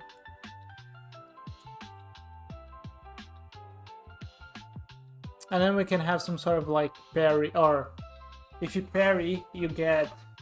We could do like a little bit like in Breath of the Wild, where the enemy, or so yeah, the environment is slowed down, but the character is normal speed.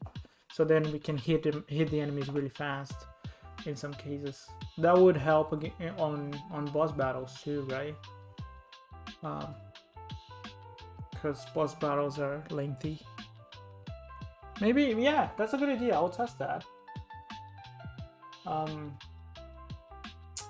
And we do have a charger, so we could even try it. As soon as I set those up, like we could maybe have a go at that. Flying cross roamer, flying roamer. We'll do this one. So this is a flying roamer enemy.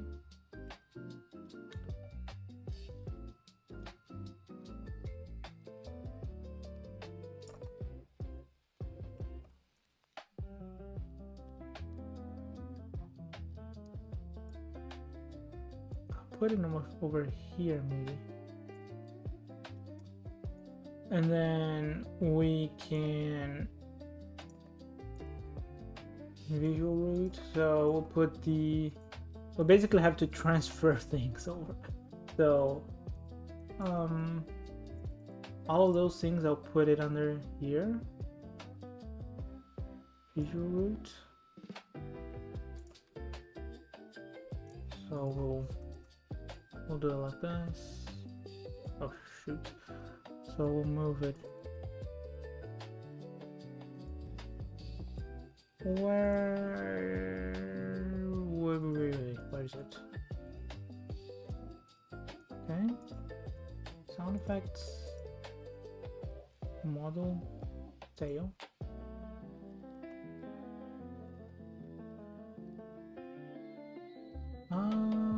Could put this over here. Maybe I should. Just so I don't. Sometimes I make my life a little bit harder. I could just put this on the same position for now, like this. Because then I could even see the colliders, right? So the collider should be around here. Yeah, that should be fine. And then we can move all those things into here, right? And then this model, I think this model is somewhere. Are you Brazilian? Yes, I am. I am Brazilian. I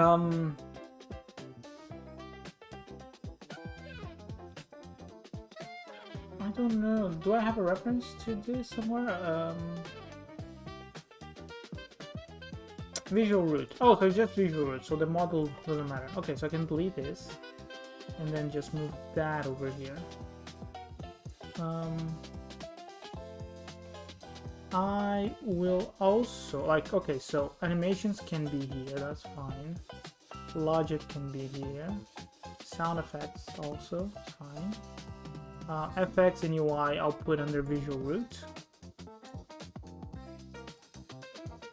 Okay, so we'll create a variant of this. So this will be a variant. Alright, so now we have the flying roamer.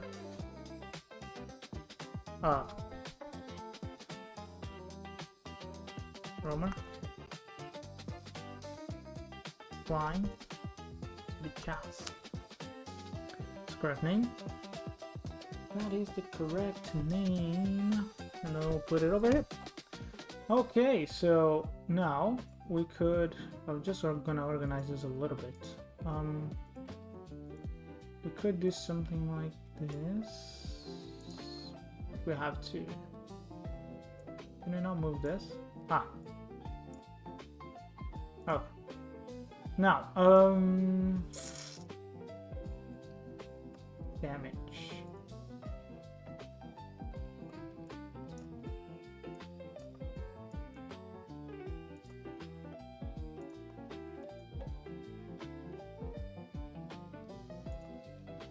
So this is the hurt box, this is the damage box. This is where the enemy deals damage, and this is where the enemy gets hit. Okay. I have another idea. Maybe make an enemy that is a platform. Interesting platform. Okay, and on one side has spikes, and on the other side, no. Okay, yeah. So we could even use. Well, I should say the spikes on the game right now are not fully done yet. We just put those things, but like we could even take something like this. Obviously, we can improve the graphics, but then we can just and then 180. So yeah, that's a good idea. And that could be an interesting thing, a level hazard. But I guess you're right. Like it would be better if it was an enemy. Like if we could see that it was a living thing. Almost like you can see in Mario games that like Bullet Bill has eyes, so it's not just a bullet, it's an actual character. So yeah, that's an interesting idea. I'll actually test it a little bit. So let me just see if that works. So this is just it's just gonna fly back and forth. Okay, so all we need to do now is just to see if this goes back and forth.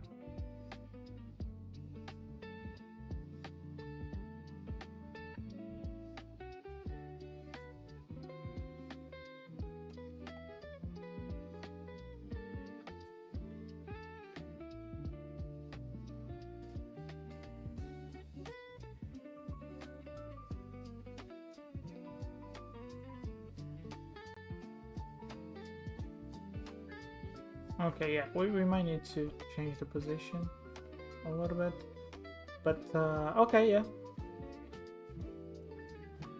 I'll have to adjust where he is, but like, okay. I also don't know. Oh, we're not seeing the tail. What happened with the tail? Oh, that's not the tail. There's its tail. Oh, it's there. Ah, it's not flipping. Why is it not flipping?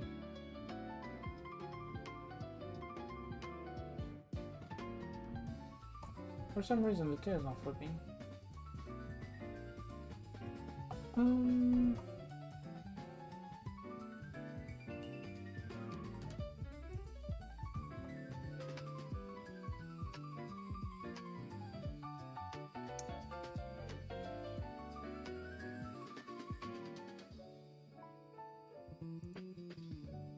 Do we have a message that flips the thing? Let's see.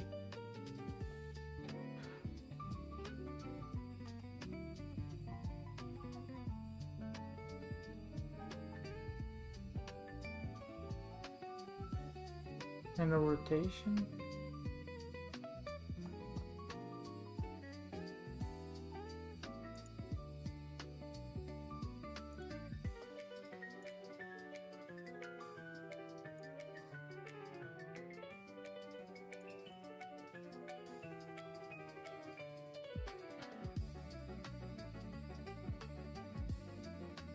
Ah, okay, yeah, well, I'll figure that out later. Okay, so oh shit, we stopped it. Yeah, so we got this one, and we got the surface crawlers, and let's just make sure the surface crawlers are still working after all the changes that we made. And I'm just gonna see if they go around.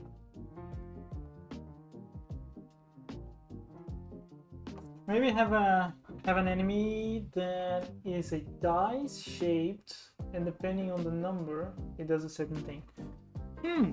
Yeah, we had at some point an enemy that he wasn't a dice, but he would have like spots on his staff. Like he would have like, I think, 5 spots, and each spot was a different color, and depending on what he activated, the attack could be different. But the dice idea is also fun because we could play with randomness a little bit. That would be fun. Interesting ideas, by the way. Yes, so the surface crawlers are fine. He's moving back and forth. I still need to fix this. Alright. I feel like this is gonna take a while for me to go through everything. What I want to do though, I like your idea of the platform thingy. So let me make a prefab out of this.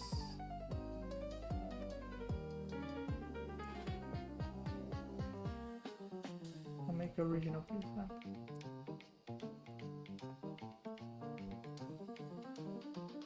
Maybe it's the ambusher class.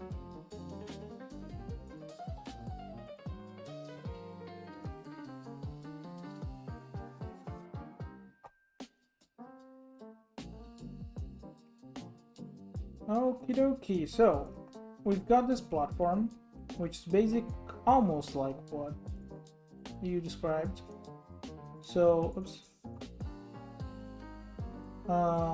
Considering that we're gonna update the graphics, I think that is a good representation.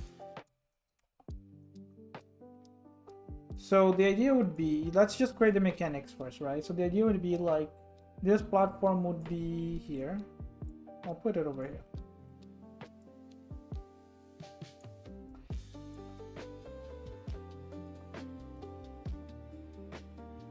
Oops.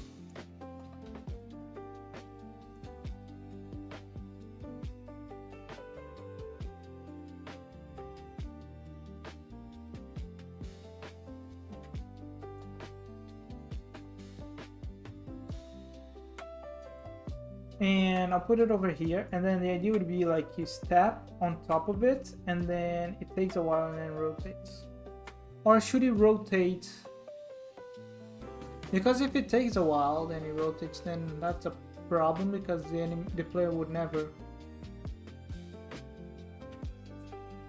No, I think it should rotate by itself. I think that's the best idea. So we'll call this prefab.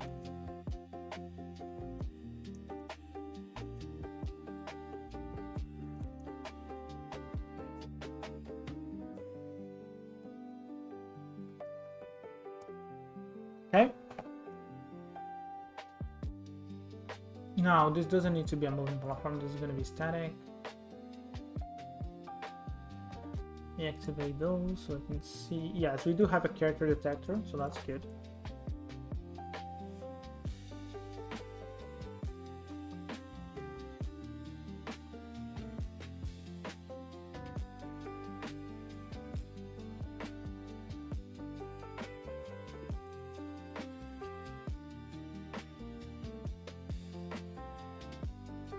So all those spikes are here. So we'll do a container spikes. Ah, that's not what I meant. The graphic. We do model. We'll do. I don't even need that, but okay. So how do we do this?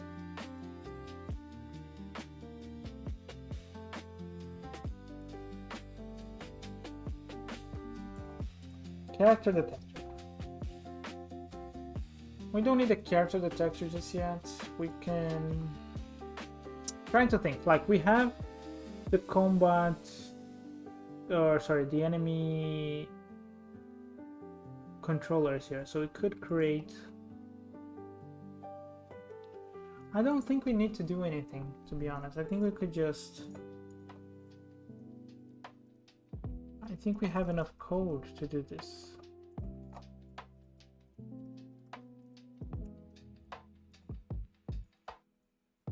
Just to organize this a little bit. The effects. Container. Sound effects. And then we have container animations. And then this is where I'm probably gonna rotate the enemy. So we'll do animation,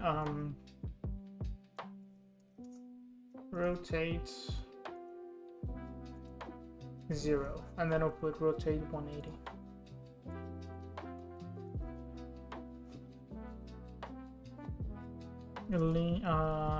Manual animation, and then we'll do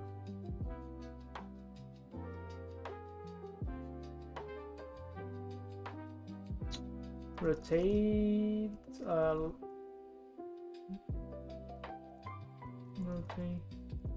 rotate transition. Yes, there you go. Okay.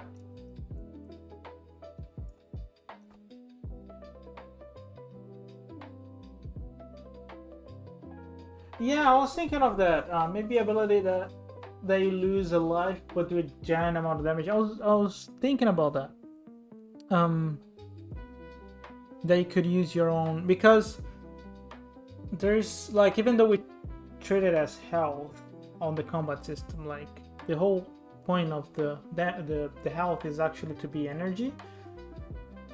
So we could use for combats too, for abilities.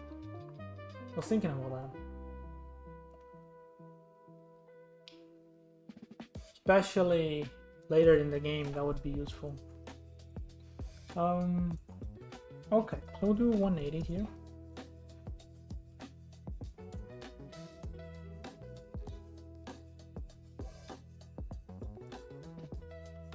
We'll do the model. Ah, that's not it. That's here, right?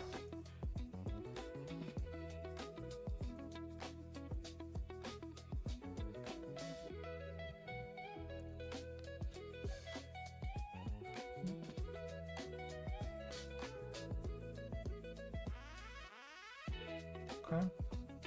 So you can't really see it right now because it's going a little bit too fast, but we do have something called run after, or no, play after, run event after. That's it. We'll call something run, or can we repeat this actually? No. Call this run event repeat, and that would kind of repeat the rotation. I'll just do this to prototype because I want to see that idea coming to life. Oh, thank you, man. Thank you for the sub. Yes, thank you, and thank you for the compliment. So yeah, I've been working on the game for a little bit, for a few years. Really excited. We'll have a demo really soon. We'll have some really cool ideas that we're trying to put together, and you have a lot of ideas too, which is amazing. And that's the purpose of those streams, right? To kind of be here and talk about, you know, game dev, games, and the game itself. So yeah, really excited. Thank you for the sub. Really appreciate it. And thank you for the ideas too. Right. So I need to open this file.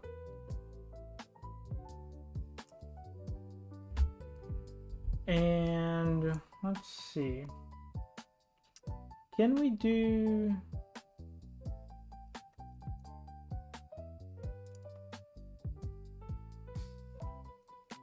repeat? Yeah, that's correct. So I'll basically copy this file. Oops. So today's the 22nd of April. And we'll do event repeat and run at start, run after how many seconds, event to run.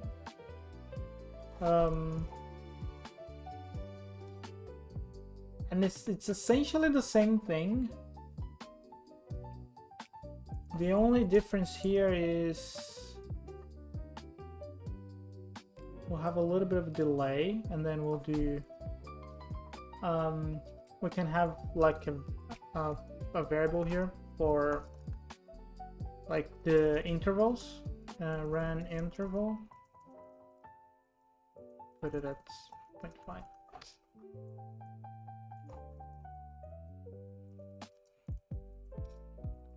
This is just a helper so we can actually see what's going on. Oh, not actually see what's going on, but we can test things quicker than having to code new controllers and stuff, even though we might need it at some point. So run interval. So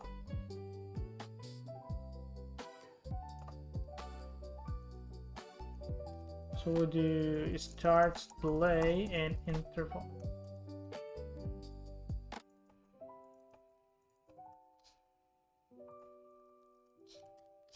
Okay.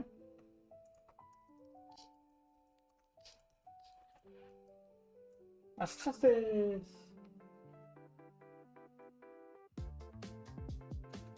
Maybe a companion. I was thinking about companions. Yeah. It's the kind of thing that I really want to do. But we do have some some cool characters that we want to implement in the game. Maybe a companion that's store alive for you. That's interesting. When he dies, you can retrieve him. Ooh, interesting. So, you kill a number of enemies, or every time you kill an enemy, it fills up a little bit until it has 1 life. And then if you die, then he kind of heals 1 life for you. That's interesting.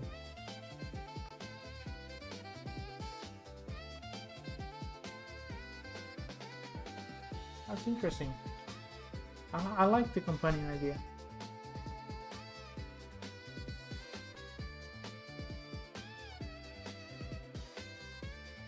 Oh, sorry. Just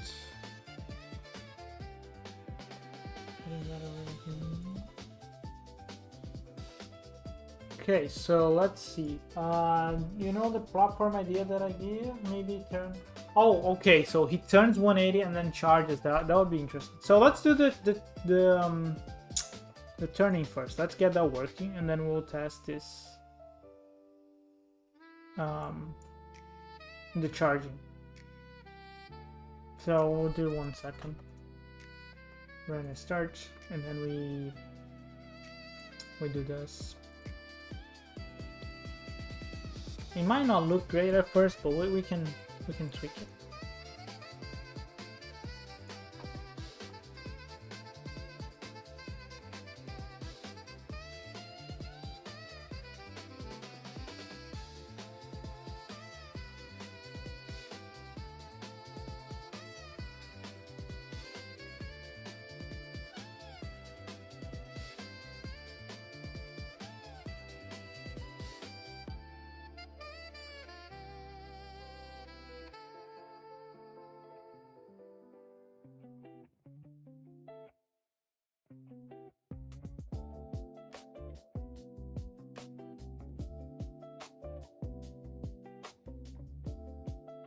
That was a little bit too fast. We need a little bit more interval time.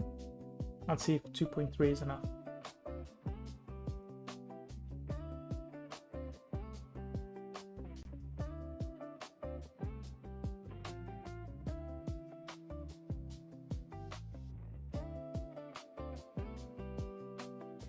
Okay, so that would be just the rotating, right? So if you wanted just that could be a. Then we don't. Okay, well, that's the basic. Call it basic, and then we'll do a charger version of it.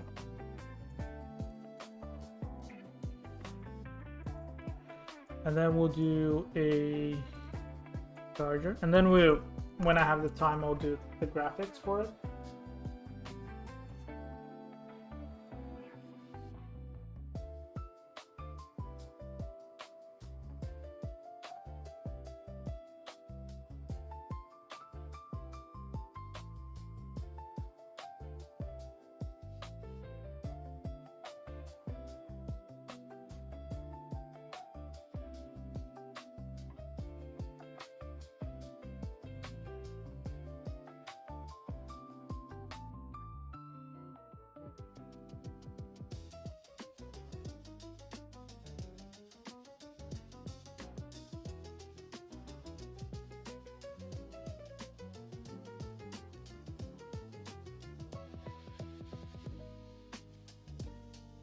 All right, so yeah, I did the basic rotating thing. We can tweak it later, yes, if you want. Now I will try to do the charger.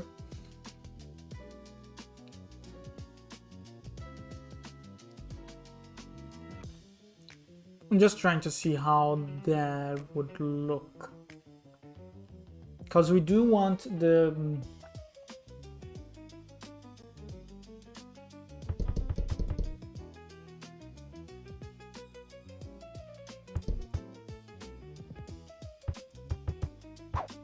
whoa, yeah, that shouldn't happen.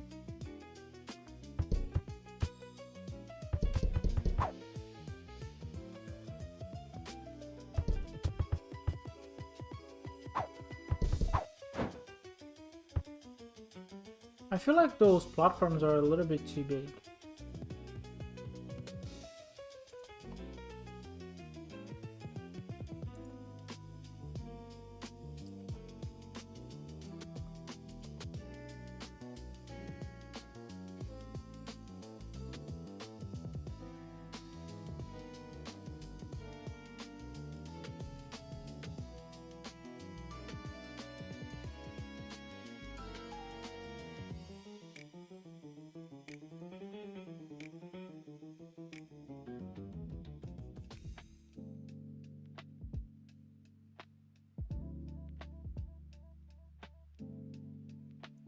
Yeah, you're saying the platform could point left and right. Yeah, I was thinking about that for the charger, right? Because otherwise you would...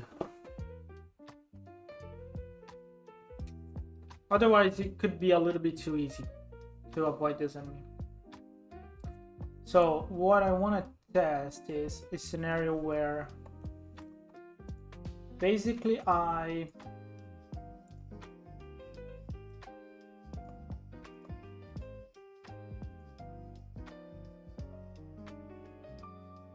put a wall here so I can test collisions and stuff.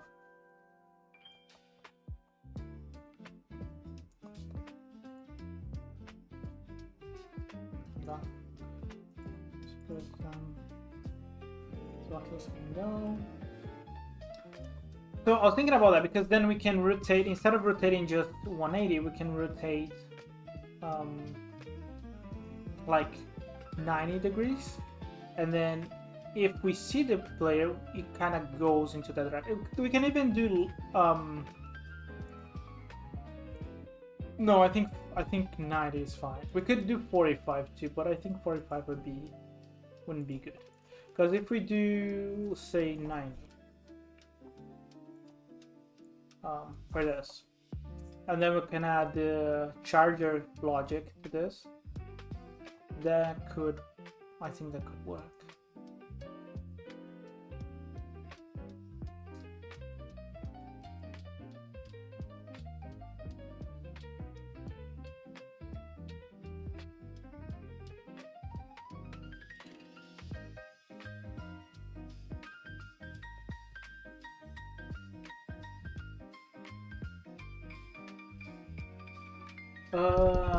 Like one platform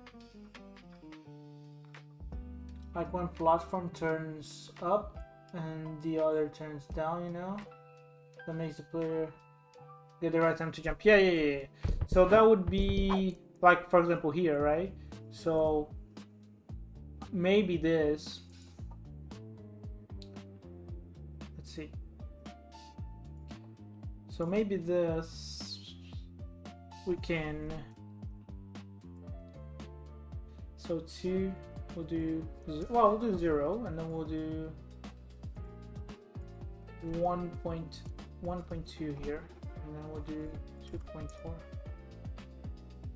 or not 3.4, sorry, 2.4, 2. Okay. I think that's it.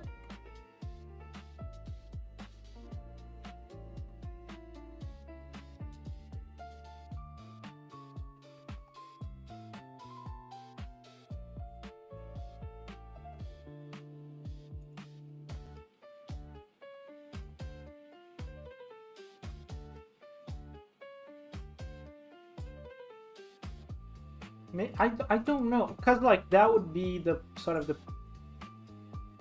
one is up, the other one is down kind of thing.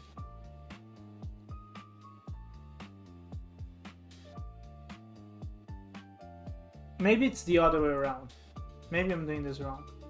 Maybe we rotate that one first and then we rotate this.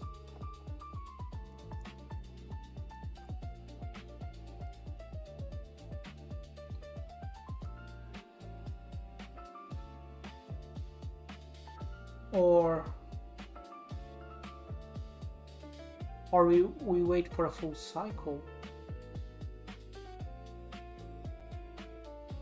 Yeah, or we can wait for a full cycle.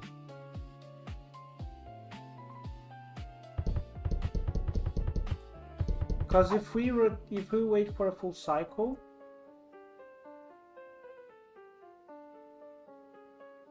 yeah, we could wait for a full cycle too. So what I'm trying to say, and I think I'm failing at explaining this, but maybe if we wait a full cycle, that makes sense, because then we stay, and then the other one turns, and then one stay, the other one turns.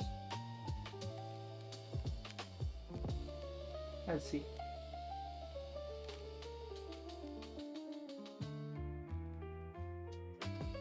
Because then if I jump now, then yes, that's it, I think. Because then I would have to come here and then wait for the right time.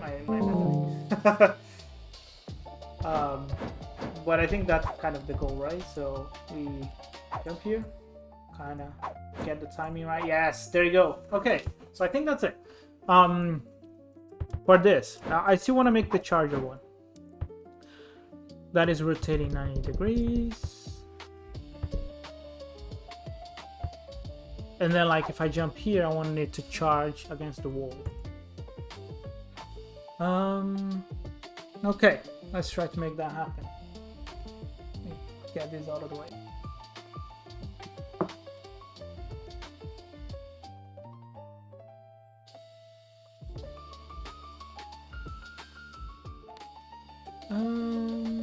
How do we go about doing that? Because we do have the charger script. So let's add the charger script to it. So charger, where's enemy?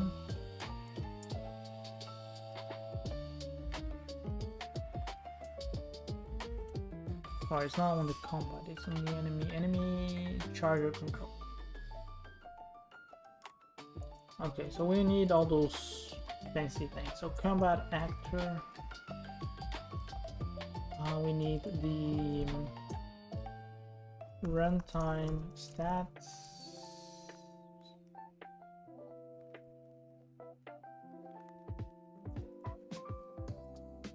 Runtime stats component. There we go. Combat state machine and combat engagement tracker. Alright, with all those things we can just link everything up.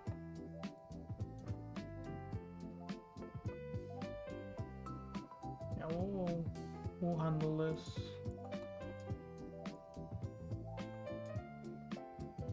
Okay. And then we have the charger.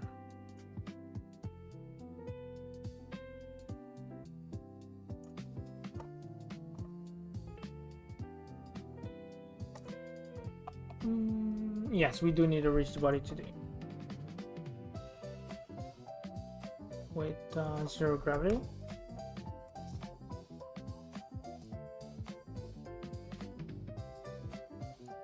And then movement pattern we don't care about now.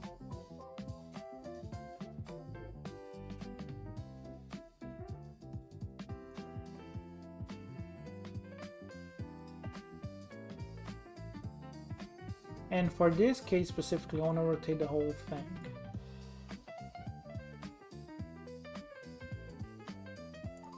We don't need a character rotate. Okay. Contact damage source, we don't need that for now. Line of sight. The player. And then we'll do platforms. All the platforms, possible platforms. There you go. And I think, well, let's see.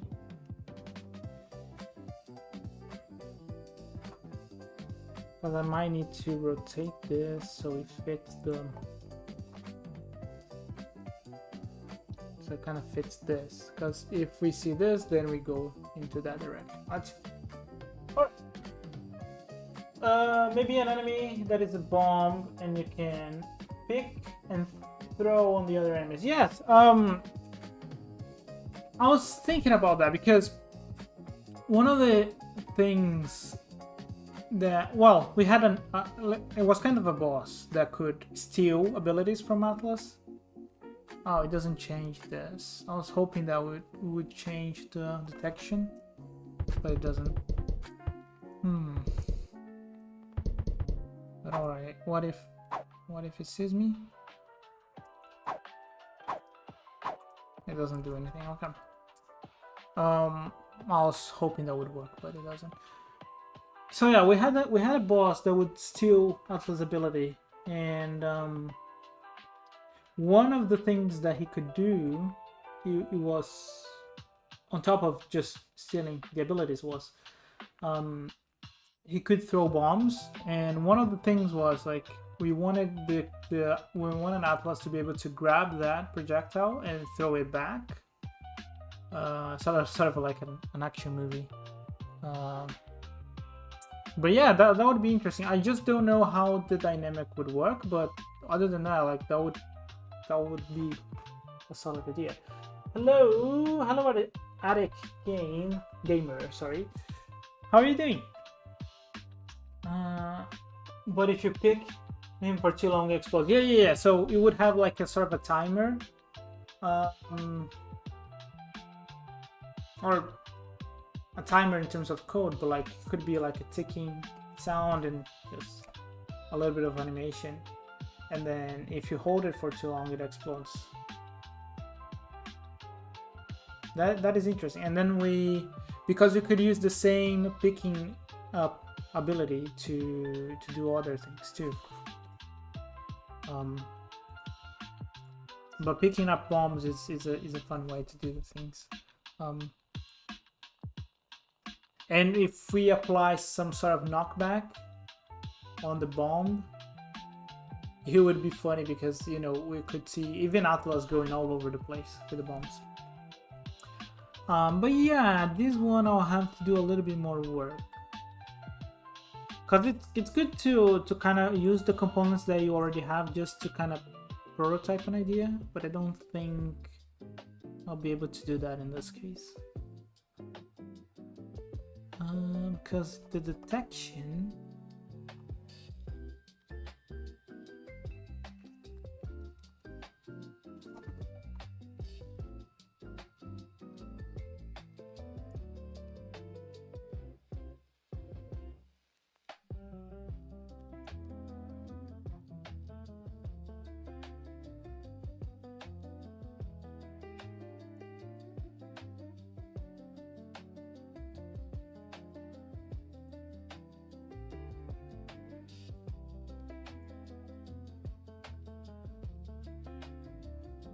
Yeah, I don't know. I was hoping I could do this a little bit more easily, but...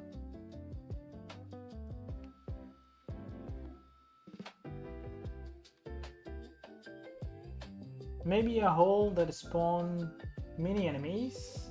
The mini enemies get on your face.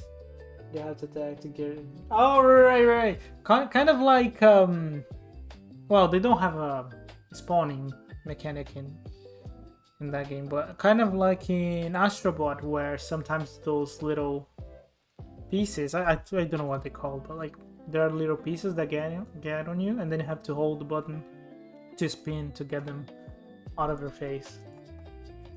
Those are fun. Those are fun ideas.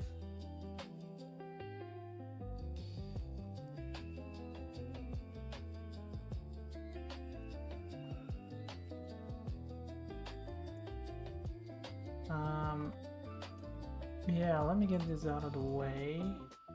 This is our game design document. Right.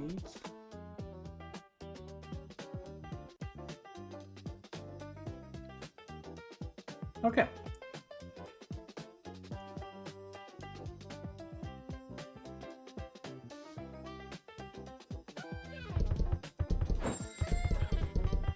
So let me just see if we change. It doesn't change the... Did I forget something? Let's see. We have the charger here. So movement pattern.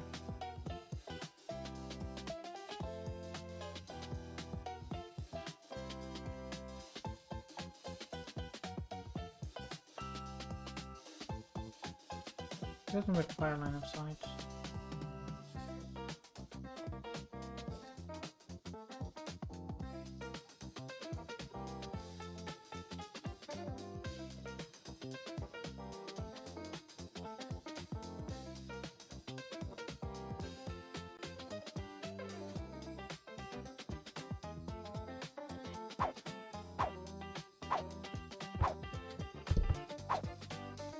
I don't know why it's not recognizing the thingy. Ah!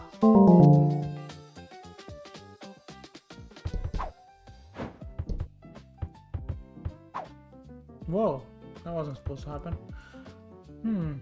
Oh, yeah. I have a trigger, I think.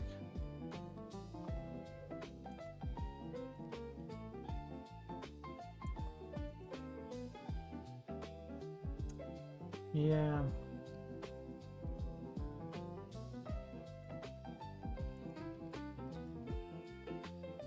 That's fine. I'll worry about that later. Okay, I don't know why it's not... Let me see. Why is it not recognizing the detection? So we can kind of see... I changed the angle a little bit.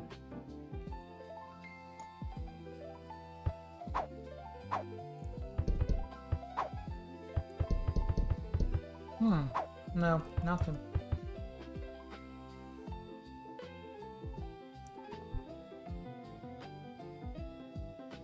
I don't know if that's because I'm rotating the thing. Let's dive into the code a little bit to see if we figure it out.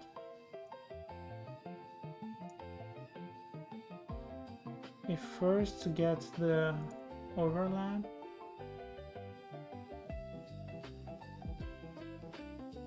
Line of spikes, that's interesting.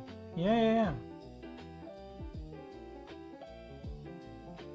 It could even be like an ice enemy that kind of hits the ground and then it kind of, you know, leaves a trail of ice spikes on the ground until it gets to you or until it gets somewhere. So that's an interesting idea. I don't know why are we having problems with these. So yeah, it creates the overlap circle from the enemy position. That's fine. It finds the best distance, finds the actor.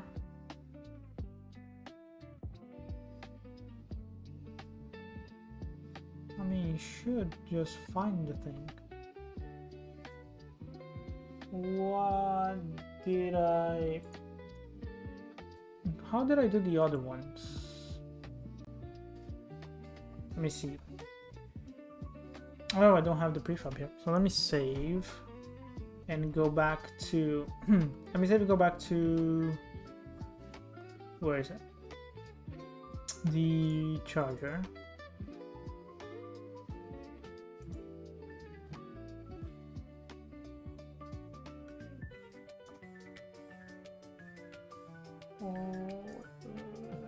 I always get the idea.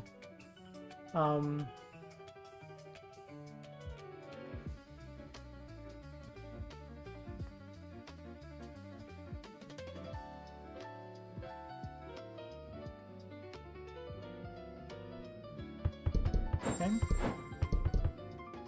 Because I think in this case, where is the... Here. Ah, it doesn't change. Okay.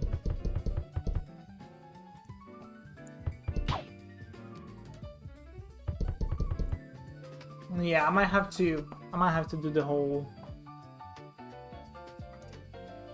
I might have to do a whole new component for that.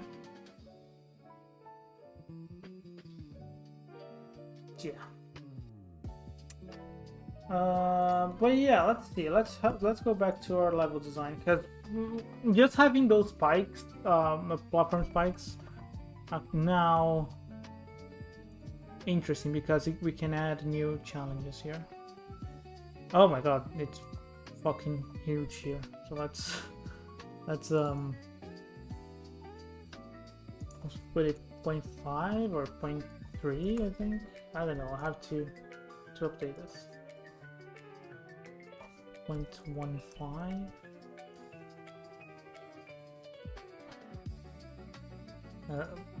Just for now, then I'll update just the model. Okay, so yeah, so that platform could rotate. Yeah, that's a good idea. We have to make those things fall. Let's see. We could have some of the enemies. We have another enemy here. We could have like a few of the enemies here. If we increase the size of this a little bit, we could have some fights with more than one enemy, maybe.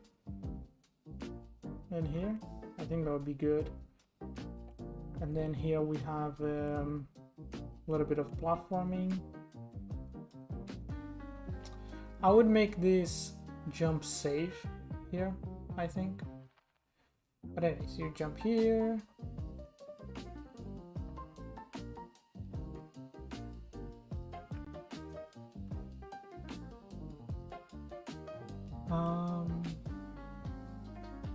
Okay, yeah. And then it goes here. Okay. All right. Yeah. So, in terms of code, right? So we're talking about code now. The surface crawlers are good to go. There's some polish to be done, but generally, like in general, they're good to go. The roamers are fine. They're just roaming around for now. Which are those 3 enemies over here? This one I have to work. This is the ranged enemies, those 2. So I still have to work on them. This one is a charger, but it's a different type of charger. So I'll have to update the charger class or the charger archetype to fit this. And that's it. In terms of just on this room here, that would be those enemies. Then we can test the new ideas. Oh yeah, no, you're right. The flower enemy, right? So it could have all those spikes here. So it could just throw a bunch of spikes on the ground, like it throws something, or I don't know. Maybe it hits the ground here, and then all of those spikes kind of come up to try to hit the enemy. And it could even be like the vines with the spikes, so it can kind of go up a little bit. That would be fun. That would be fun. Okay. Well, yeah, I think for today, that would be it. I'll come back. What days I make lives? I'm trying to make them every day, except weekends. So I'm trying to do Monday through Friday. Sometimes I skip Monday. I'm being a bit inconsistent actually, but I'm trying to make some Mondays through Fridays. Because I work on this, but I also have basically another job, right? So I try to make them as often as I can, but sometimes I'm just no energy. But yeah, I think I'll stop for today. Really cool stuff. We'll come back tomorrow, and I thank you for your ideas. Portugal Puramura. Thank you for your ideas. I will try to write them down, and we'll try to start working on them tomorrow on the enemies. We built a strong foundation for the charges today and for the feedbacks. And tomorrow I think we can start to make this room alive with the enemies and the dangers that we're building. So yeah, that's it. All right, guys. Thank you a lot for being here. I appreciate the chat and your presence here. And we'll come back tomorrow. All right. Cheers. Bye bye.